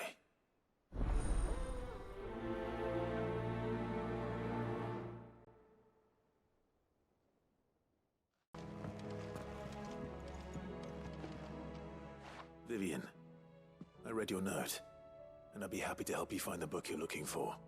Thank you, Clive. But tracking it down will not be easy. Are you sure? Please. You have always granted me your wisdom and insight whenever I asked. It's only right that I return the favor. Or at least attempt to. You are too kind. Alas, what I ask of you is rather more trying than delivering the odd lecture. I spoke with Hippocrates to see if he had any inkling as to where another copy might be found, but perhaps it is best that you hear the details from him. If you say so. Forgive me, Clive, for asking this of you. But this book, it set me on the path to becoming who I am today. Its importance cannot be overstated. Ah, Clive, my boy. What a pleasure it is to see you. Hippocrates. There's something I need to ask you. I've been charged with locating a book called From a Distance. Then you seek a rare gem indeed. One whose name I had not thought to hear from your lips. You've been talking to Vivian. Right as always.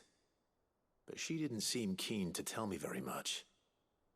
I take it she didn't like what you had to say. And yet I gather it did naught to dissuade her. Clive, if the young professor has tasked you with obtaining a copy, I fear she asks the impossible. The executors would not allow it. The executors? Coveters of Secrets.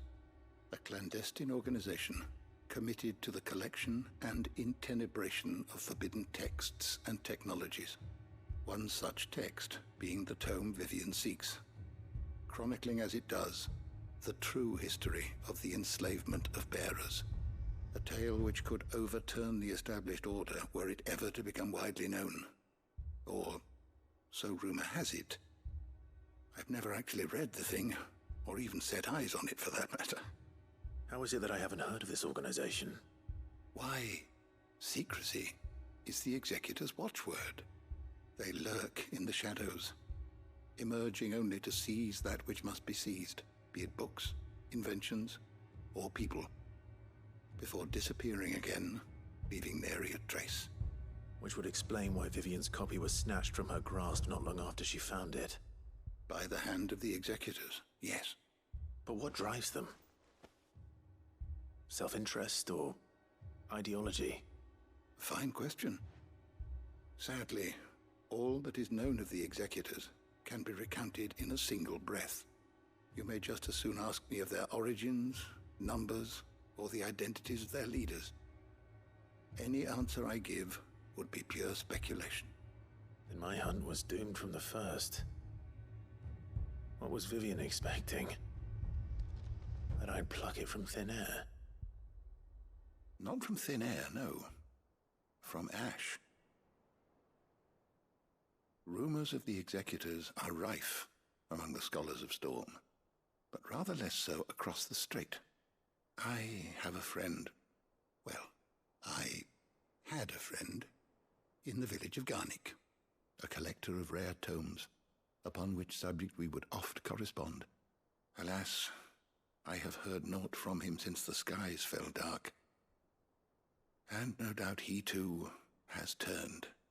But though he did not mention it by name, it is possible that a surviving copy of From a Distance yet rests upon one of his many shelves, quietly awaiting discovery.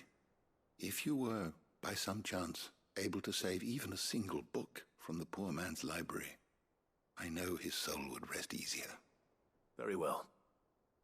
When I next find myself in Waloed, I'll be sure to pay Garnik a visit. The entire village looks abandoned. Now, which house would a bookworm live in?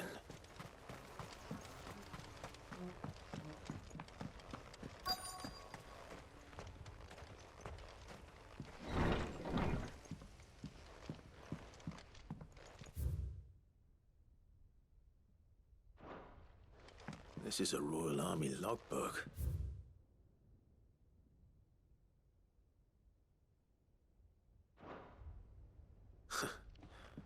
His interests were certainly varied.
This is it. But if what it says is true, I need to get this back to the Hideaway.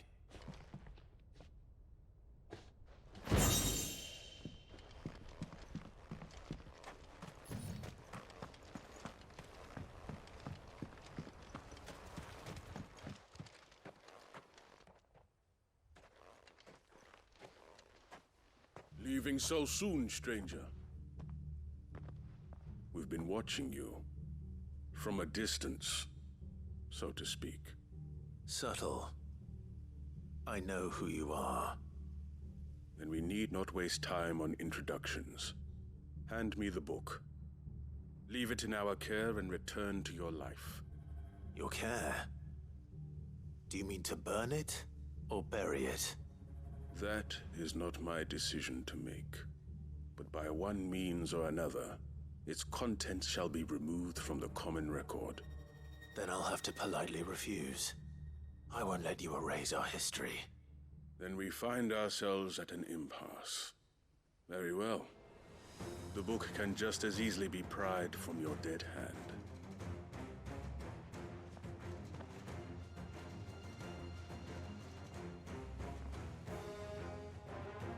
Let's see, shall we?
Torgal.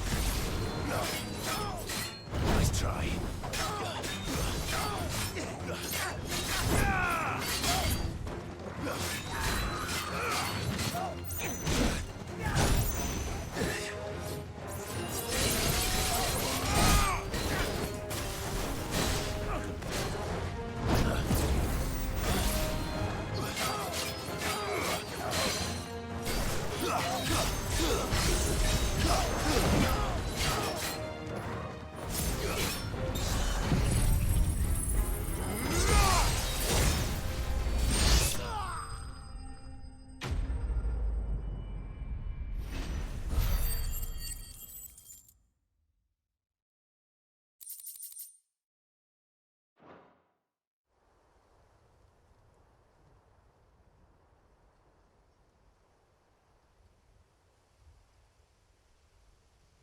Impressive. But we have other means. We shall claim the book yet. Why do you want it so badly anyway? It lays out in no uncertain terms the vanity and avarice of mankind. It tells the shameful history of the persecution and oppression of a gifted few by a giftless many. Would you say that this interpretation was correct? I don't know. You don't know. Your sword may be sharp, but your wits are dull. So let me answer for you.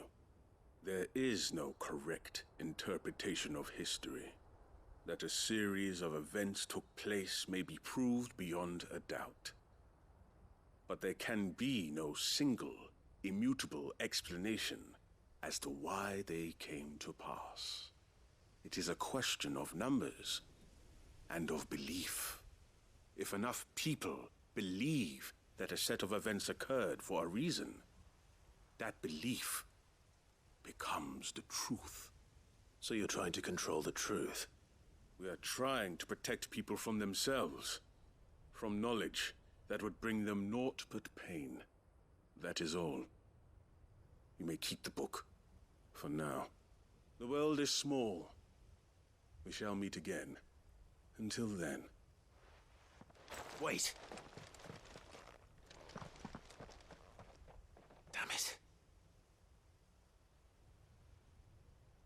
Let's get this back to Vivian. Perhaps she can explain what that was all about.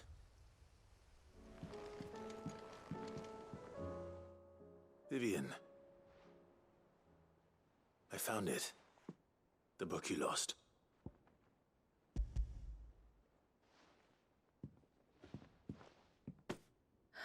You found it. Thank you, Clive. Even though I asked this of you, I was not entirely sure it would be possible. I feared the executors had seized every copy. I met with one of these executors, and I convinced him to let me keep it. He told me something. That the truth is just a matter of collective belief. And that if enough people believe a lie, that lie becomes the truth. It does. But it also means that the truth is not immutable. That it can be changed. Provided that those who wish to change it can convince enough people that their perspective is the correct one. As the sad history of the Bearers proves. You said that the book inspired you to become a scholar. It did.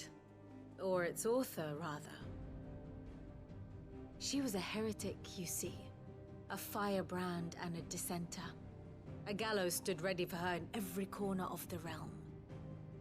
And by shunning society, or perhaps being shunned by it, she stumbled upon a truth so potent that an entire realm trembled at the prospect of its utterance. I, too, have always felt somehow set apart from the world of men. A stranger to my own species. She taught me that my solitude was not a curse, but a gift. And that, though my journey to the truth might be a lonely one, what I found at my destination would be more than worth the cost. Do you still feel that way?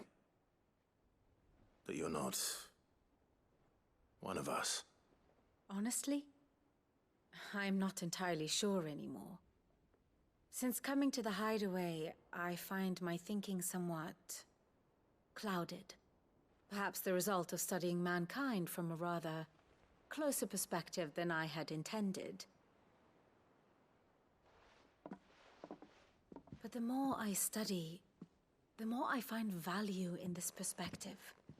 In looking not from the outside, but from within. So if you'll permit me, I'd like to continue my work here. Remember, Clive, when enough people believe, belief begets truth. Give the men and women of this benighted world the gift of truth.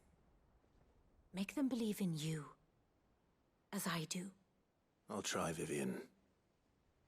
I'll try.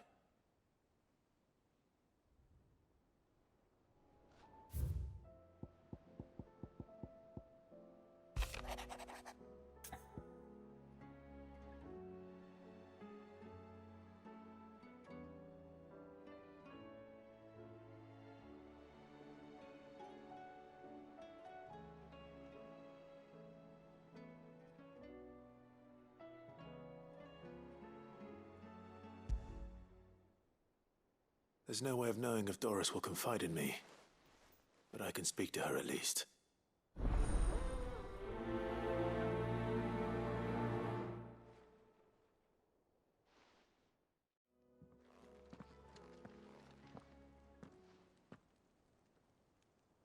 Where are you? Can I help you, Sid? I'm looking for Doris. Is she here? I'm afraid not. She's at Martha's Rest on a job. My job, actually. When she heard what the mission was, she insisted on going herself. Alone. Did she? What was the mission? Following up on some new information. Once they'd settled in, the bearers you helped liberate in the Dragon's Eyrie were keen to talk about their imprisonment. And about their captor. The slaver Cole's team were tracking when they were attacked by the Beastmen. I'll go and find her. She's at Martha's Rest, you say? If she's not moved on already, yes. I hope everything's all right. Why would Doris insist on going alone? Maybe Cole was right to be worried.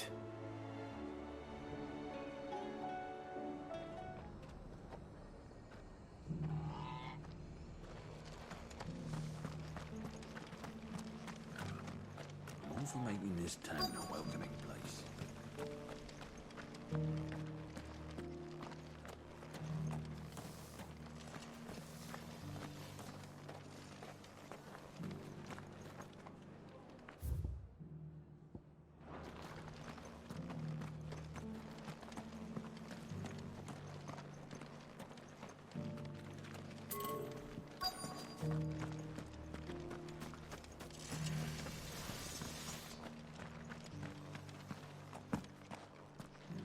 Doesn't still hurt, does it?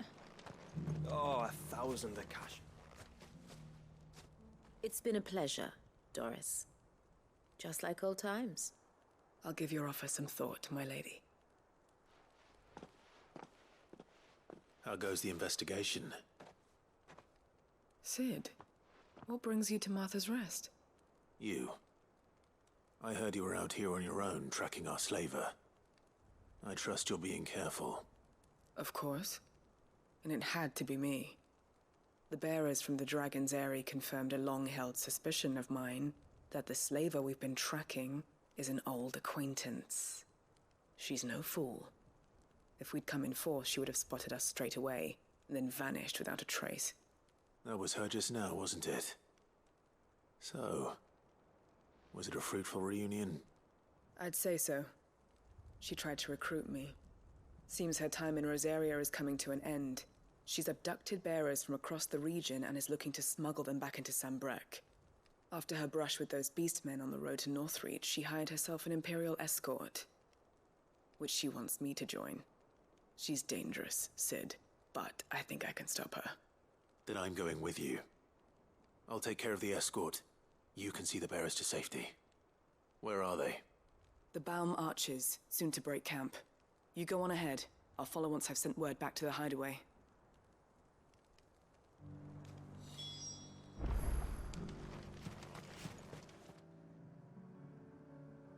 Good. They haven't broken camp yet. How did Doris come to know a slaver, I wonder?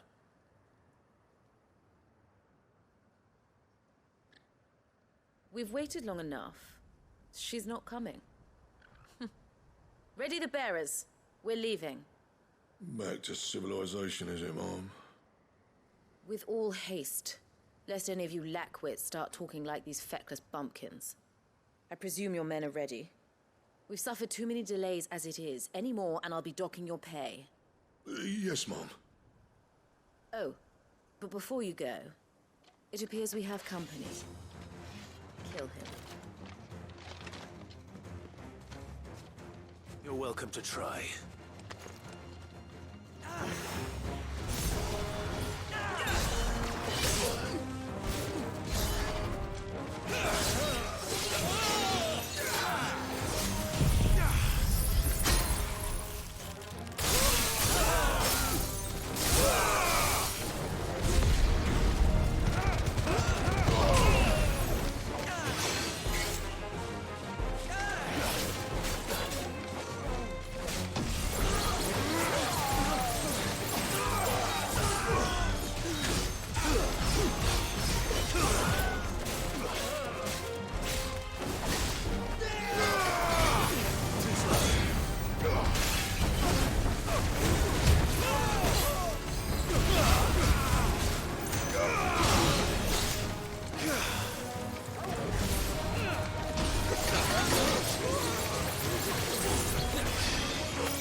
So much for your escort. You'll forgive me for not avenging my men. I'm not the swordswoman I used to be. I surrender. Do with me as you wish, Cid the Outlaw. Cid! Ah, Doris.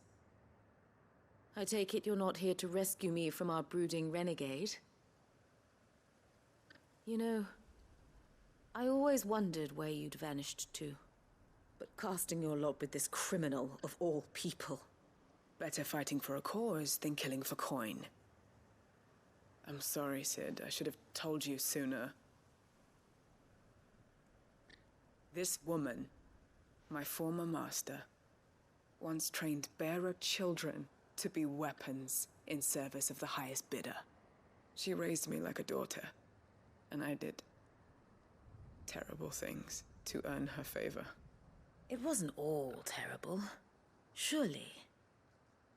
We had our fun, too. You were always so eager to learn, and had such clever hands.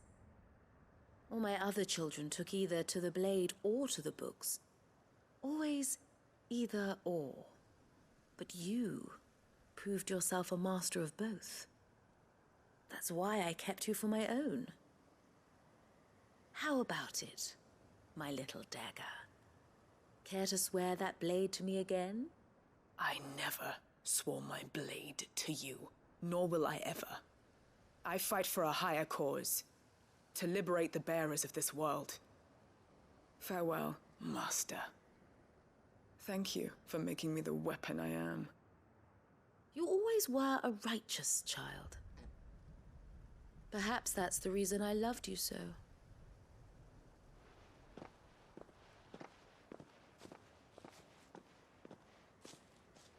What do you want to do with her?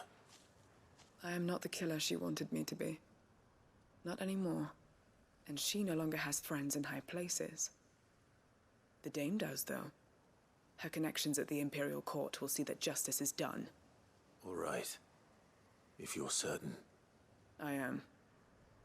And thank you for everything.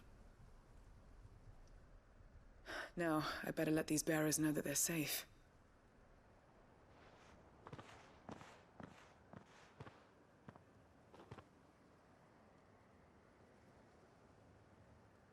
And I should head back to the Hideaway and put Cole's mind at ease.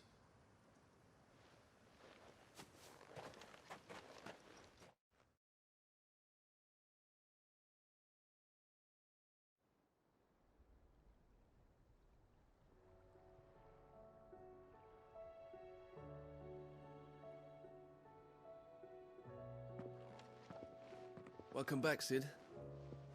Doris's message just arrived. I hear you saved more bearers from being smuggled across the border.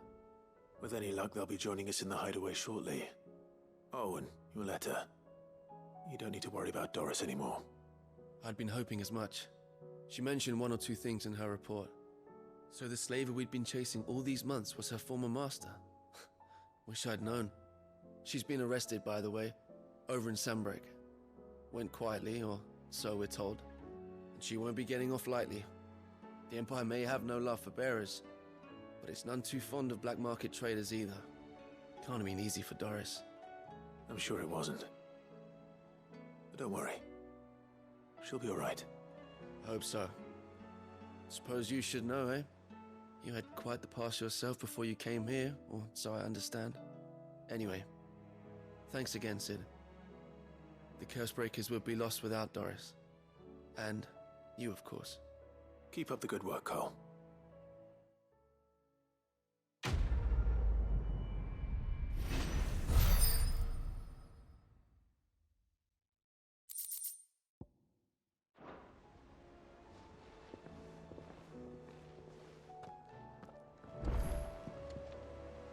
Cid, do you have a moment? By all means. It's my old master. Seems there's no escaping her.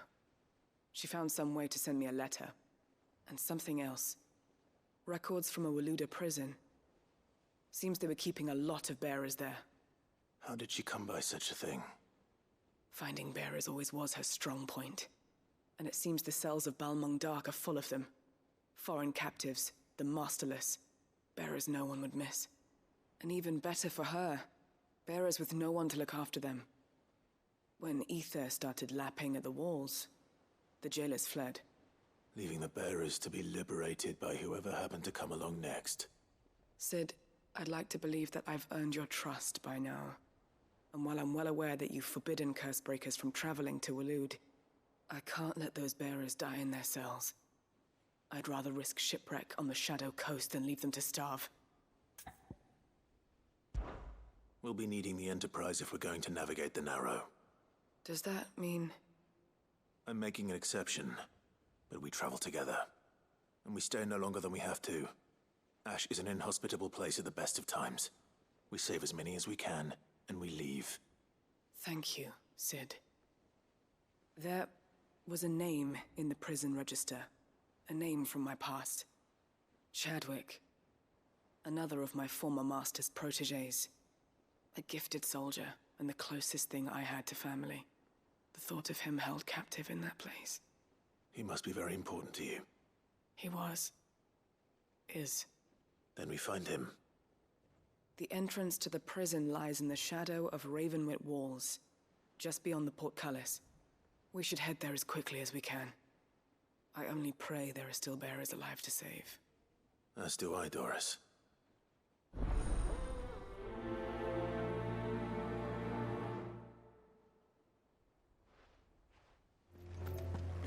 Doris is waiting for me near Balmung Dark.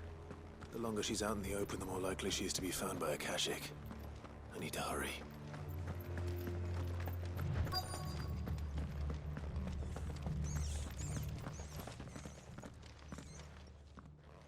There were no guards, I take it? None manning the gates, no. It's a different story inside, though. The corridors are crawling with the Kashyyyk. Most likely guards left behind when the Wardens ran. If Chadwick was being held here, I worry that he may already be. Don't give up hope just yet, but let's move quickly. Let me check the ground floor. The ether's thickest there. Then I'll search the upper level. Good luck, Sid. Stay safe.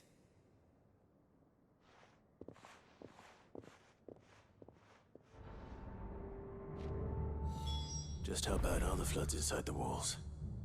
Bad enough to turn a bearer? I hope not.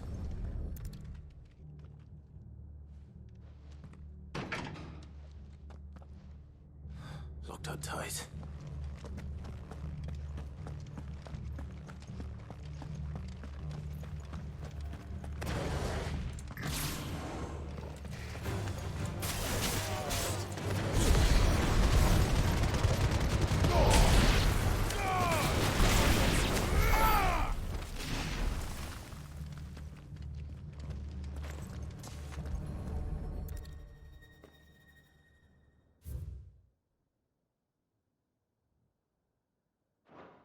So this place was no ordinary prison. And I doubt they'll have taken the creature with them when they fled.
Minimal loss of Waloed lives.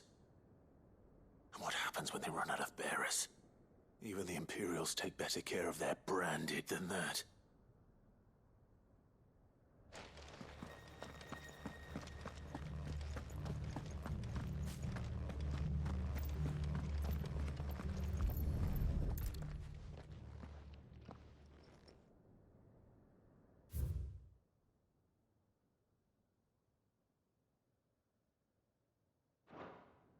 You're feeding bearers to it. This is even worse than I'd feared. Nothing but a caching down here. Hopefully things are looking better upstairs. I should go and see how Doris is getting on.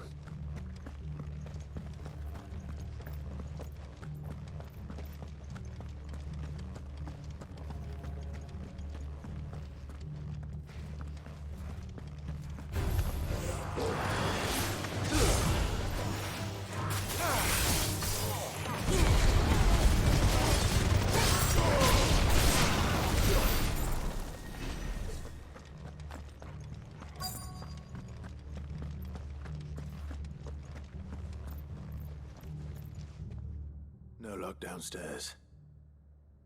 But I did find out that this place was more than just a prison.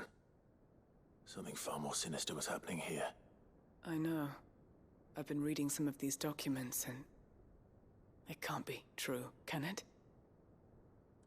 Bearers die every day in service of their masters, but this is so much worse. Pitting bearers against a wild beast armed with nothing but their wits? And all in order to bring about more death. And not just those who could fight, but the elderly, children even.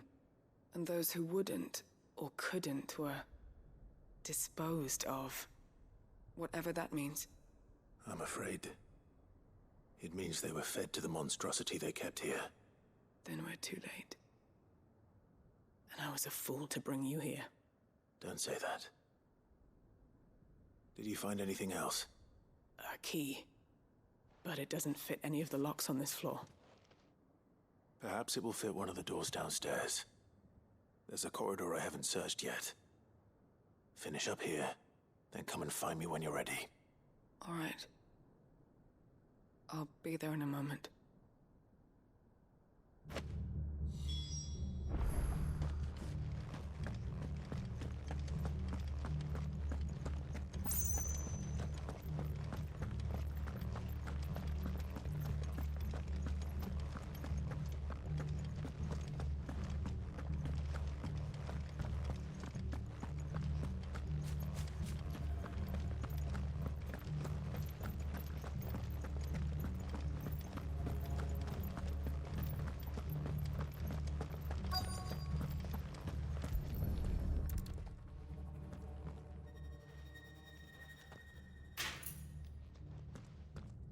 Let's see what we can find down here.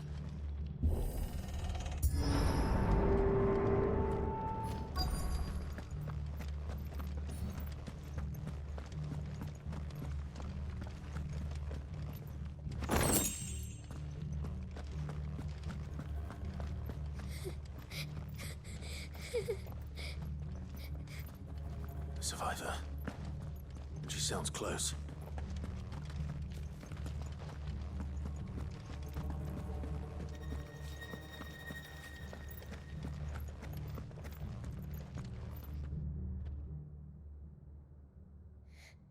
Who are you? There's no need to be afraid. Are you alone? Are there any other survivors? Some of the guards. They're still here. But something's wrong with them. Everyone else was eaten by the monster. Of course there were.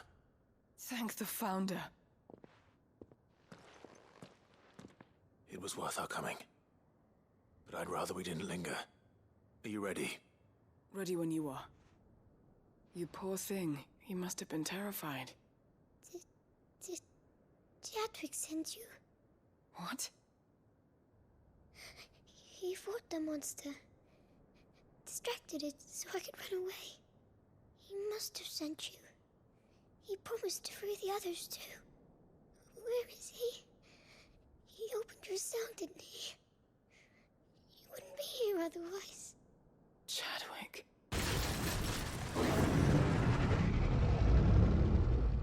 Was that? Monster's back! Chadwick, help!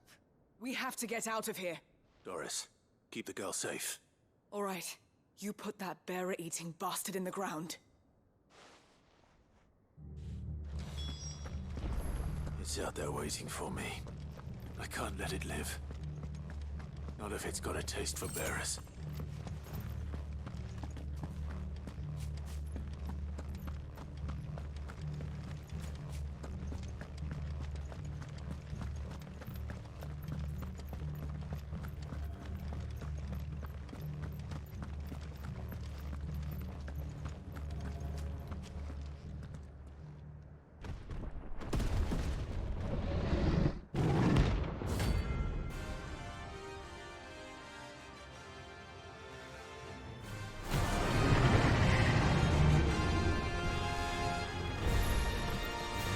Will wreak havoc if it ever leaves the prison.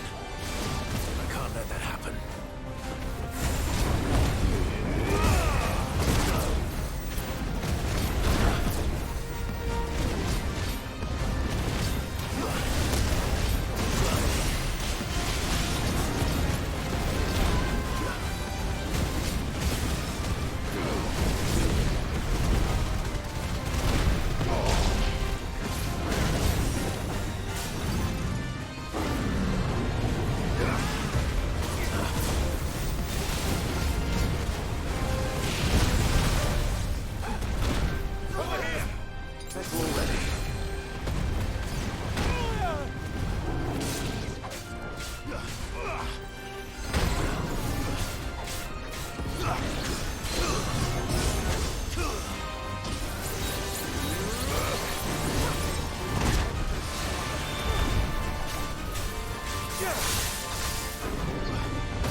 Finally. Sid, are you hurt? I'm fine. I think.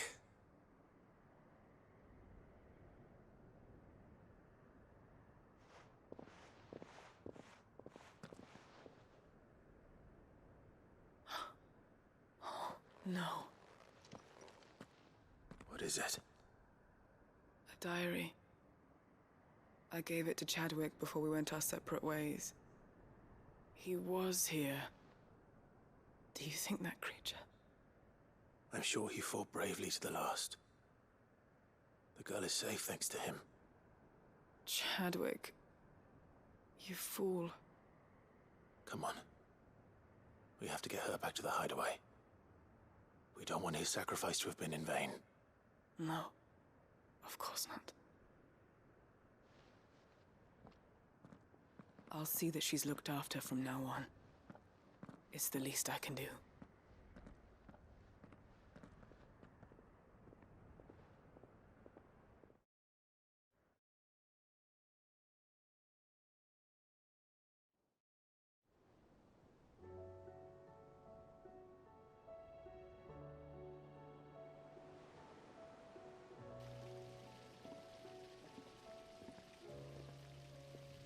From what I hear, you've barely left the girl's side in days. I hope she's recovering from her ordeal. She is. Slowly but surely. She's far tougher than she looks. I thank the flames we found her. If we hadn't... I know. But we did. I'm sorry we weren't able to save Chadwick. There's no need to apologize. Without your help, I would never have found out what happened to him. How he fought to the bitter end to save her. To save Hideaway. That's the man I remember. The man I thought of as a brother. I wish I could have met him. I'd like to hear more about your past. If you don't mind, that is. Of course. You already met my former master. She trained Chadwick and I to do two things. Kill and obey. We were supposed to be sold to the highest bidder when the time came. But no bid was ever high enough to convince her to part with us. For years, we were her daggers in the shadows. But we could never quite shake our doubts about the things she made us do. And then, one day, we just couldn't do them anymore. So we escaped. But staying together was out of the question. They would have found us too easily. After so many years of training, the pull to serve was always strong. It scared me to think he might have taken another master, become a dagger in someone else's hand. But even in captivity, the battles he fought were his own. And he died not as someone's tool, but as a hero. Hideaway is proof of that. Bearers can cast off their shackles. And the Cursebreakers will show them how. I'll fight until my dying breath to see it done. For Chadwick, and for all of us. Thank you, Doris. We'll be counting on you. So it's hundreds of leagues away. That'd mean the crystal... All right, Clive. Blackthorn told me you helped him out again. Tough for that. Speaking of which, I'm actually a bit, worried about him. And you want my advice? Afraid so. It's a bit of a funny one, this, but I saved this posh knob while I was out on a mission, and he gave me this flashy ring to say thank you. So, obviously, I show it to Blackthorn, thinking he'll be impressed, only for him to go white as a sheet and quiet as a curl instead. Try as I might, I can't for the life of me work out what could have got him upset like that. And seeing as how Blackthorn opens up when you're around, I thought maybe... I'd speak to him again. Well, I suppose there's no point leaving him to stew. Cheers, Clive. I'll be sure to pay him a visit as soon as I have a moment. All right, I'll meet you by the forge then. You come along when you're ready.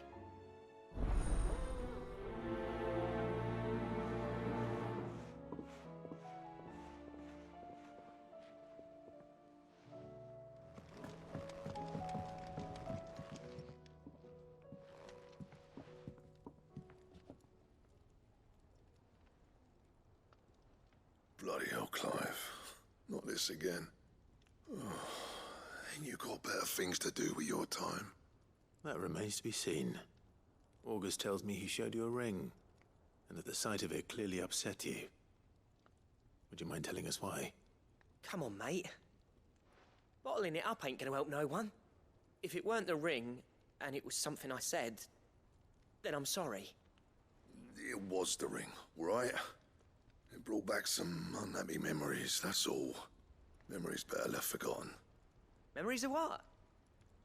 There are things we'd all rather leave behind, Blackthorn. But sometimes it helps to talk about them. And sometimes it doesn't. Is that so hard to understand? Don't be like that. Fine. If it'll get you off my back.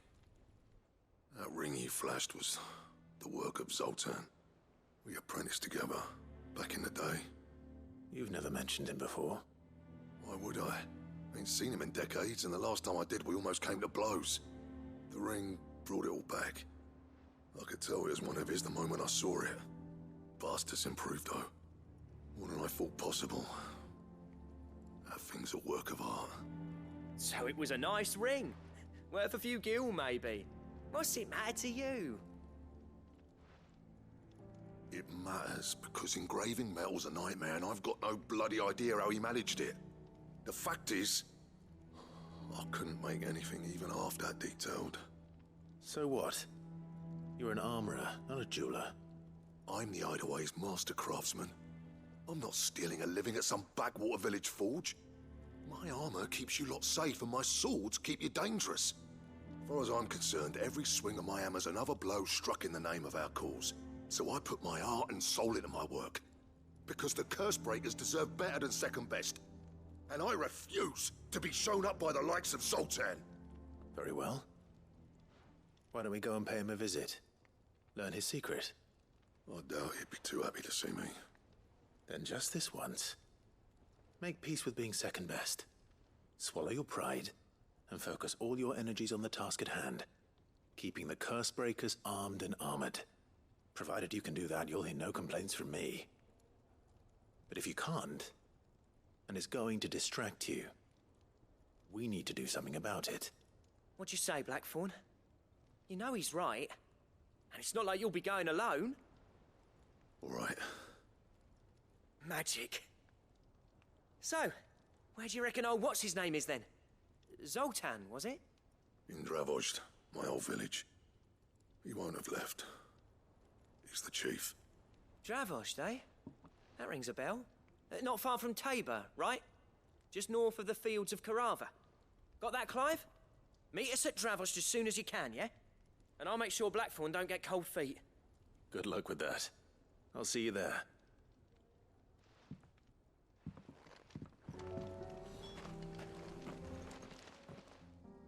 Kicked out already? No. This charmer ain't letting anyone through. Why are the gates closed? Chief's orders. No one's allowed in without his say-so. Not that I'd have let you in anyway. You look like trouble. I suggest you go home. That's what I'm trying to do, you little prick. Ain't changed a bit, have you, Snotty? No. It isn't. Blackthorn. Long time no see, eh? What the hell are you doing here? Well, it was meant to be a surprise, but since you are so nicely, I'm here to see Zoltan, you fucking numbskull. Now let us through. All right. Just don't go starting anything with the chief. Yeah, I promise I won't throw the first punch. That good enough for you?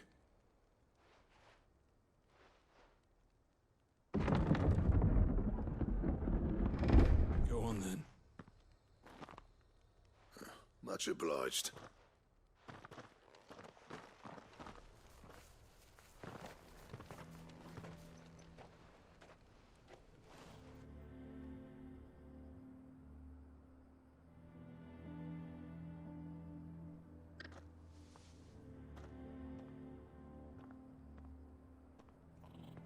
So this is Dravozd. Not much going on, is there? It's a smithing town. When I was a lad, you'd have to shout to be heard over the sound of hammer on anvil.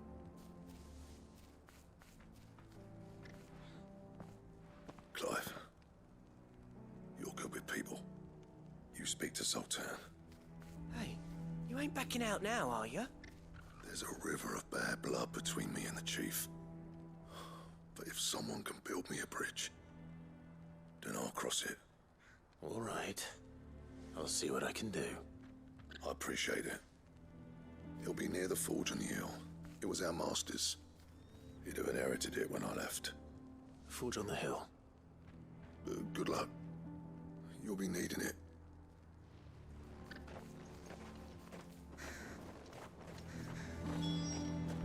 But if we can't fire the forges, how are we going to earn our keep? Mama,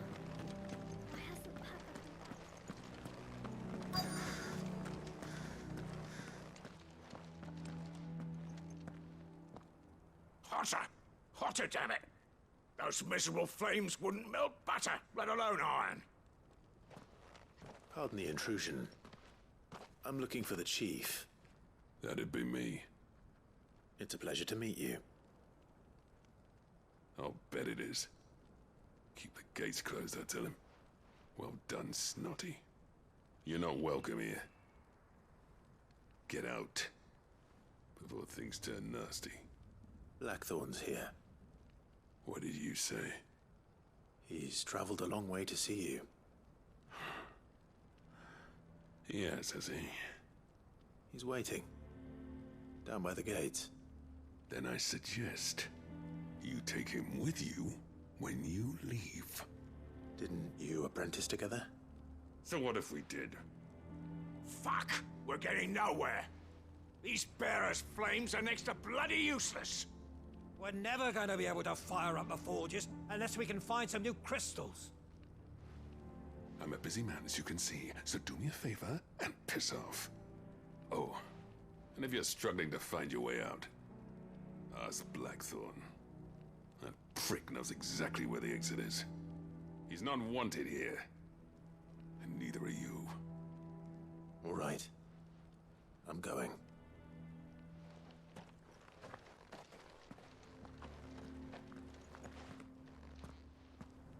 Please, Chief, you've got to do something.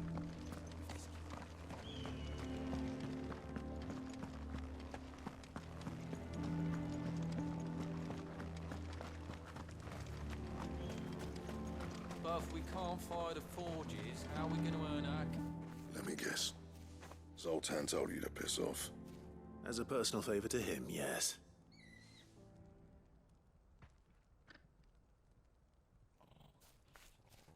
Well, at least he didn't beat about the bush. There'll be no talking him round. Not after what I did. Which is what exactly? If we're to help, we need to know. What turned the village against you? I left. Dravozd. Zoltan. The burden of leadership our dying master dropped in our laps. All of it. There are two kinds of smiths in this world, you see. My kind, who are in it for the love of the craft, who labour on a single piece from dawn to dusk to get it just right. And the other kind, who are in it for different reasons. People like Zoltan, whose work is quick and cheap. The kind of smiths who shit out a few hundred blades, reap the profit, and divvy it out among themselves. There wasn't a single day we weren't at each other's throats. And bit by bit, people started taking sides. You would have torn Dravozd in half had it gone on. So, I left. You didn't have to do that.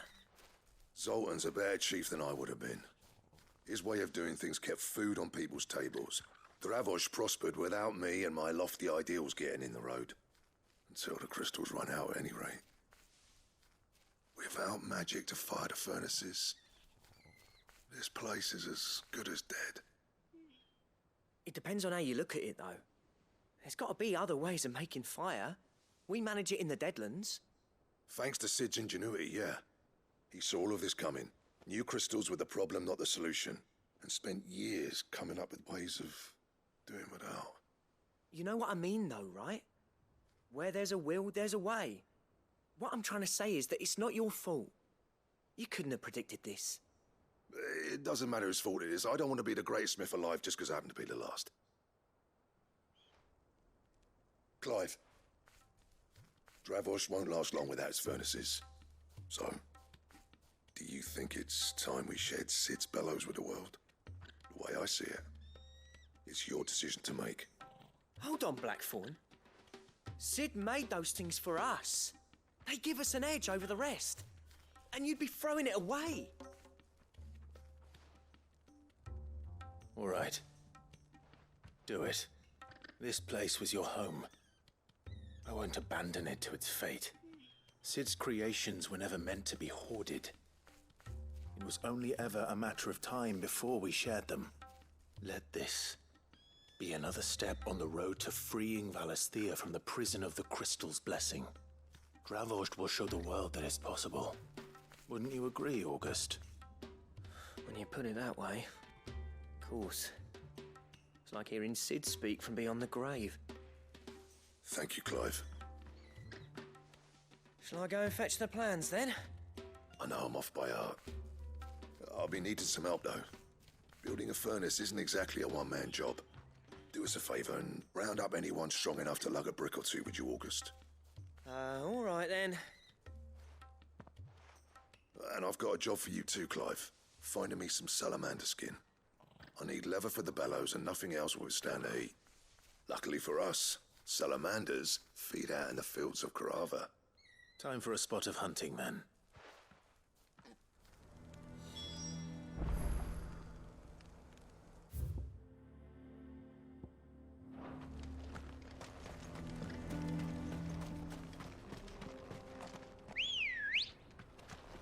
Let's go. Run like the wind.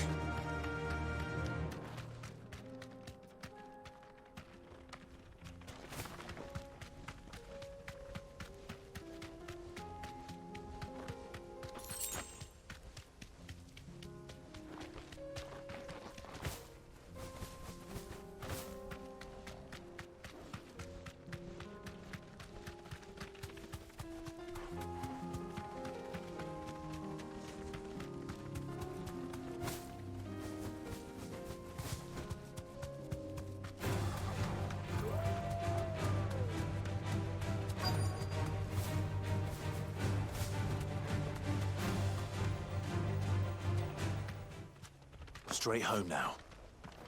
Let's make this quick, shall we?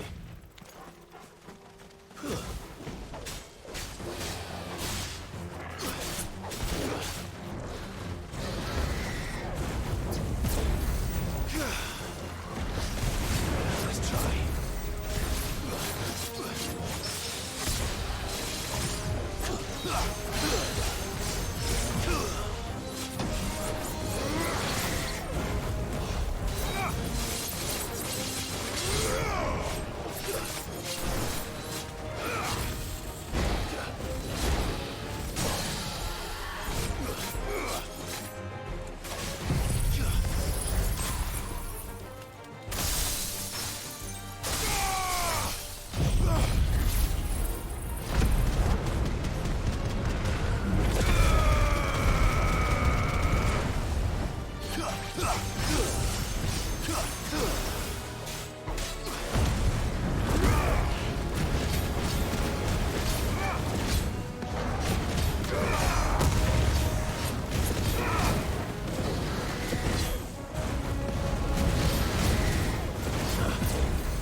I dare say that will be enough for a decent set of bellows.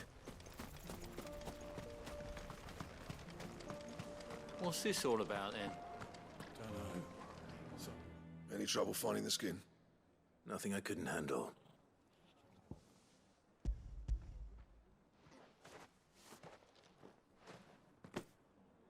There should be plenty. Right then, time to put these louds to work. If everyone pulls their weight, we'll be finished in no time.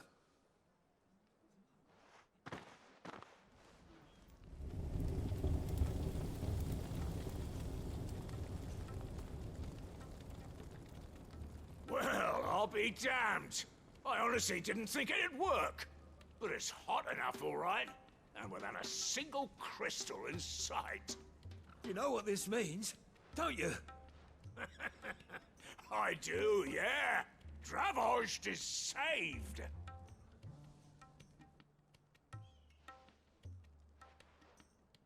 Sorry about earlier.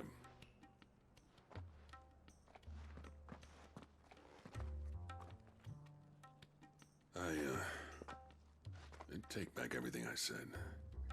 That thing you built us is an honest-to-God's marvel. You've saved our village. It's Blackthorn you should be thanking. He oversaw the construction.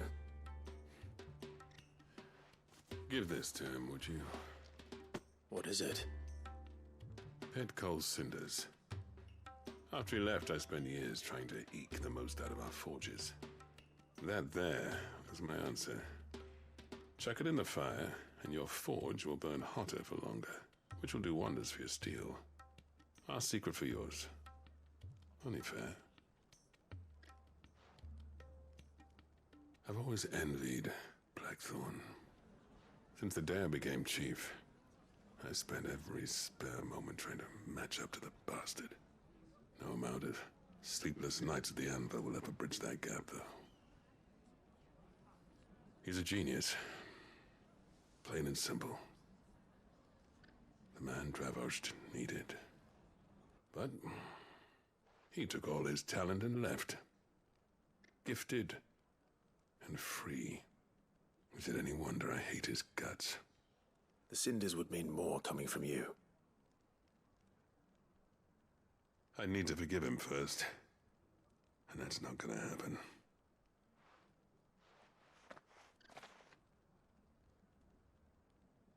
Well, you know what they say. Oriflamme weren't built in a day and all that. These things take time. Especially when they involve two geezers who hold grudges tighter than their hammers. But what matters is, Blackthorn's got that twinkle back in his eye. And I'd call that a job well done. So would I. I reckon he's going to be at it a while yet, though, so why don't you head off without us? I'll see that the old git gets home safe and sound. See that you both do. I'll save the cinders till then. All right. It'll be a nice little surprise for him.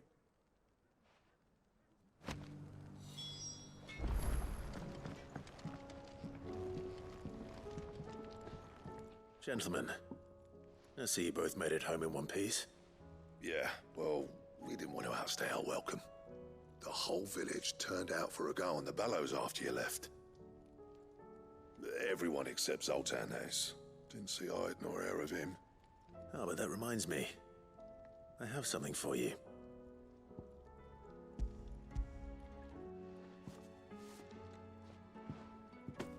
Pico Cinder. How'd you come by this?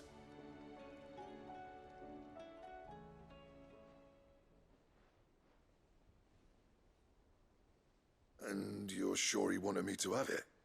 I'm sure. He didn't say so, but I think he wants to forgive you. Huh.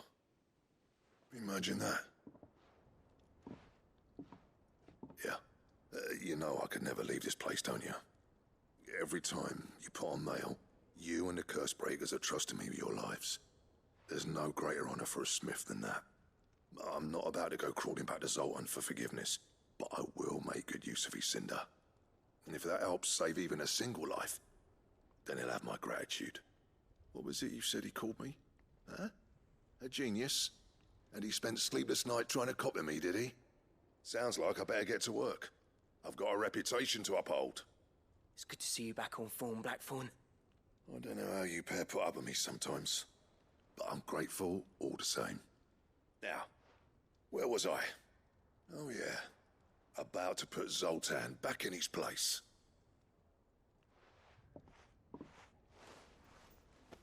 Ain't got the art to tell him how similar they are. Stubborn bastards. A little healthy competition should be good for him. You're not wrong. Still, it's a shame him and Zoltan couldn't let bygones be bygones. No use grumbling about it now, though. Blackthorn's happy. Or as near to happy as he gets. And that's good enough for me. Twinside's hundreds of leagues away.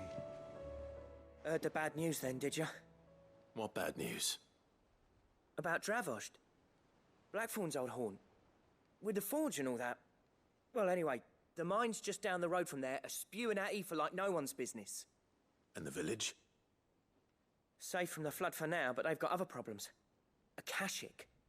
Every creature in the area is either turned, or on the way to turning, apparently. Zoltan and the others are living on borrowed time. They need help, and quick. Doris sent a few curse breakers to keep an eye on things, but there's only so much a couple of scouts can do. Except get eaten. If something ain't done soon, the old place will be overrun. I won't let that happen. Didn't think you would. Does Blackthorn know? I thought it might be better if he didn't. He'd only do something stupid. You reckon we should tell him? No.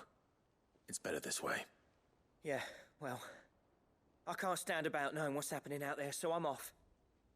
I'll see you in Dravost.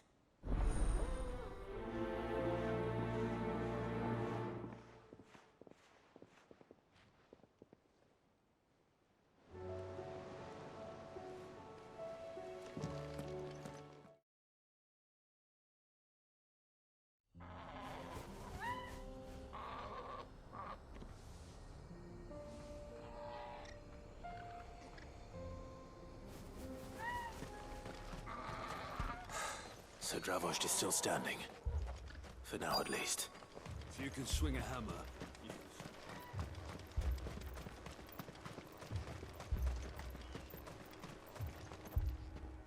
Clive! You're here! And the Akashic? Mostly off to the north still. But I spoke to Doris's scouts and it turns out things are worse than I thought. There's swarms of them out there. Told old Snotty to be ready to seal the north gate. That should buy us some time if we need it. Enough for the villagers to barricade themselves inside their homes, at least. Well done. Welcome back, Sid. I'd never have guessed, you know. Not if August hadn't let slip. Who'd have thought that the savior of Dravost would turn out to be the realm's most infamous outlaw? Keen to help us out again? I am. Thought you could sneak off without me, did you? Blackthorn. Oh, what are you doing here? One of the scouts couldn't keep his voice down. Unlike my best mate who didn't think I deserved to know. Zoltan, how long's it been? Long enough for us two to turn into a pair of old codgers, I see. That your idea of an apology? Prick. Don't listen to him. You only did what you thought was best. For the village and that. I did, yeah. But that ain't the whole of it. Vulcan, our master, didn't leave the chiefdom to the two of us. He left it to me. The best blacksmith in Dravost, barring himself, of course. Bloody stupid tradition, in my opinion. If someone's got talent, you should let them practice their craft, not ask them to settle petty feuds and barter for grain. Our master wasted half his life that way. I wasn't about to let that happen to me. So you wasted half of mine instead? You're what Dravost needed. Under me and my precious ideals, this place wouldn't have lasted a year. So I left to devote myself to the work and spare you lot the consequences. I may be a selfish prick, but I only did what I felt I had to. What you had to do was your duty! Even if it meant we all starved? Enough. This is no time for bickering. You can finish beating each other up once Dravost is safe. Fine. I've said my piece anyway. Yeah, so have I. Sorry, Clive. I shouldn't have stuck my nose in. We're short enough on time as it is. Still, give us a mo, would you? I need to get my head straight before any of them Akashic try to bite it off.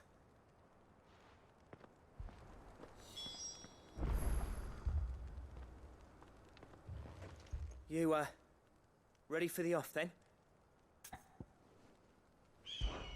We can't afford to waste any more time.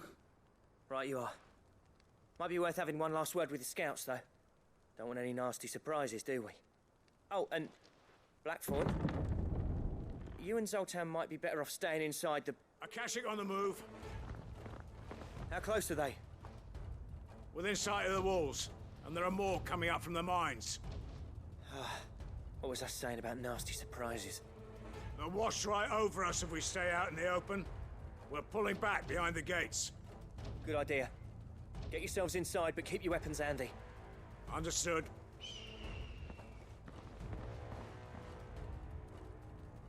I'm prepared to fight if I have to. Well, let's hope you don't. That's our job. Once the scouts are inside, order your men to barricade the gates. No heroic last stands, you hear me? No fighting at all if you can help it. August's right. I've seen what Akashic beasts can do to armor. The people here are tough and willing, but they ain't equipped to face what's coming. I'm going out there. Start work on the gate as soon as I've left. I'll give you as much time as I can. And if they kill you? You evacuate. But it won't come to that. I promise. You'd better be right. Take good care of Dravoj till I get back. Leave it to me. And give those things what for, yeah?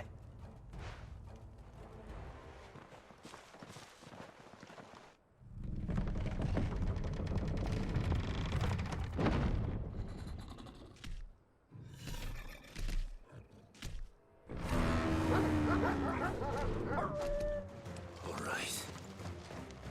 Which one of you's first?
This one.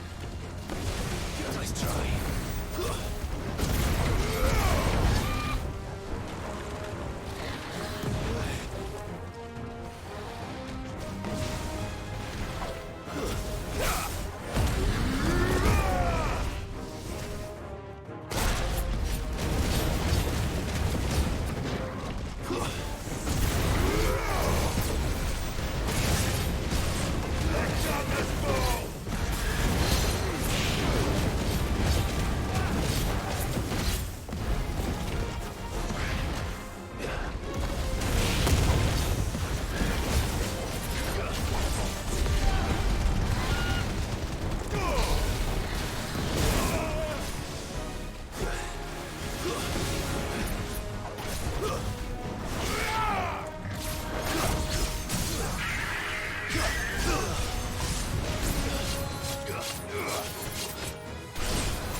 Is that it? Apparently Certainly not.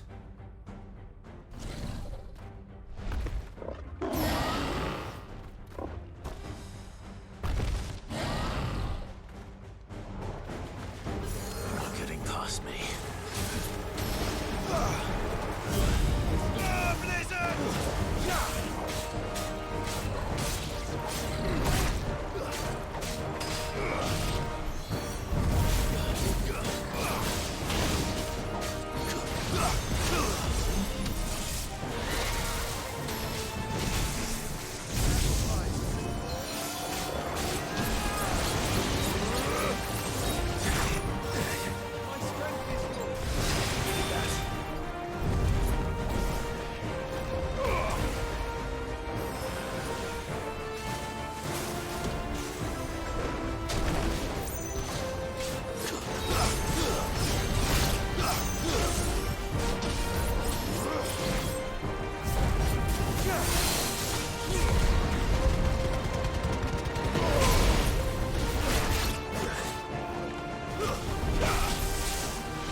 Now, the question is, did I miss any?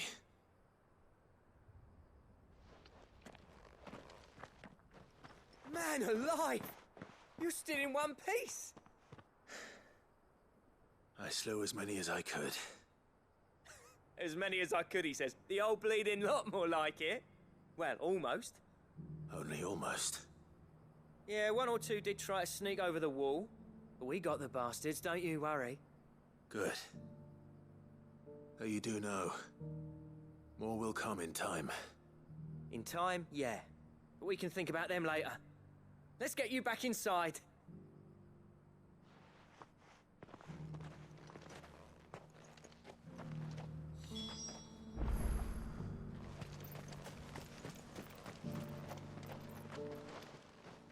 Sid! You're even more fearsome than your reputation. Enough to give those Akashic monsters nightmares. I almost felt sorry for the wretched things. But mostly, I felt grateful. Dravoged won't forget what you did today. I'm afraid I've only delayed the inevitable. There's no getting rid of that ether flood. Meaning that any living thing which stumbles into those mines will end up clawing at your walls again. And that's if the flood don't spread.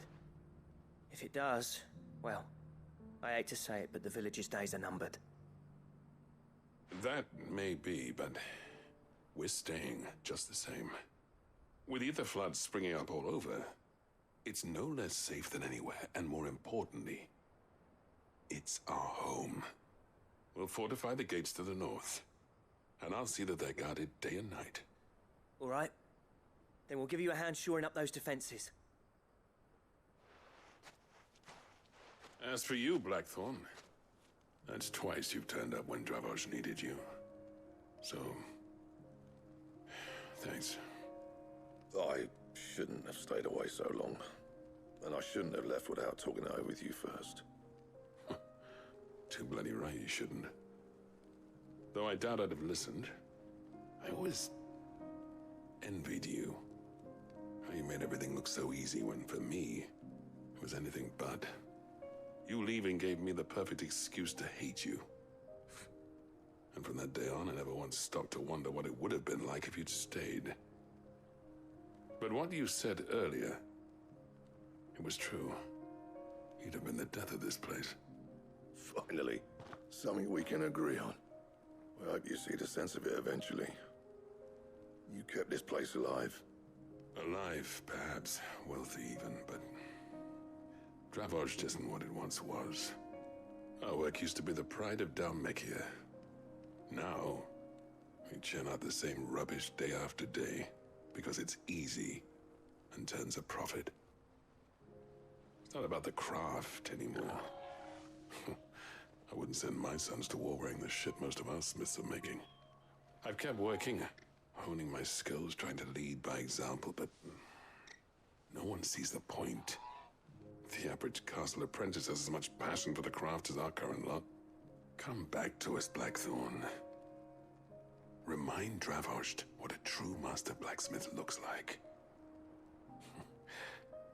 I'll even man those bellows of yours if it means we can work at the same forge again. That's a kind offer. Kinder than I deserve. And I wish I could accept, but I'm needed elsewhere. There's people who trust their lives to my steel, and I daren't let them down. Fair enough. But that doesn't mean I couldn't visit from time to time. Let's see if we can't rekindle this town's passion for the craft, shall we? I'd like that. Just be sure to tell Snotty to let me in the next time I come calling, yeah? Knowing him, he'd let you in anyway. Blackthorn. The Master Smith turned outlaw, back in my good graces. I never thought I'd see the day.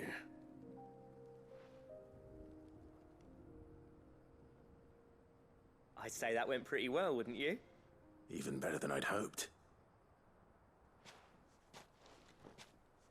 Sid, I've got something for you.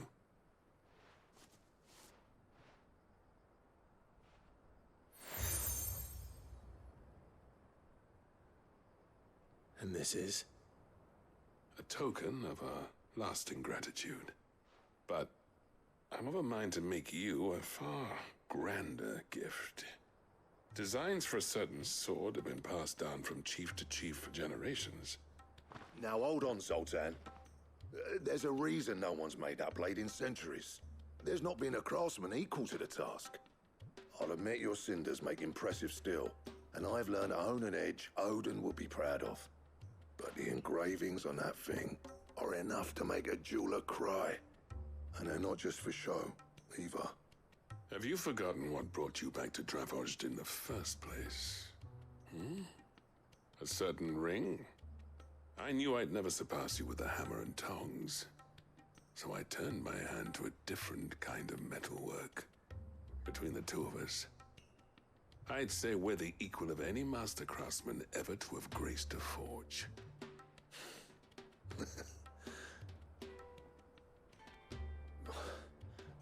You know what? I think you might be right. Clive, you wouldn't mind if Zoltan came back to the Hideaway, would you? He's more than welcome. As long as he can keep our secret. Right. Zoltan, get your tools. We've got a legend to forge.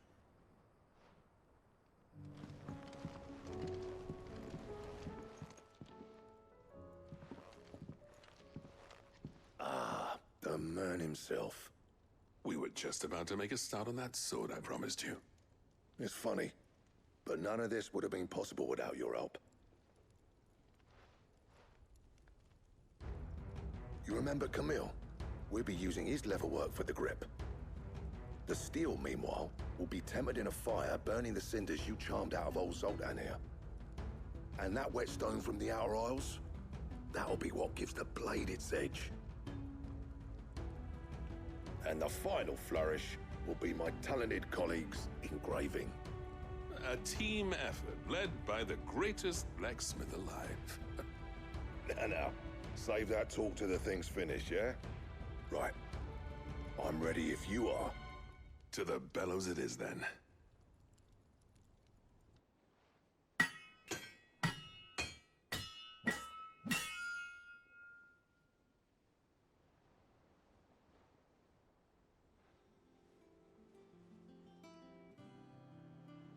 Well, bugger me. We actually did it.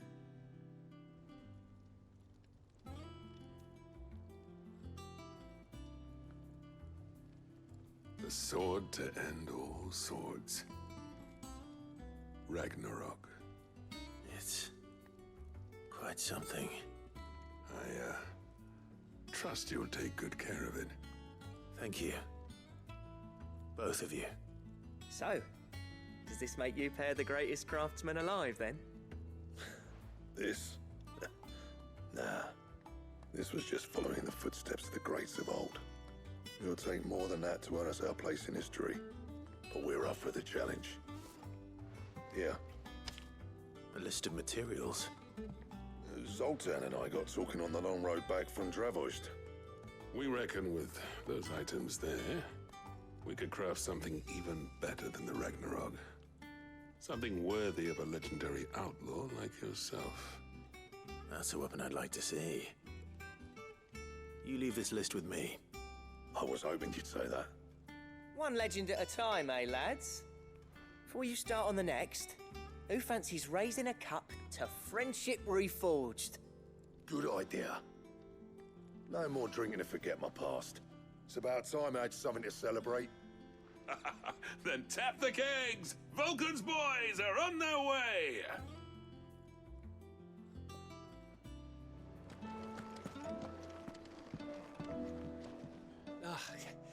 You alright? Something troubling you?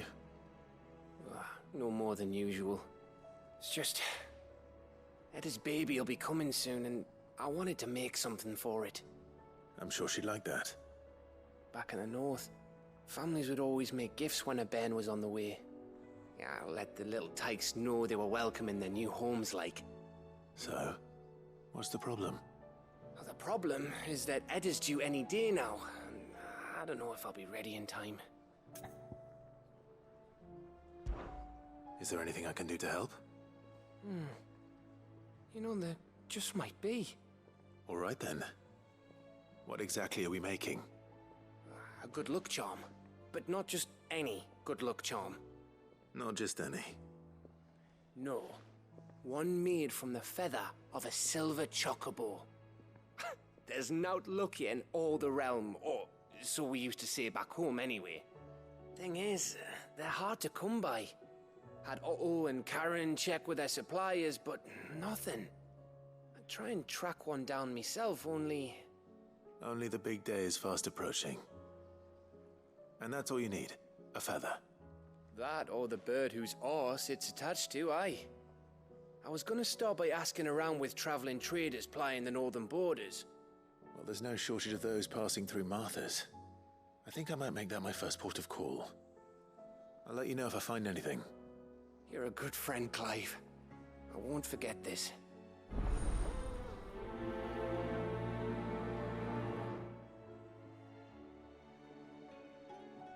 Let's hope one of the merchants here has what Gav needs.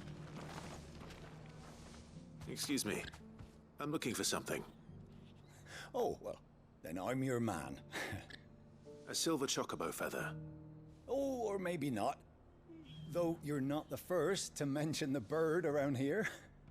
There was a man stopped by the rest not long ago claiming he was attacked by a silver chocobo. Near some gutted hovel not far from Eastpool. Most took him for a braggart and a liar, but who knows? Perhaps there was some truth to his tale. We'll see. Thank you.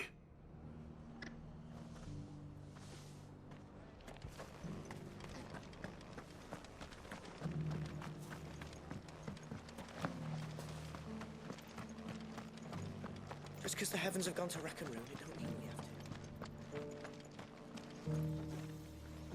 How do, traveller? You've the look of a man who could do with a new whetstone. Or perhaps a bawdy etching of the Vicereine. Maybe another time. I'm looking for a silver chocobo feather. If that's the case, rumours are all you're likely to find. No one has seen a silver chocobo for years. Word is they were all hunted for their feathers. Some northern nonsense about bringing good luck. Didn't bring them much, nor their bows. If any are still out there, I reckon they'll be doing their damnedest not to be discovered. You're probably right. Thank you anyway.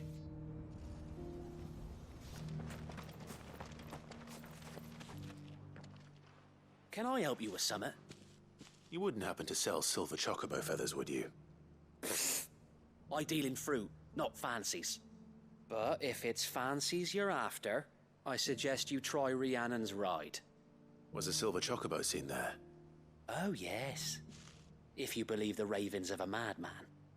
It wouldn't be the first time. A silver chocobo sighted in the hills near Rhiannon's ride. It sounds almost too good to be true. But since I'm already here... Tracks. They're not left by bandits for a change.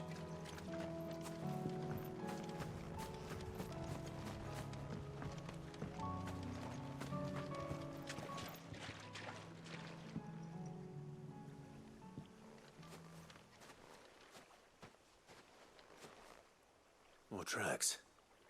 And these look fresh. A chocobo was here. And recently. Perhaps it still is.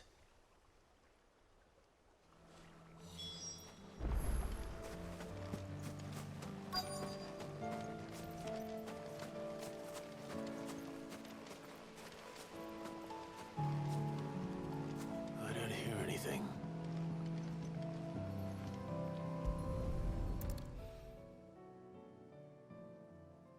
Well, I'll be damned.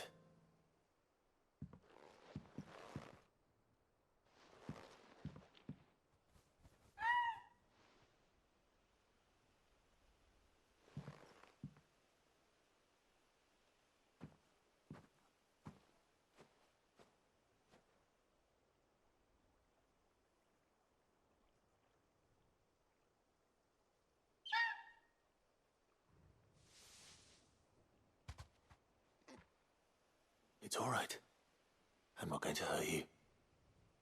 Just borrowing a feather for my friend.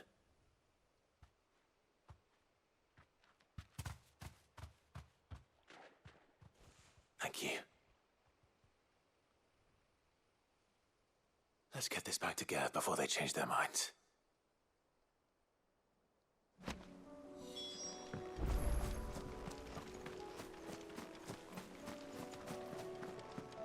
It was no trouble at all. Clive, you're back. How'd you get on? Any luck? Any luck, you say?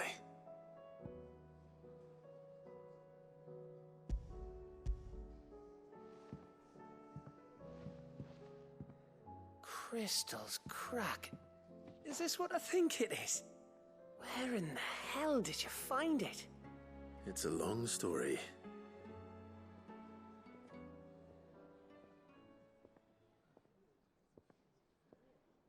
Right there on the road to Eastpool. Who'd have thought it? Everything up there's been abandoned for years. The empty cabin made for the perfect shelter. Though I fear my presence may have forced the poor creatures to look elsewhere. Don't blame yourself, Clive. The Blight's right on Eastpool's doorstep. They'd have had to move on before long, even if you hadn't have turned up. They'll find a new home. Trust me. After all, that's what us endangered animals do. Anyway, what matters is, you managed to nick us one of their quills before they could run off. And now all that's left is to fix it to the carving. I didn't know you could carve. Reckon there's a lot you don't know about me. Like the fact I'm as good with a whittling knife as I am with a sword. And that bone Ember gave me's a dream to work with. What did you say it was from again? An Avis? But it weren't your Avis, Sid. I slew one of my own at last. So all those long nights in the pit finally bore fruit. I'm proud of you, Ember. Don't speak too soon. I ain't done my trial yet. There we go.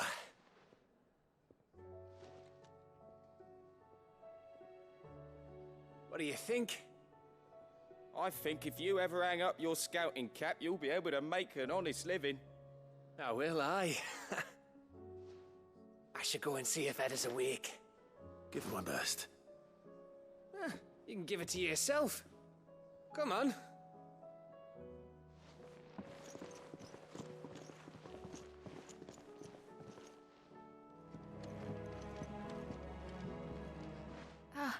Me lords. How are you feeling? Well, thank you. Is something wrong? Wrong? No, nothing like that. What it is... Go on, please.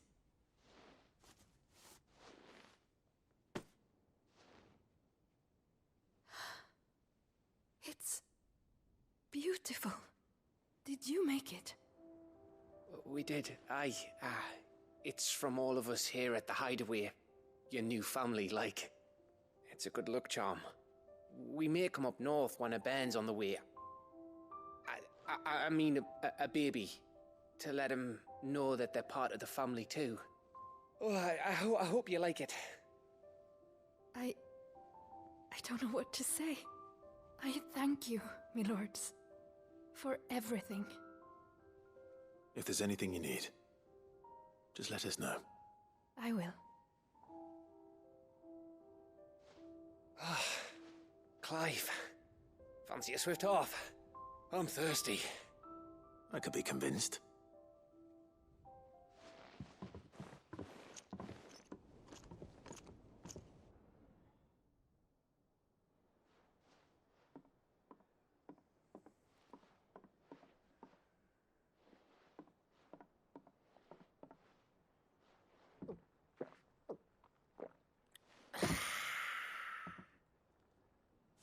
Don't you think you've had enough? No, we're celebrating. I'm gonna be a father. I think Edda might have something to say about that. You know what I mean. Bit of light in these dark times.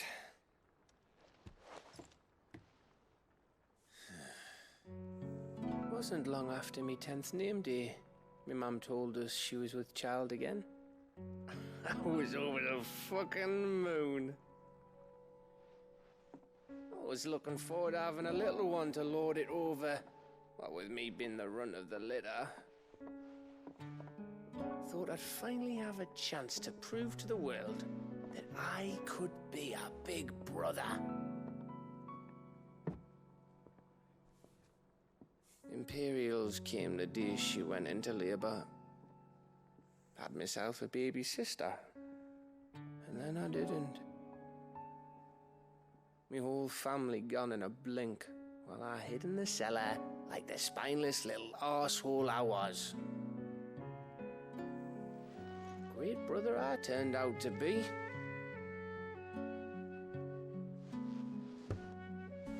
I'll never be a leader.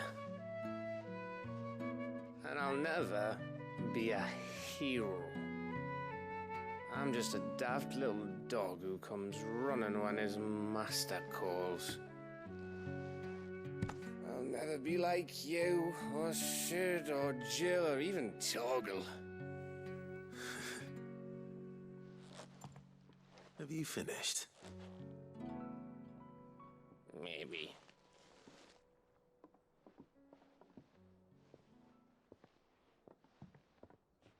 Do you know why you're our best scout? Because you don't need anyone to hold your hand. Without your resourcefulness, your courage, your determination, I don't know where we'd be. Maybe hanging off a cliff like, That was only the once. Exactly. You learned from it. And here you are after Founder knows how many missions, stronger for everyone. And let's not forget Rosalith. Who was it who freed me from the dungeon? Who was it who ran to Jill's rescue? That would be me. Because you're our brother, Gav. My brother.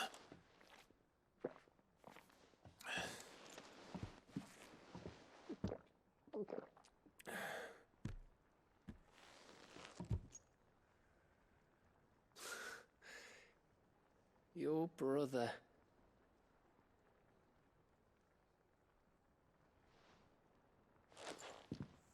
Which means that when the time comes,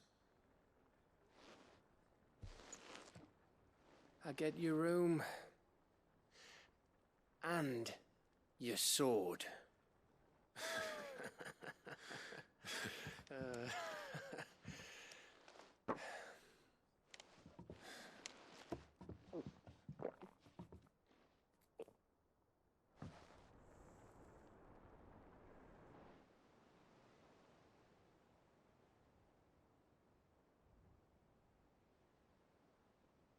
I may have had one too many. You may have had 10 too many. I said I was thirsty. Better get back to work anyway, after I walk this off.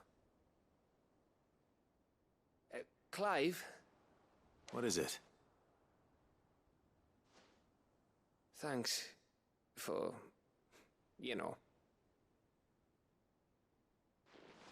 I know.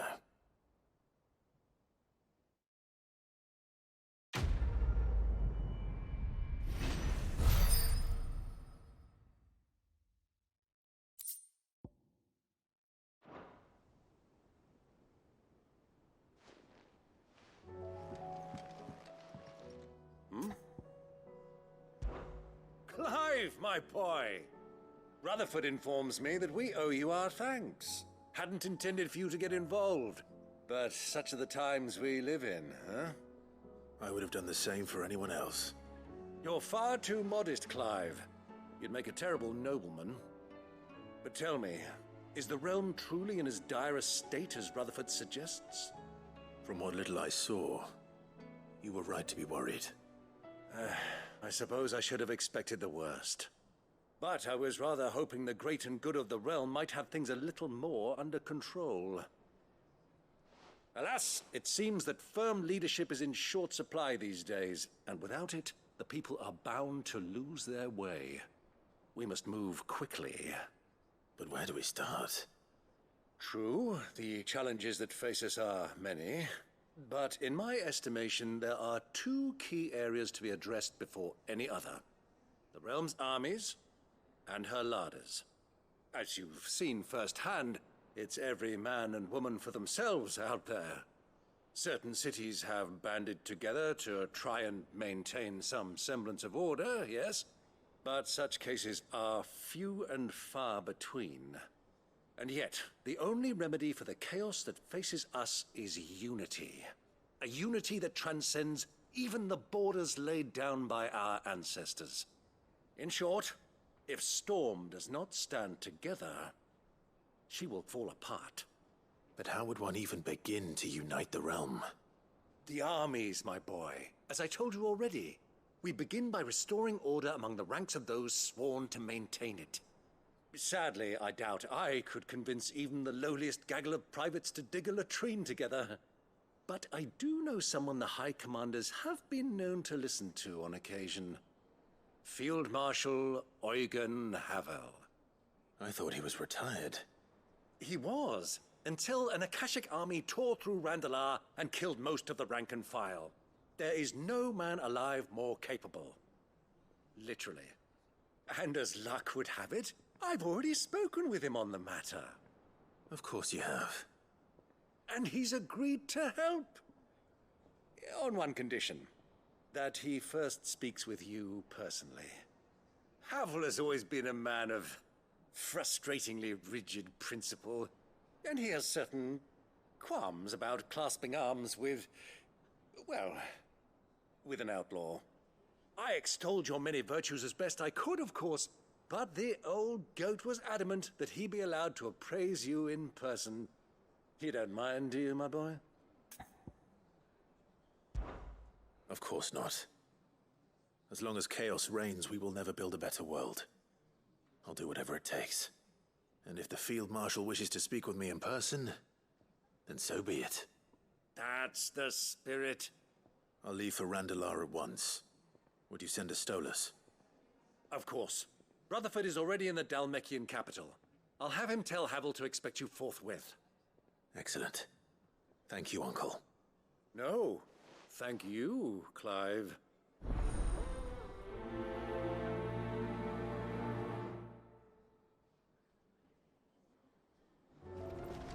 It can't be Rutherford, can it?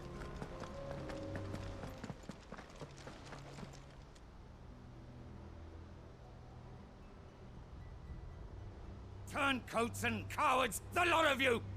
If it's a fight you want, it's a fight you shall have! Allow me. I don't need your... Please, Field Marshal, oblige him. This won't take long. You're right. It won't. Men, finish him.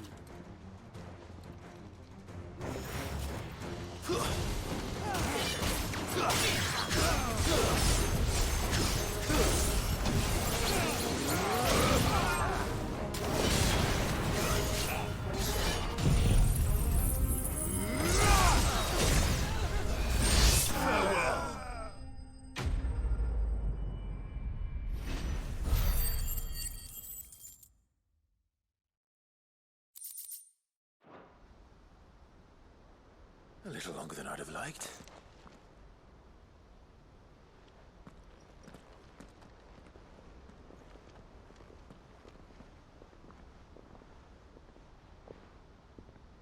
Field Marshal Havel, I presume. Are either of you injured? No, my lord. You arrived just as our escort turned on us. Fucking traitors. I'd heard reports of soldiers in the outlying regions abandoning the oaths they swore. But I hadn't thought the corruption had reached so close to the heart of the Republic. It's a fucking disgrace. Your interfering old bastard of an uncle tried to warn me, of course. My lord Marquis. Or is Sid the Outlaw more to your liking? Call me what you want. It doesn't change who I am, or the urgency of the message I bring. My uncle has a plan to right the realm, and he needs your help to see it through. Before I agree to anything, I'd have you answer one question. What do you stand to gain from all this? I won't deny that I might benefit from further chaos. But I seek a new beginning for all of us. And while the choices I've made may not always have been the right ones, I know I made them for the right reasons. For so long, so many of us have been told how we could live, how we could die, when it should have been our decision all along. Now we have a chance to put things right. But in order to take it, we must stand together. Even if it be beside those with whom we don't see eye to eye.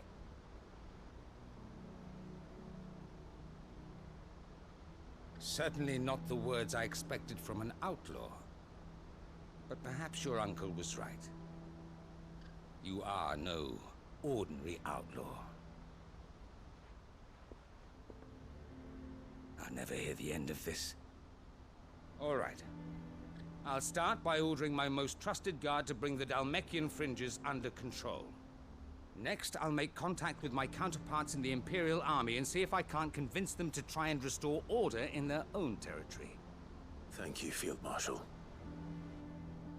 But they are not the only ones we will need to convince. What do you mean? I don't doubt that I can bully some sense into a few generals. But those they answer to require a different kind of persuasion. And when it comes to honeyed words, well, we will need an envoy. One who can court even the most stubborn of statesmen. You, perhaps? I'm flattered. But I'm no diplomat either. And I have other problems to attend to. What we need is a skilled arbitrator. And I may know just the person. Is that so? And would he happen to be an outlaw too? Of a different kind, perhaps. Well, beggars can't be choosers. I suppose we'll all have to find a little of the outlaw in ourselves if we're to make it through this. Very well. Send your man to me right away. I shall.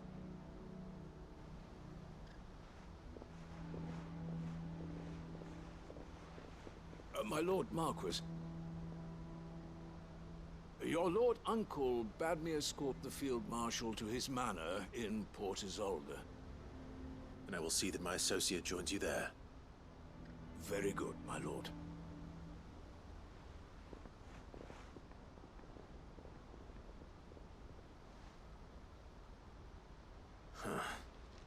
An envoy. I'm not sure I'm the man to talk anyone round. I can barely convince my brother to take his medicine. No. This is a job for someone with experience. Someone like Quentin. I hope I can convince him at least.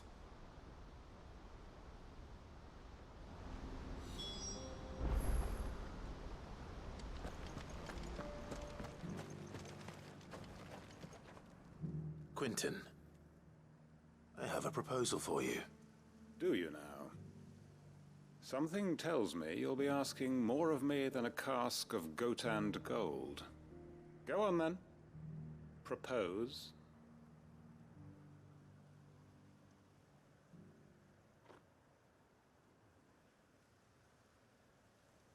You'd have me convince the chiefs and chamberlains of the realm that they should simply swallow their pride and do the one thing that has proved impossible for thousands of years. Was there anything else? Perhaps I can fetch you a meat pie as well. I know it's a lot to ask, but I can think of none better suited to the role. And you'd have me give up what little I have left to do it. I told you, Clive. The people of Lostwing are my family, and I cannot abandon them. You'll have to find someone else. I'm sorry to hear that. So am I. And why might that be? What he's asking. How's it any different to what you've done so far? They want you to speak for those who can't speak for themselves. That's what you do best. If it's the vineyard you're worried about, we'll see that the grapes are picked and the tons filled. You know we will. It's not that. Then what is it? You said yourself we're family. Don't you trust us? You know that's not what I'm... Then what are you saying? That only we are worth saving? Why turn your back on everyone else? You convinced us we could build new lives for ourselves, and if you can do that, who's to say you couldn't convince the entire realm? A stirring argument. I fear that any rejoinder I make might fall somewhat flat by comparison. So you'll join us? Where do you need me? Field Marshal Havel will want to speak with you in person. He's currently in Port Isolde. I can arrange for a party of Cursebreakers to accompany you there. That would be very much appreciated. I hear the roads are far from safe these days. Hopefully not for long.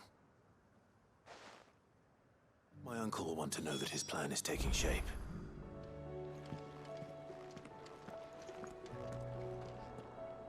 Uncle, I bring good news.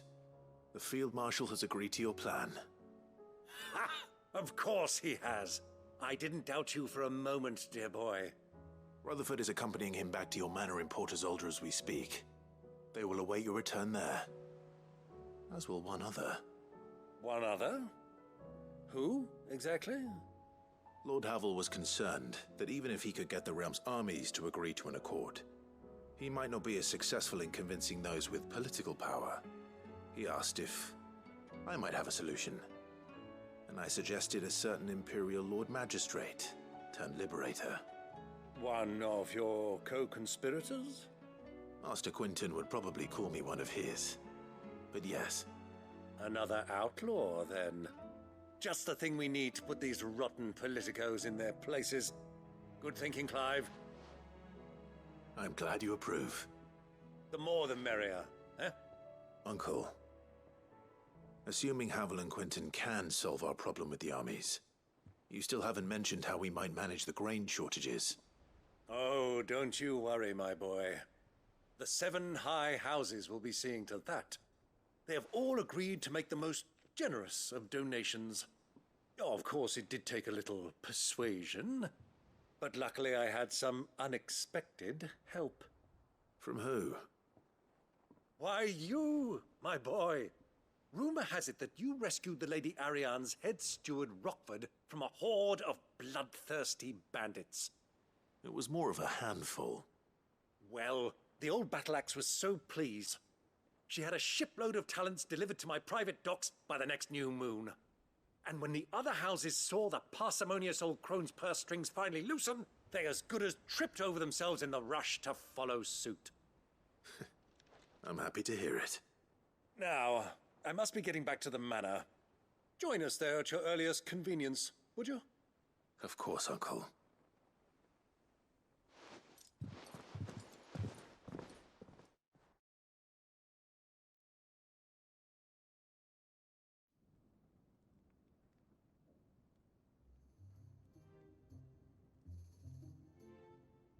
And how, pray tell, will we get that grain to the capital if the roads are still overrun with Akashic?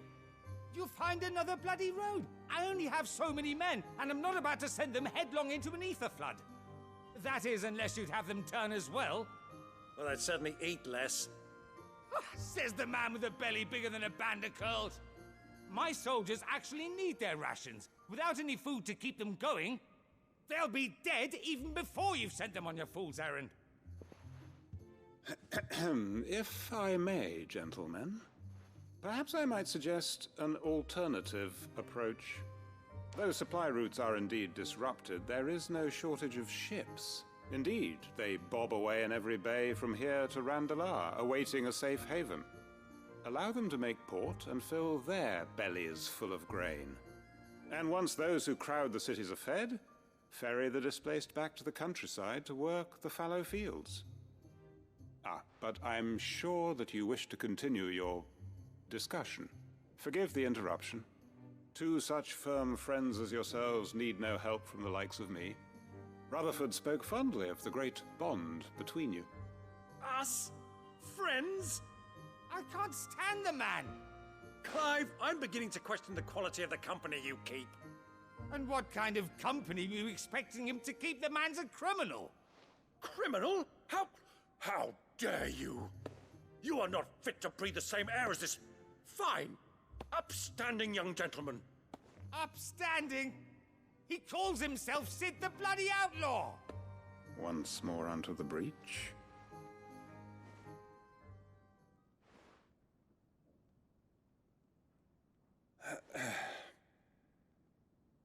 Shall we begin again? What we seek here is not to create a new nation, nor to claim the thrones of those that already exist. We wish simply to bring stability to the realm that mankind might weather the current storm. And to do that, we must convince those in power, the generals, the statesmen, the nobles, that our cause is just. There will be disagreements, yes. And I imagine some resistance, much resistance. But we cannot let that deter us. If we show them the path, show them that we walk it ourselves, then I am confident they will follow. The fate of the world lies in my nephew's hands, but the well-being of her people lies in ours. And we must not squander the chance that Clive has given us. Uncle Byron, Now, with that settled, let's move on to the signing of the Accord. For what great moment in history hasn't been accompanied by a little ceremony?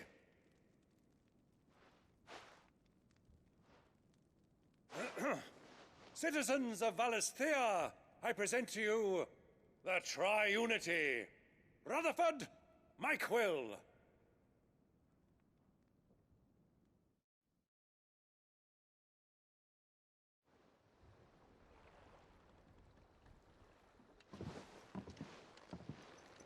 Well, my boy, the stage is set.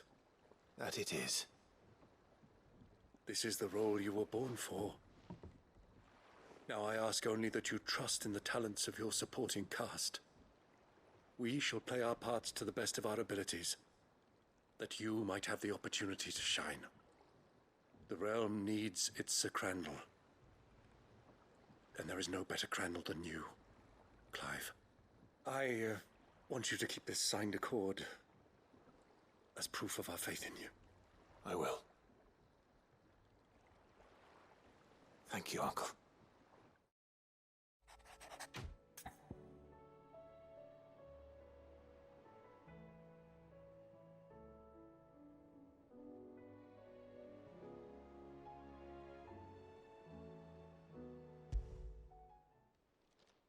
It's usually me making demands of Hippocrates.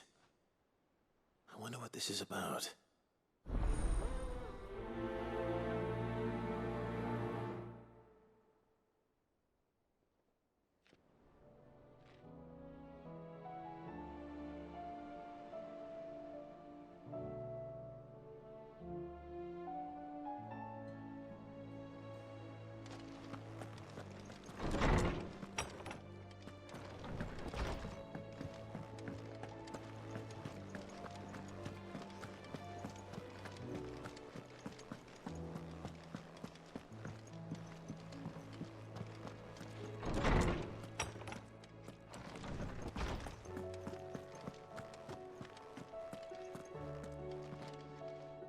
Lawsman Hippocrates, I received your note. Ah, yes. I expect you're wondering what this is all about. You spoke of making amends with Dion, but I can't imagine what for. Then I should begin by telling you that I was once his tutor. This was some years ago, of course, before I joined Sid in his hideaway. At that time, I was counted among the foremost scholars of Oriflamme, and was accordingly invited to the palace to supervise the young prince's education, all to ensure that the future emperor had a firm grounding in, well, everything an emperor should. History, religion, commerce, government. Alas, our time together was cut short when Dion left to join the Dragoons. His studies no longer being deemed necessary. I had not expected to meet with him again, least of all here. Have you spoken with him? No, I have yet to find the right moment. His Highness always seems so preoccupied, especially when alone. I would not wish to disturb his ruminations with idle words of greeting. Not when I know he dwells upon the evil Ultima had him commit in the Dominion. The guilt weighs heavily on him, I know. But as you say, that was Ultima's doing. Surely you can't blame yourself. When I first met him, it was not guilt, but his people's expectations that weighed heavily upon him. And I did nothing to ease that burden. He bore it alone, until the day he could not bear it any longer. It is one of my greatest regrets that I only ever offered him my wisdom, when what he truly needed was friendship. The blame for Dion's transgressions lies not only on his shoulders, but on mine. I see. I'm ready to help you in any way that I can. Then I beg that you bring me a wild wyvern tail. Apothecaries across the ages agree that even to glimpse such a flower is to be granted inner solace. Fabulists and fraudsters all, of course. But there is oft a seed of truth to be found where even the most outlandish opinions align. Well, it can't hurt to try. Where can I find this flower? And how will I know it? You have seen cultivated wyvern tails before, I trust. The lily-white blossoms from whose roots the poisonous ink for the brand is distilled. Well, those which grow in the wild differ only in their purple hue. The harsher the environment in which they are raised, the deeper the color. There is a waterfall in Rickmal's roost across the strait, where the flowers once grew in abundance. Whether they still survive there, I know not. But try as I might, I can find no likelier location. It's all right. I'll find you a wyvern tail one way or another. Thank you, Clive. And please, be safe.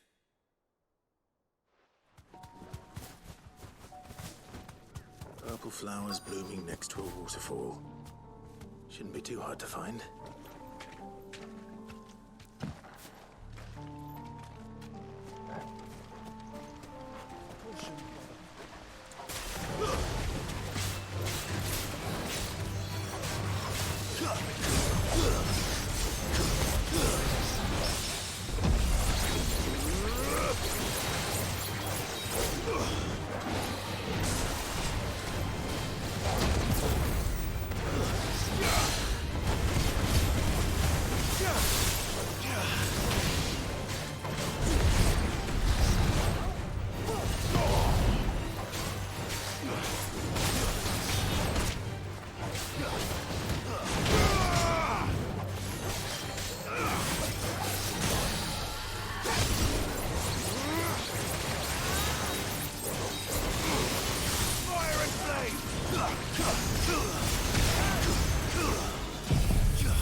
Might as well pick enough for a bunch, I suppose.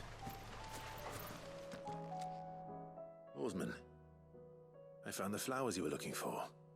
You did? I think I did.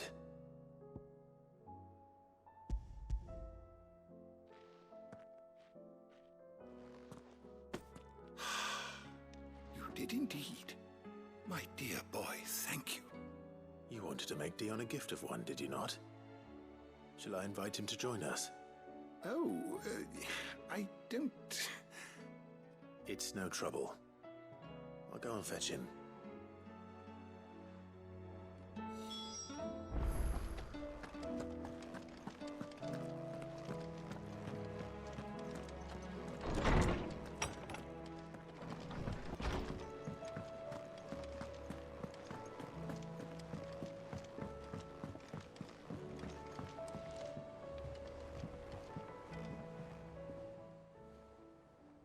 Your Highness, would you do me the honor of accompanying me? No. It is time, then. No. Only to the shelves. Our lawsman has something he'd like to give you. Master Harpocrates. No. I dare not show my face before him. Not after everything I have done. I have taken countless innocent lives. And ruined countless more.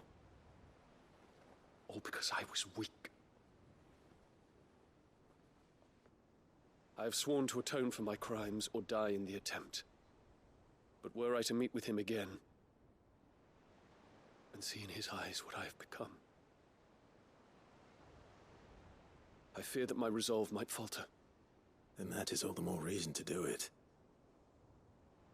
Test your resolve. Prove to yourself, and to him, how strong it truly is.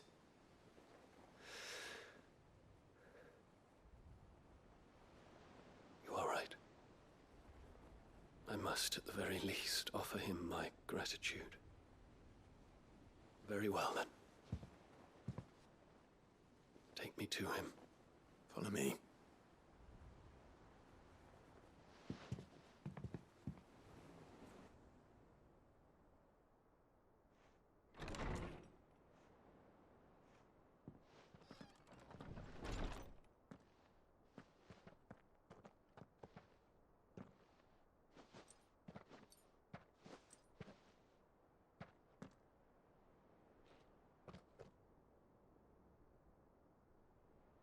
Even now, I hesitate to approach him. What must he think of me? You'd be surprised.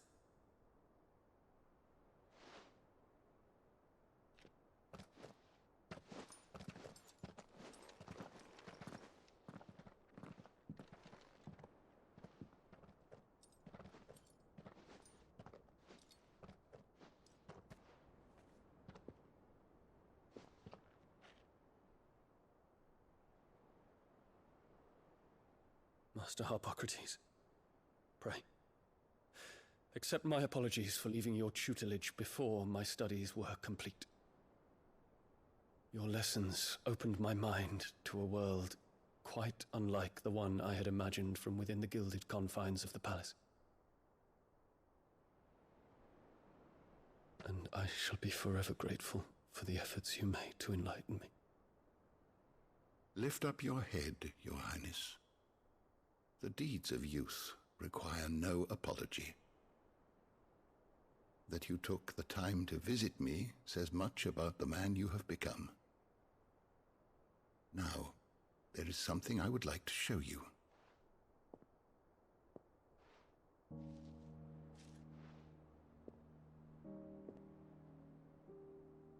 Is that a wyvern tail? The color is unfamiliar to me.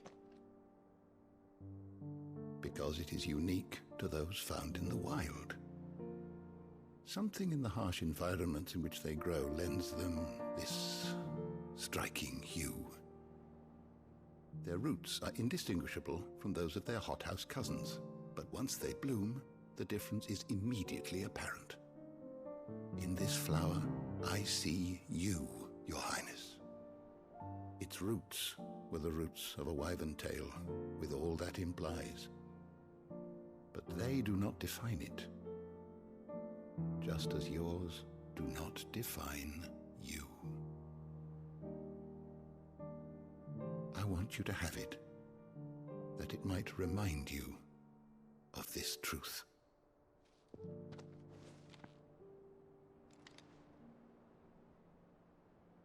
Master Harpocrates, I would ask of you a service. Keep your gift until I have fulfilled my duty to the realm, for only then shall I be deserving of it.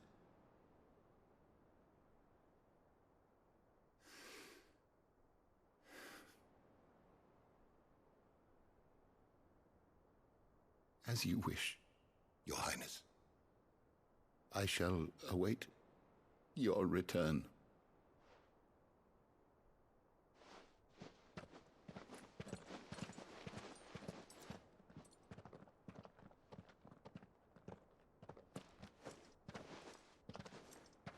Our roots do not define us. No wonder my stepmother didn't like him. For reuniting me with memories I had thought long lost.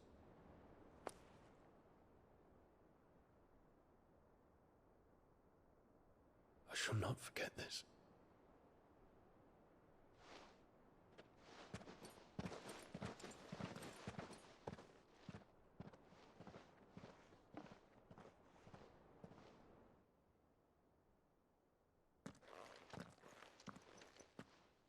Thank you, Clive.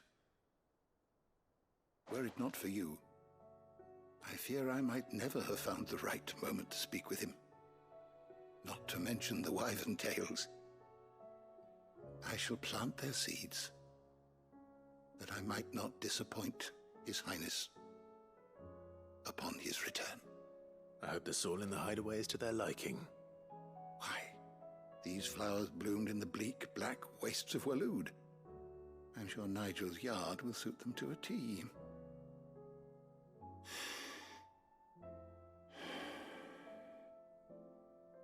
When it comes to expressing one's gratitude, I find that words are seldom sufficient.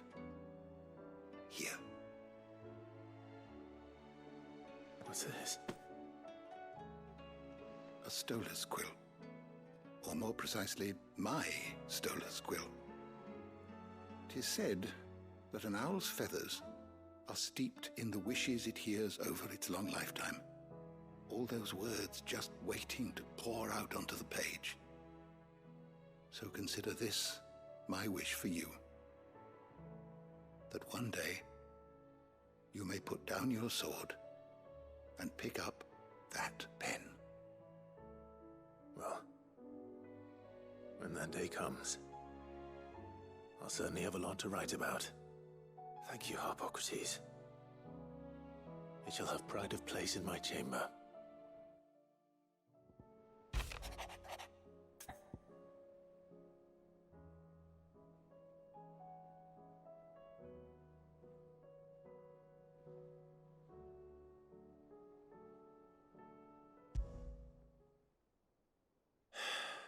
What is it this time, Torgal?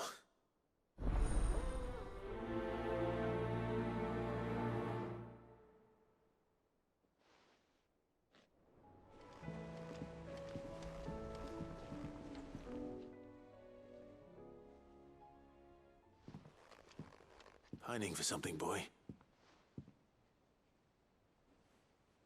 What is it? What do you see out there?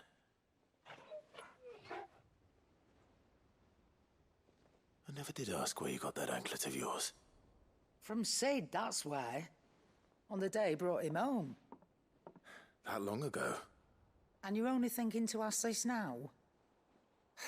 Sid saw that the pup had a habit of gnawing on his leg, since you ask. Clap that there iron on him to keep him from doing it. What was wrong, boy? I'll take like as not. Must have been hard on the poor whelp losing his loving masters at such a young age. Doubly hard in being a frost wolf, torn away from his icons and all. Sid would always tell him, you want that iron gone, you find what it is you're looking for. I reckon what he were looking for was you. I'm sorry, Torgal. Sorry for making you wait so long. Let's get that thing off you.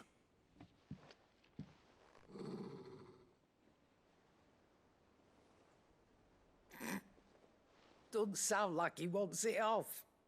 Indeed. You miss Sid as much as the rest of us, don't you?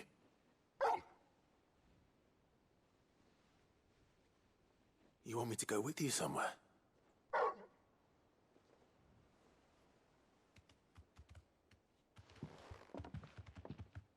Quick, aren't you? Glad you've been paying attention. Not nearly as much as you have, Lady Karen. Aye, good thing and all. It's not like Gav would have kept him in nuts and rubbed his belly these past 10 summers. Your kindness is appreciated. You've been a good friend to him. Only because he doesn't talk back like the rest of you. Go on now.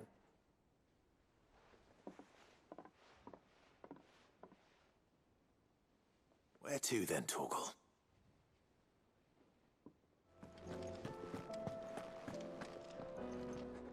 All right, Torgal. Where are you taking me? I'm going to need a little bit more than that, boy. Do you have a better hint for me? Unless you've already given me one. Back on the rear deck, you were looking west, toward Rosaria.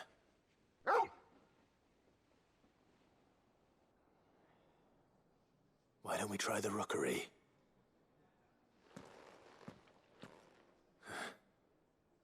I haven't been to the island in almost 20 years. To Port Isolde, then. Fingers crossed the old mooring is still there.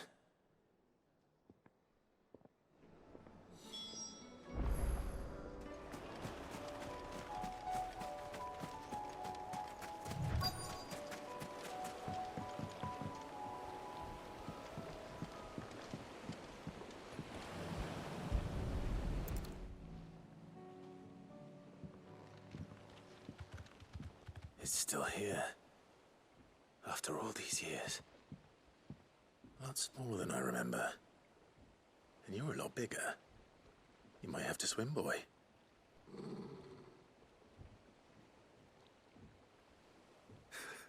I wasn't being serious.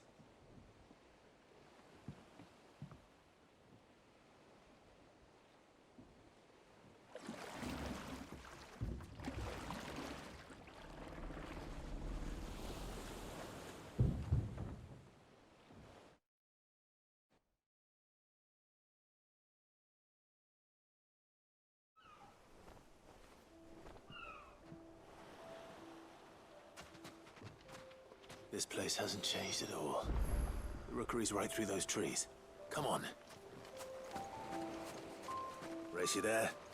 I bet I could still beat you.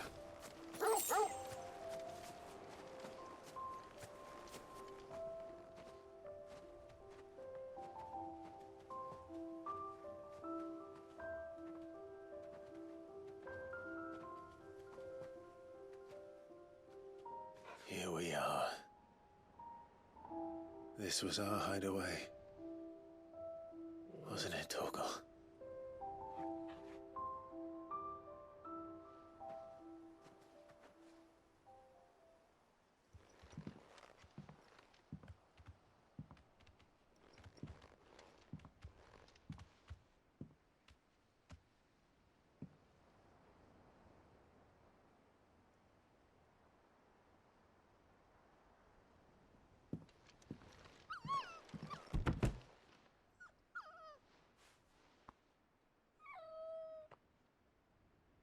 Coming here helped me to forget who I was.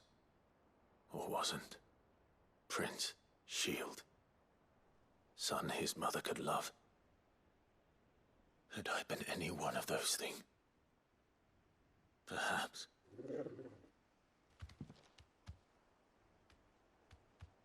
What is it, boy?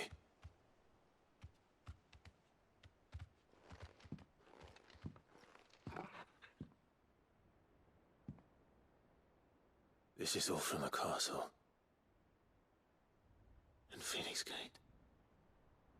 Did you bring these here?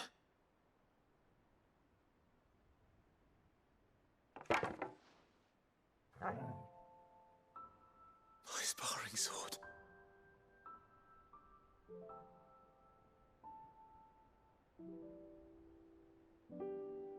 Well. You never stopped looking for me, did you, boy?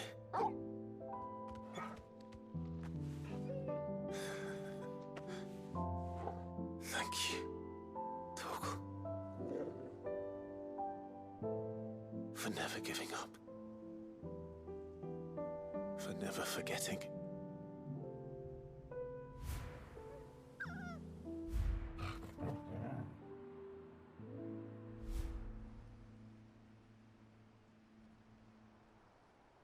Let's take this with us, shall we? So I don't forget either.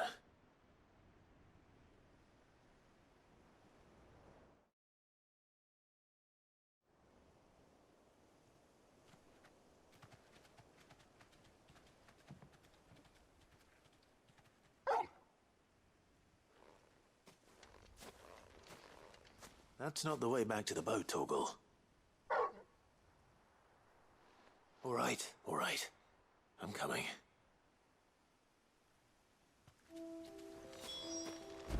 I think I know where we're going.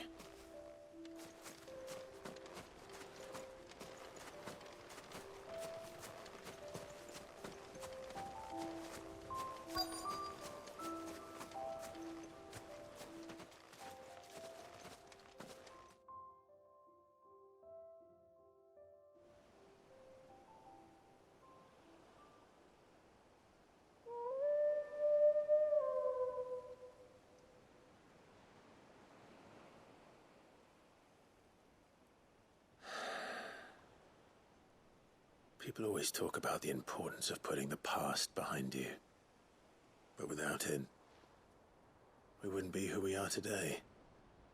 And we certainly couldn't steer our way to a better tomorrow. Come on, Torgal. Let's go home.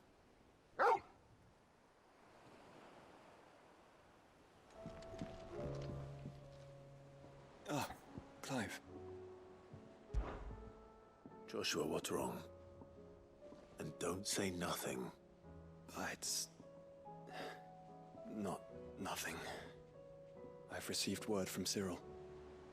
The Undying have found Father's will, or something akin to it. His will? How? Where? In the crypt beneath Rosalith Castle. After Kupka was kind enough to drive out the Imperials, the Undying took the opportunity to recover what relics of the duchy yet remained. And in the process of doing so, they found a letter from Father. I'm surprised anything survived down there. Cyril asked that I join him in Tabor at my convenience. I have been meaning to go, but... would you join me? Of course. I want to know what's in that letter as much as you do. Very well. I am ready to leave when you are.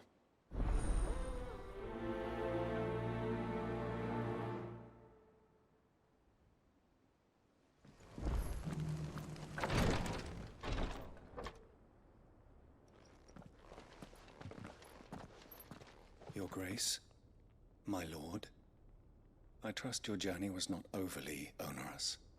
Cyril, you found a letter from Father? Yes, I have it here.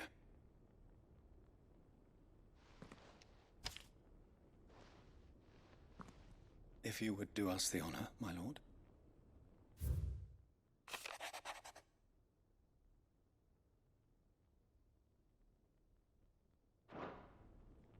An inheritance. It would seem the late Archduke penned this missive shortly before his passing. The day before we left for Phoenix Gate. What are these plans he spoke of? His plans for the duchy, Your Grace. Your father entrusted them to my predecessor, the former bearer of the Burning Quill, who entrusted them in turn to me. The complete emancipation of bearers is their stated aim. But your father's dream did not end there. His Grace also spoke of building hospices to care for those stricken by the curse, and the founding of a new university to further the development of non-magical technologies.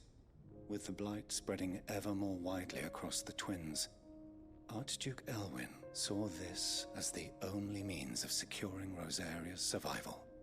He wished to see men and bearers treated as equals. To see centuries of common wisdom overturned. Small wonder he did not think it achievable within his lifetime. But he thought it achievable nonetheless. Had he not, he would never have written this message. Nor would he have entrusted his vision to his most faithful aides, those who would have stood with you, shielded you from the machinations of the less benevolent personages at court. It's a pity only they are still with us. 'Tis true that those most loyal to your father were the first to suffer the Duchess's wrath. But one at least remains, and she has come bearing gifts. What do you mean? Mayhap it is better that she explain, my lord. After all, the duties entrusted to me by my predecessor extended only to recovering His Grace's will and arranging a meeting with the one who might execute it, or a part of it at least. And where is this woman? She awaits you in the archive, Your Grace. Thank you, Cyril. Shall we then?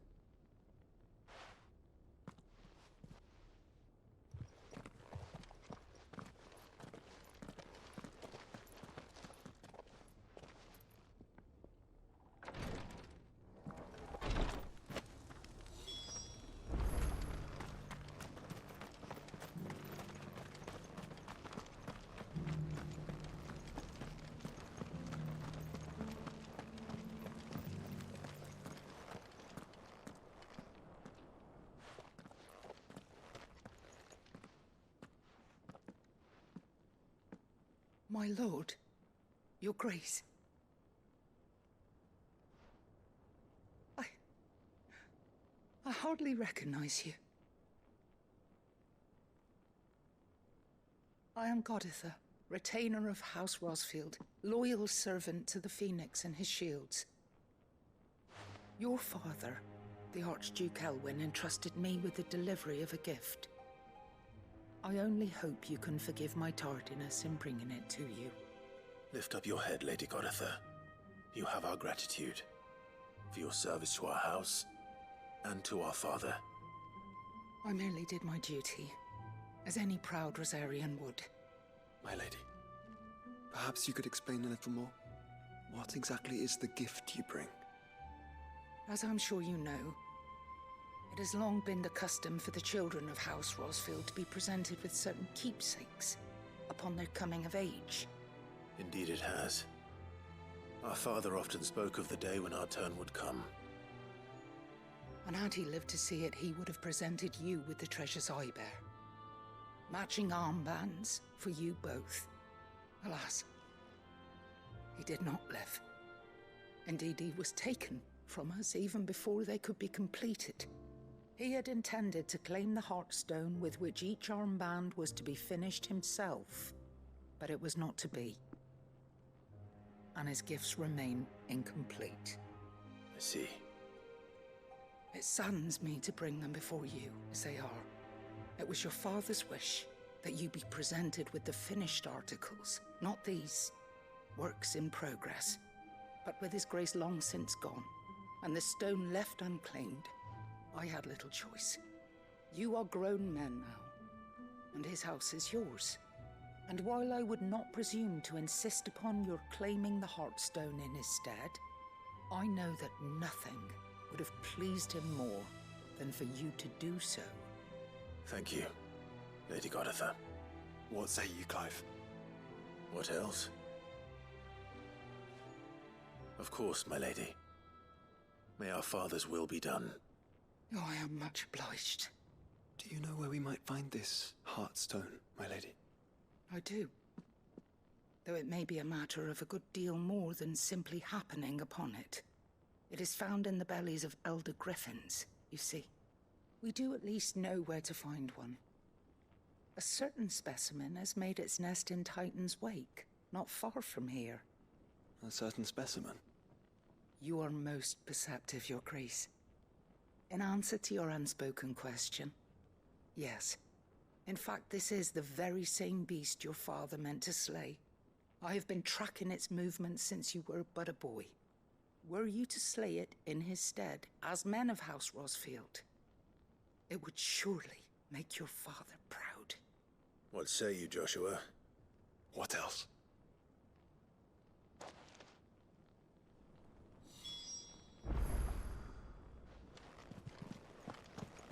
Titan's Wake is to the south of here. But we must not be hasty. The good lady has been disappointed once already. Eyes peeled, Joshua.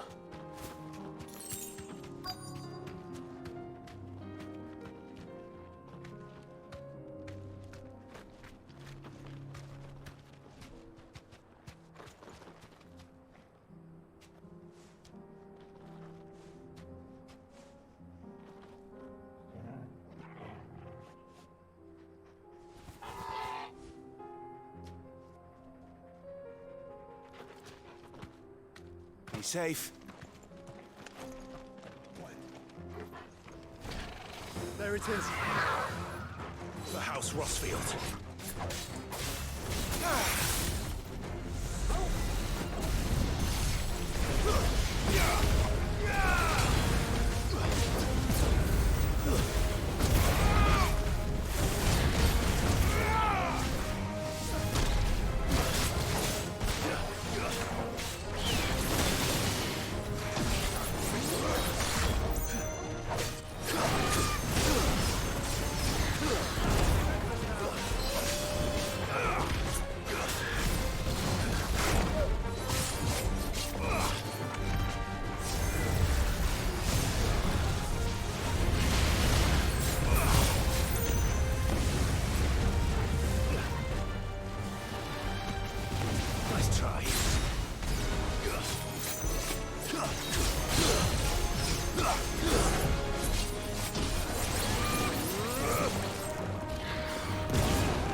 Heartstone. I expect Lady Goditha will know.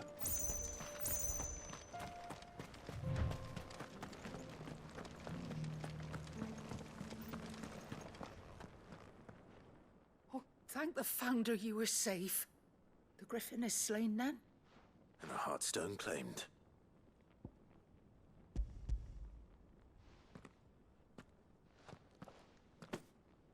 Yes, this radiant luster like frozen flame. It is just as your father described it. Thank you, my lord. Your grace. Your father would be so proud. Lady Goditha, the lapidary is ready. Thank you, Cyril. I will be with him shortly. If you would excuse me, I shall have the stone cut and set forthwith.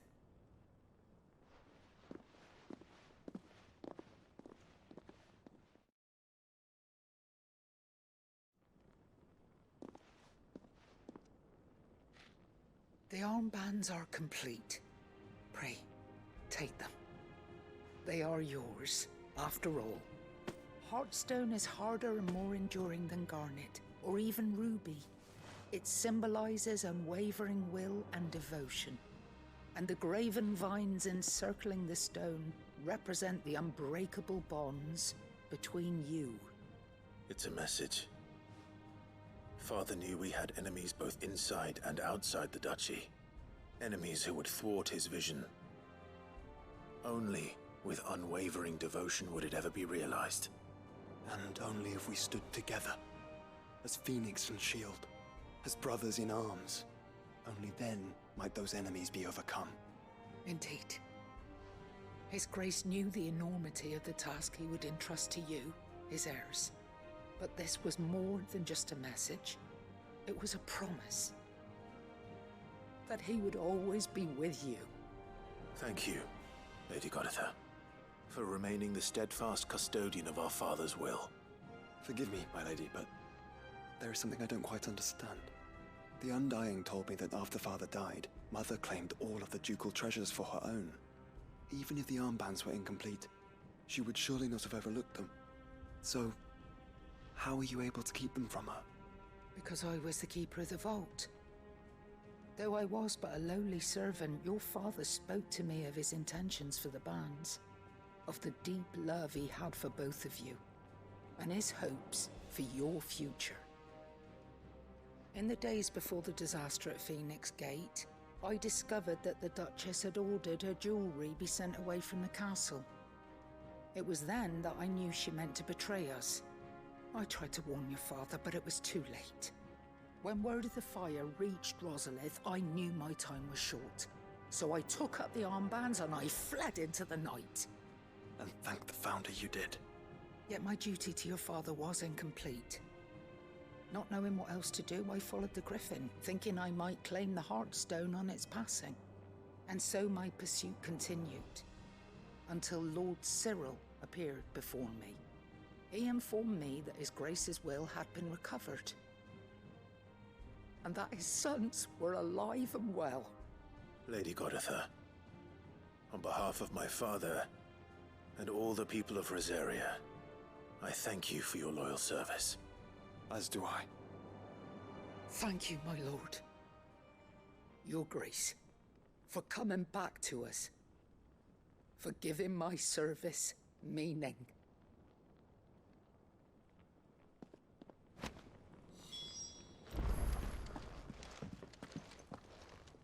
The bands suit you well. It must be gratifying to finally receive the inheritance that was denied you for so long. It is. And we thank you for the part you played, Cyril. If you would permit me to play my part a little longer, might I suggest that you make your way to your father's memorial atop Hawk's Cry Cliff? Let him see that you have received his blessing, and that his vision lives on in you. I suppose it would be churlish not to. What do you say, Clive? Shall we pay Father a visit? I think we should. I was hoping to be able to offer him my thanks before we left for Origin. Your father's helm is enshrined there. It has been since the day we recovered it from Phoenix Gate. I prithee claim it. For it too is a part of your inheritance, and I do not doubt that your father would prefer it in your hands than perched upon some lonely rock. Thank you, Cyril.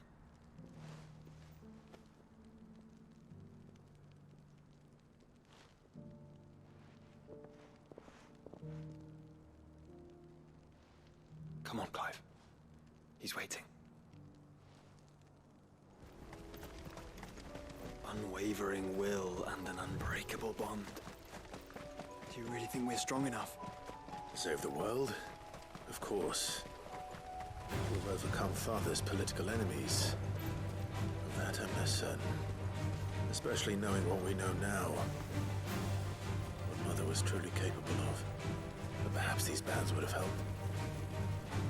Knowing he was with us would have made all the difference.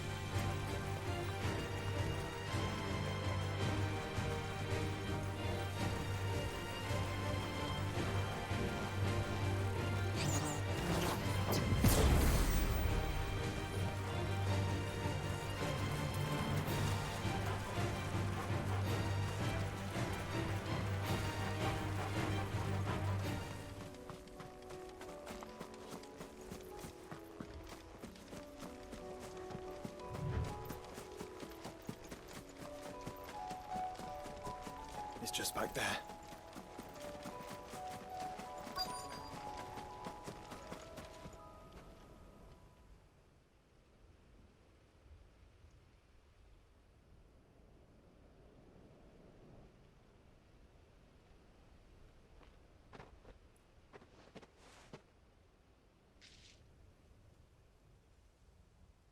Father always fought for what he believed was right.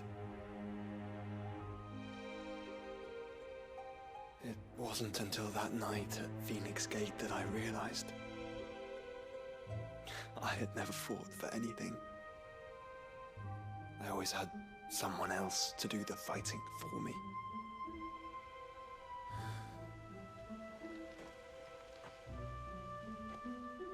No matter how fate conspired against him, he never lost heart, never looked back, never stopped fighting.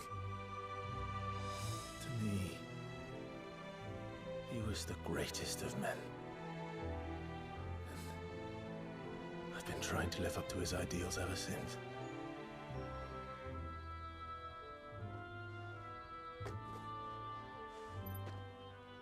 We all have, Clive. We all have. And we'll keep trying. Because that's what he would have wanted. What he would have done himself. Even if it meant standing against the very gods in the heavens. I shall be borrowing this, Father, if I may. That you might watch over us as we follow in your footsteps.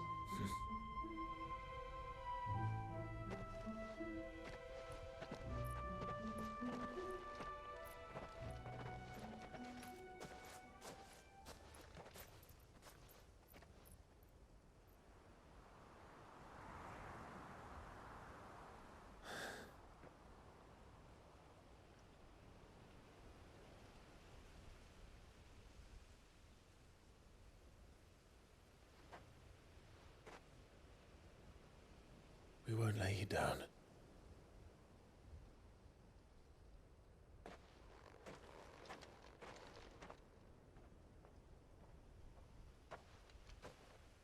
Onward then. Onward. To the end. And to a new beginning.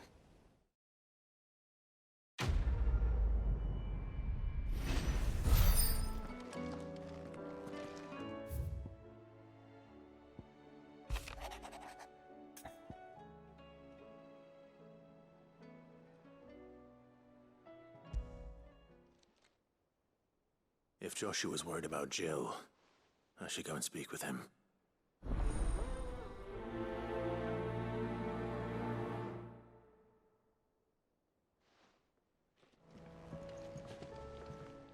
Joshua, I read your message. You're right. Jill is different. I don't think I'd realized how different, but since we returned from Drake's spine, I've felt it more and more. I suppose it's not hard to imagine why. She doesn't think she belongs anymore. And that's why we need to remind her she is still one of us. To let her know that we still need her, now more than ever. That you still need her. But how to do that? When last we were truly close, we were but children. Of course.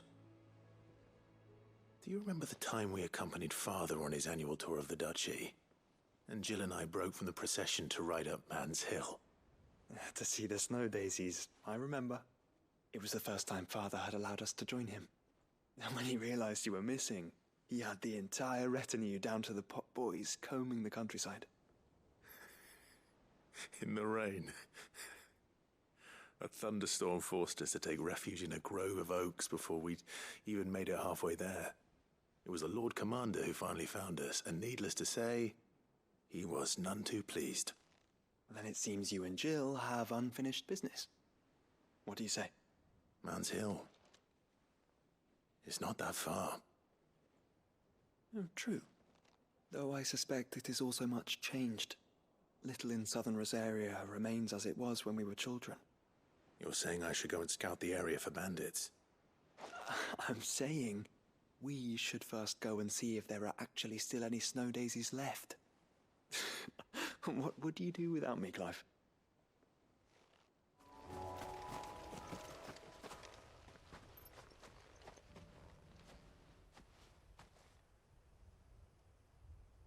This is the place, but... I'm sorry, Clive.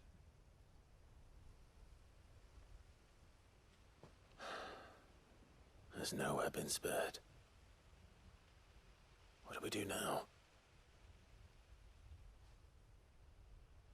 We keep looking. Man's Hill cannot be the only place where snow daisies grow. Perhaps, but it's the only place I know of. Knew of. Then why not ask someone who might know of another? Someone at the backyard? To the Hideaway, then.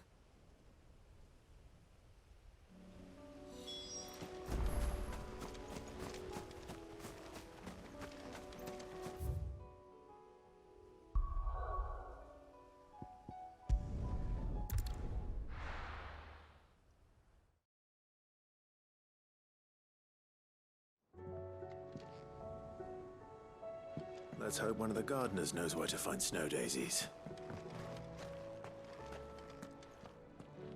Oh. What brings you down from the heavens, Sid? I need your advice.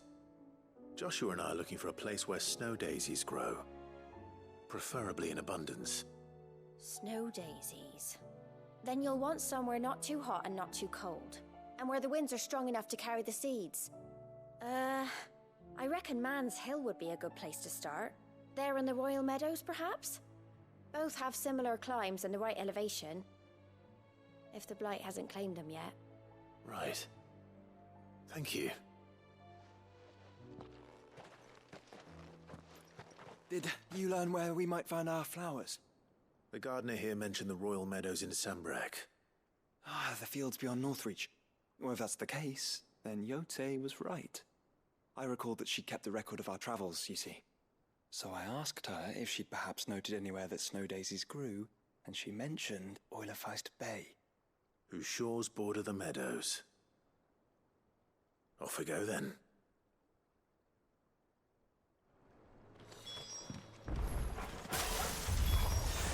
Look, brother.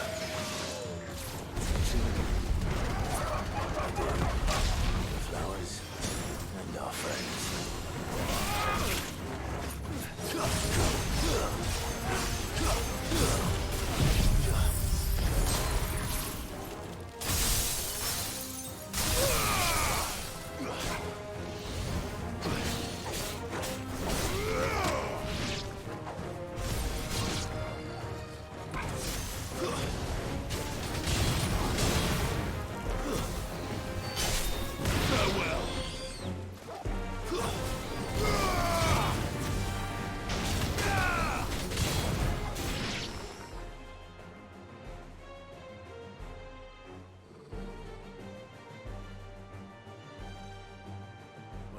boy.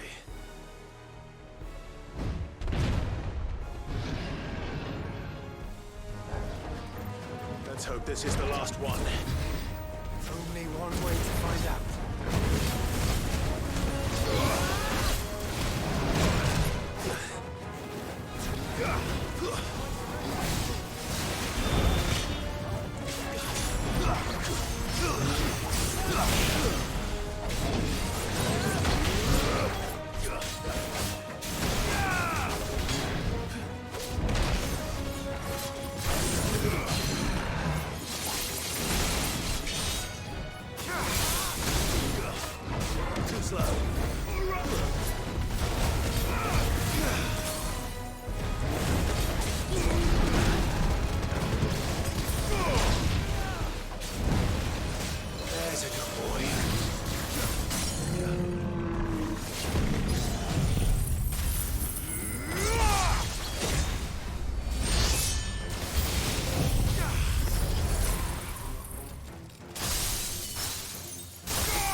That was harder than I expected.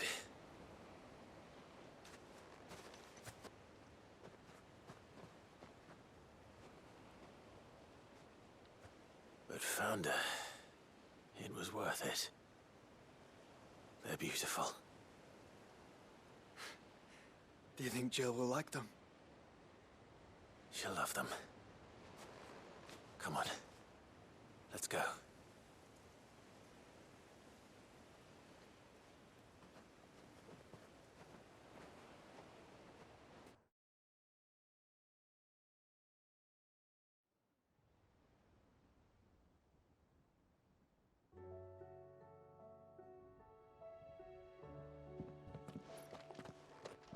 It appears my work is done. The rest, as they say, is up to you. Well, you and the skies. We wouldn't want another thunderstorm now, would we?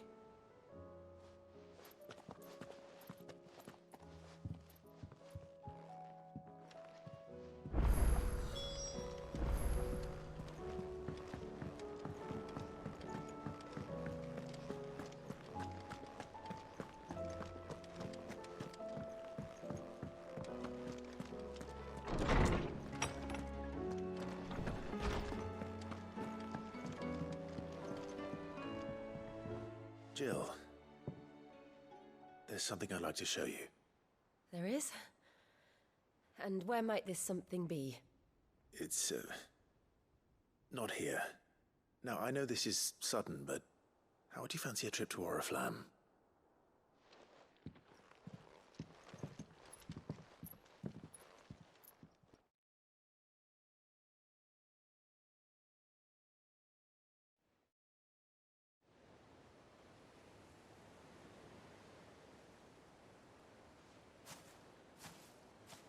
There are so many.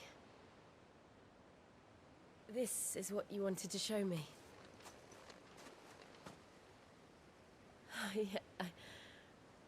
I don't know what to say. You don't need to say anything. The smile on your face is enough. We've been worried about you. Joshua and I. Do you remember when I took you to Man's Hill? Or tried to? How could I forget? You saw me crying and thought a change of scenery might lift my spirits. In the end, it earned me a nasty cough and a stern scolding from your mother. But I felt wonderful nonetheless. I'm sorry. I had no idea what I was getting us both into. But I couldn't bear to see you like that. Before we left, my chambermaid told me she'd overheard your mother talking about my marriage prospects with some of the noblewomen at court. They were debating whether it would be more profitable to marry me off to one of the high houses instead of saving me for the ducal line. No one thought to ask me what I wanted. I was nothing to them. A pawn at best. I felt so trapped. So lonely. I didn't know. But I wasn't alone. You were there. Your hand in mine as we ran for those oaks. And I knew then, no matter what happened, I would be all right. I'll never forget that feeling.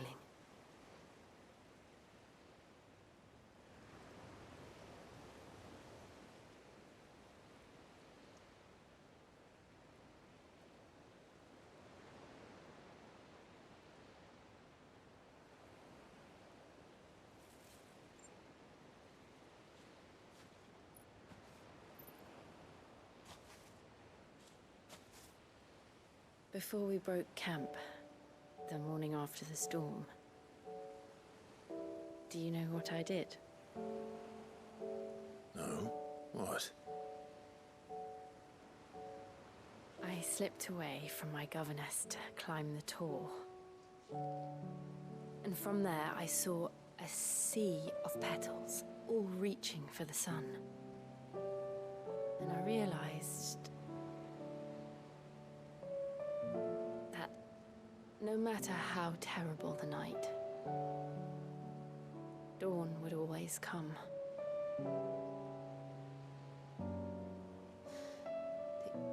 That you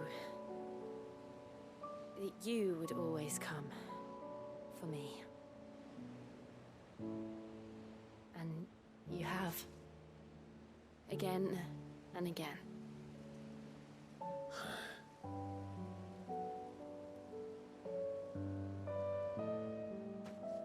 Where do you see us?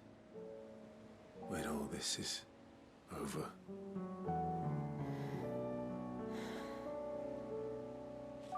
I don't know.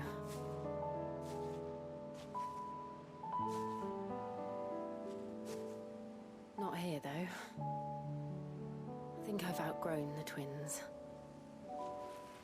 After everything we've been through, the realm just seems so small. I'll need some space to spread my wings. Then that's what you'll have. And I'll stop at nothing to see that you do.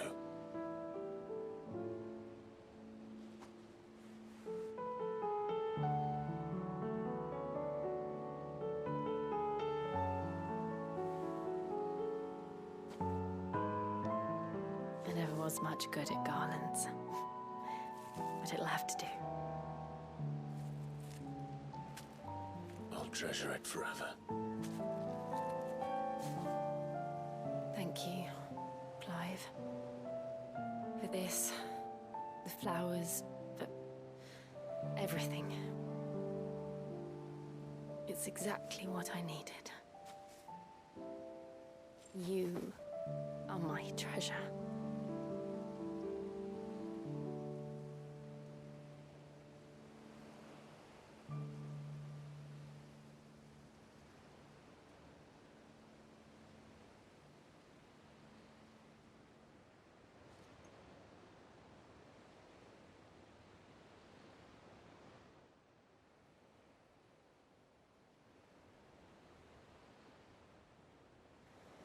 should probably be getting back.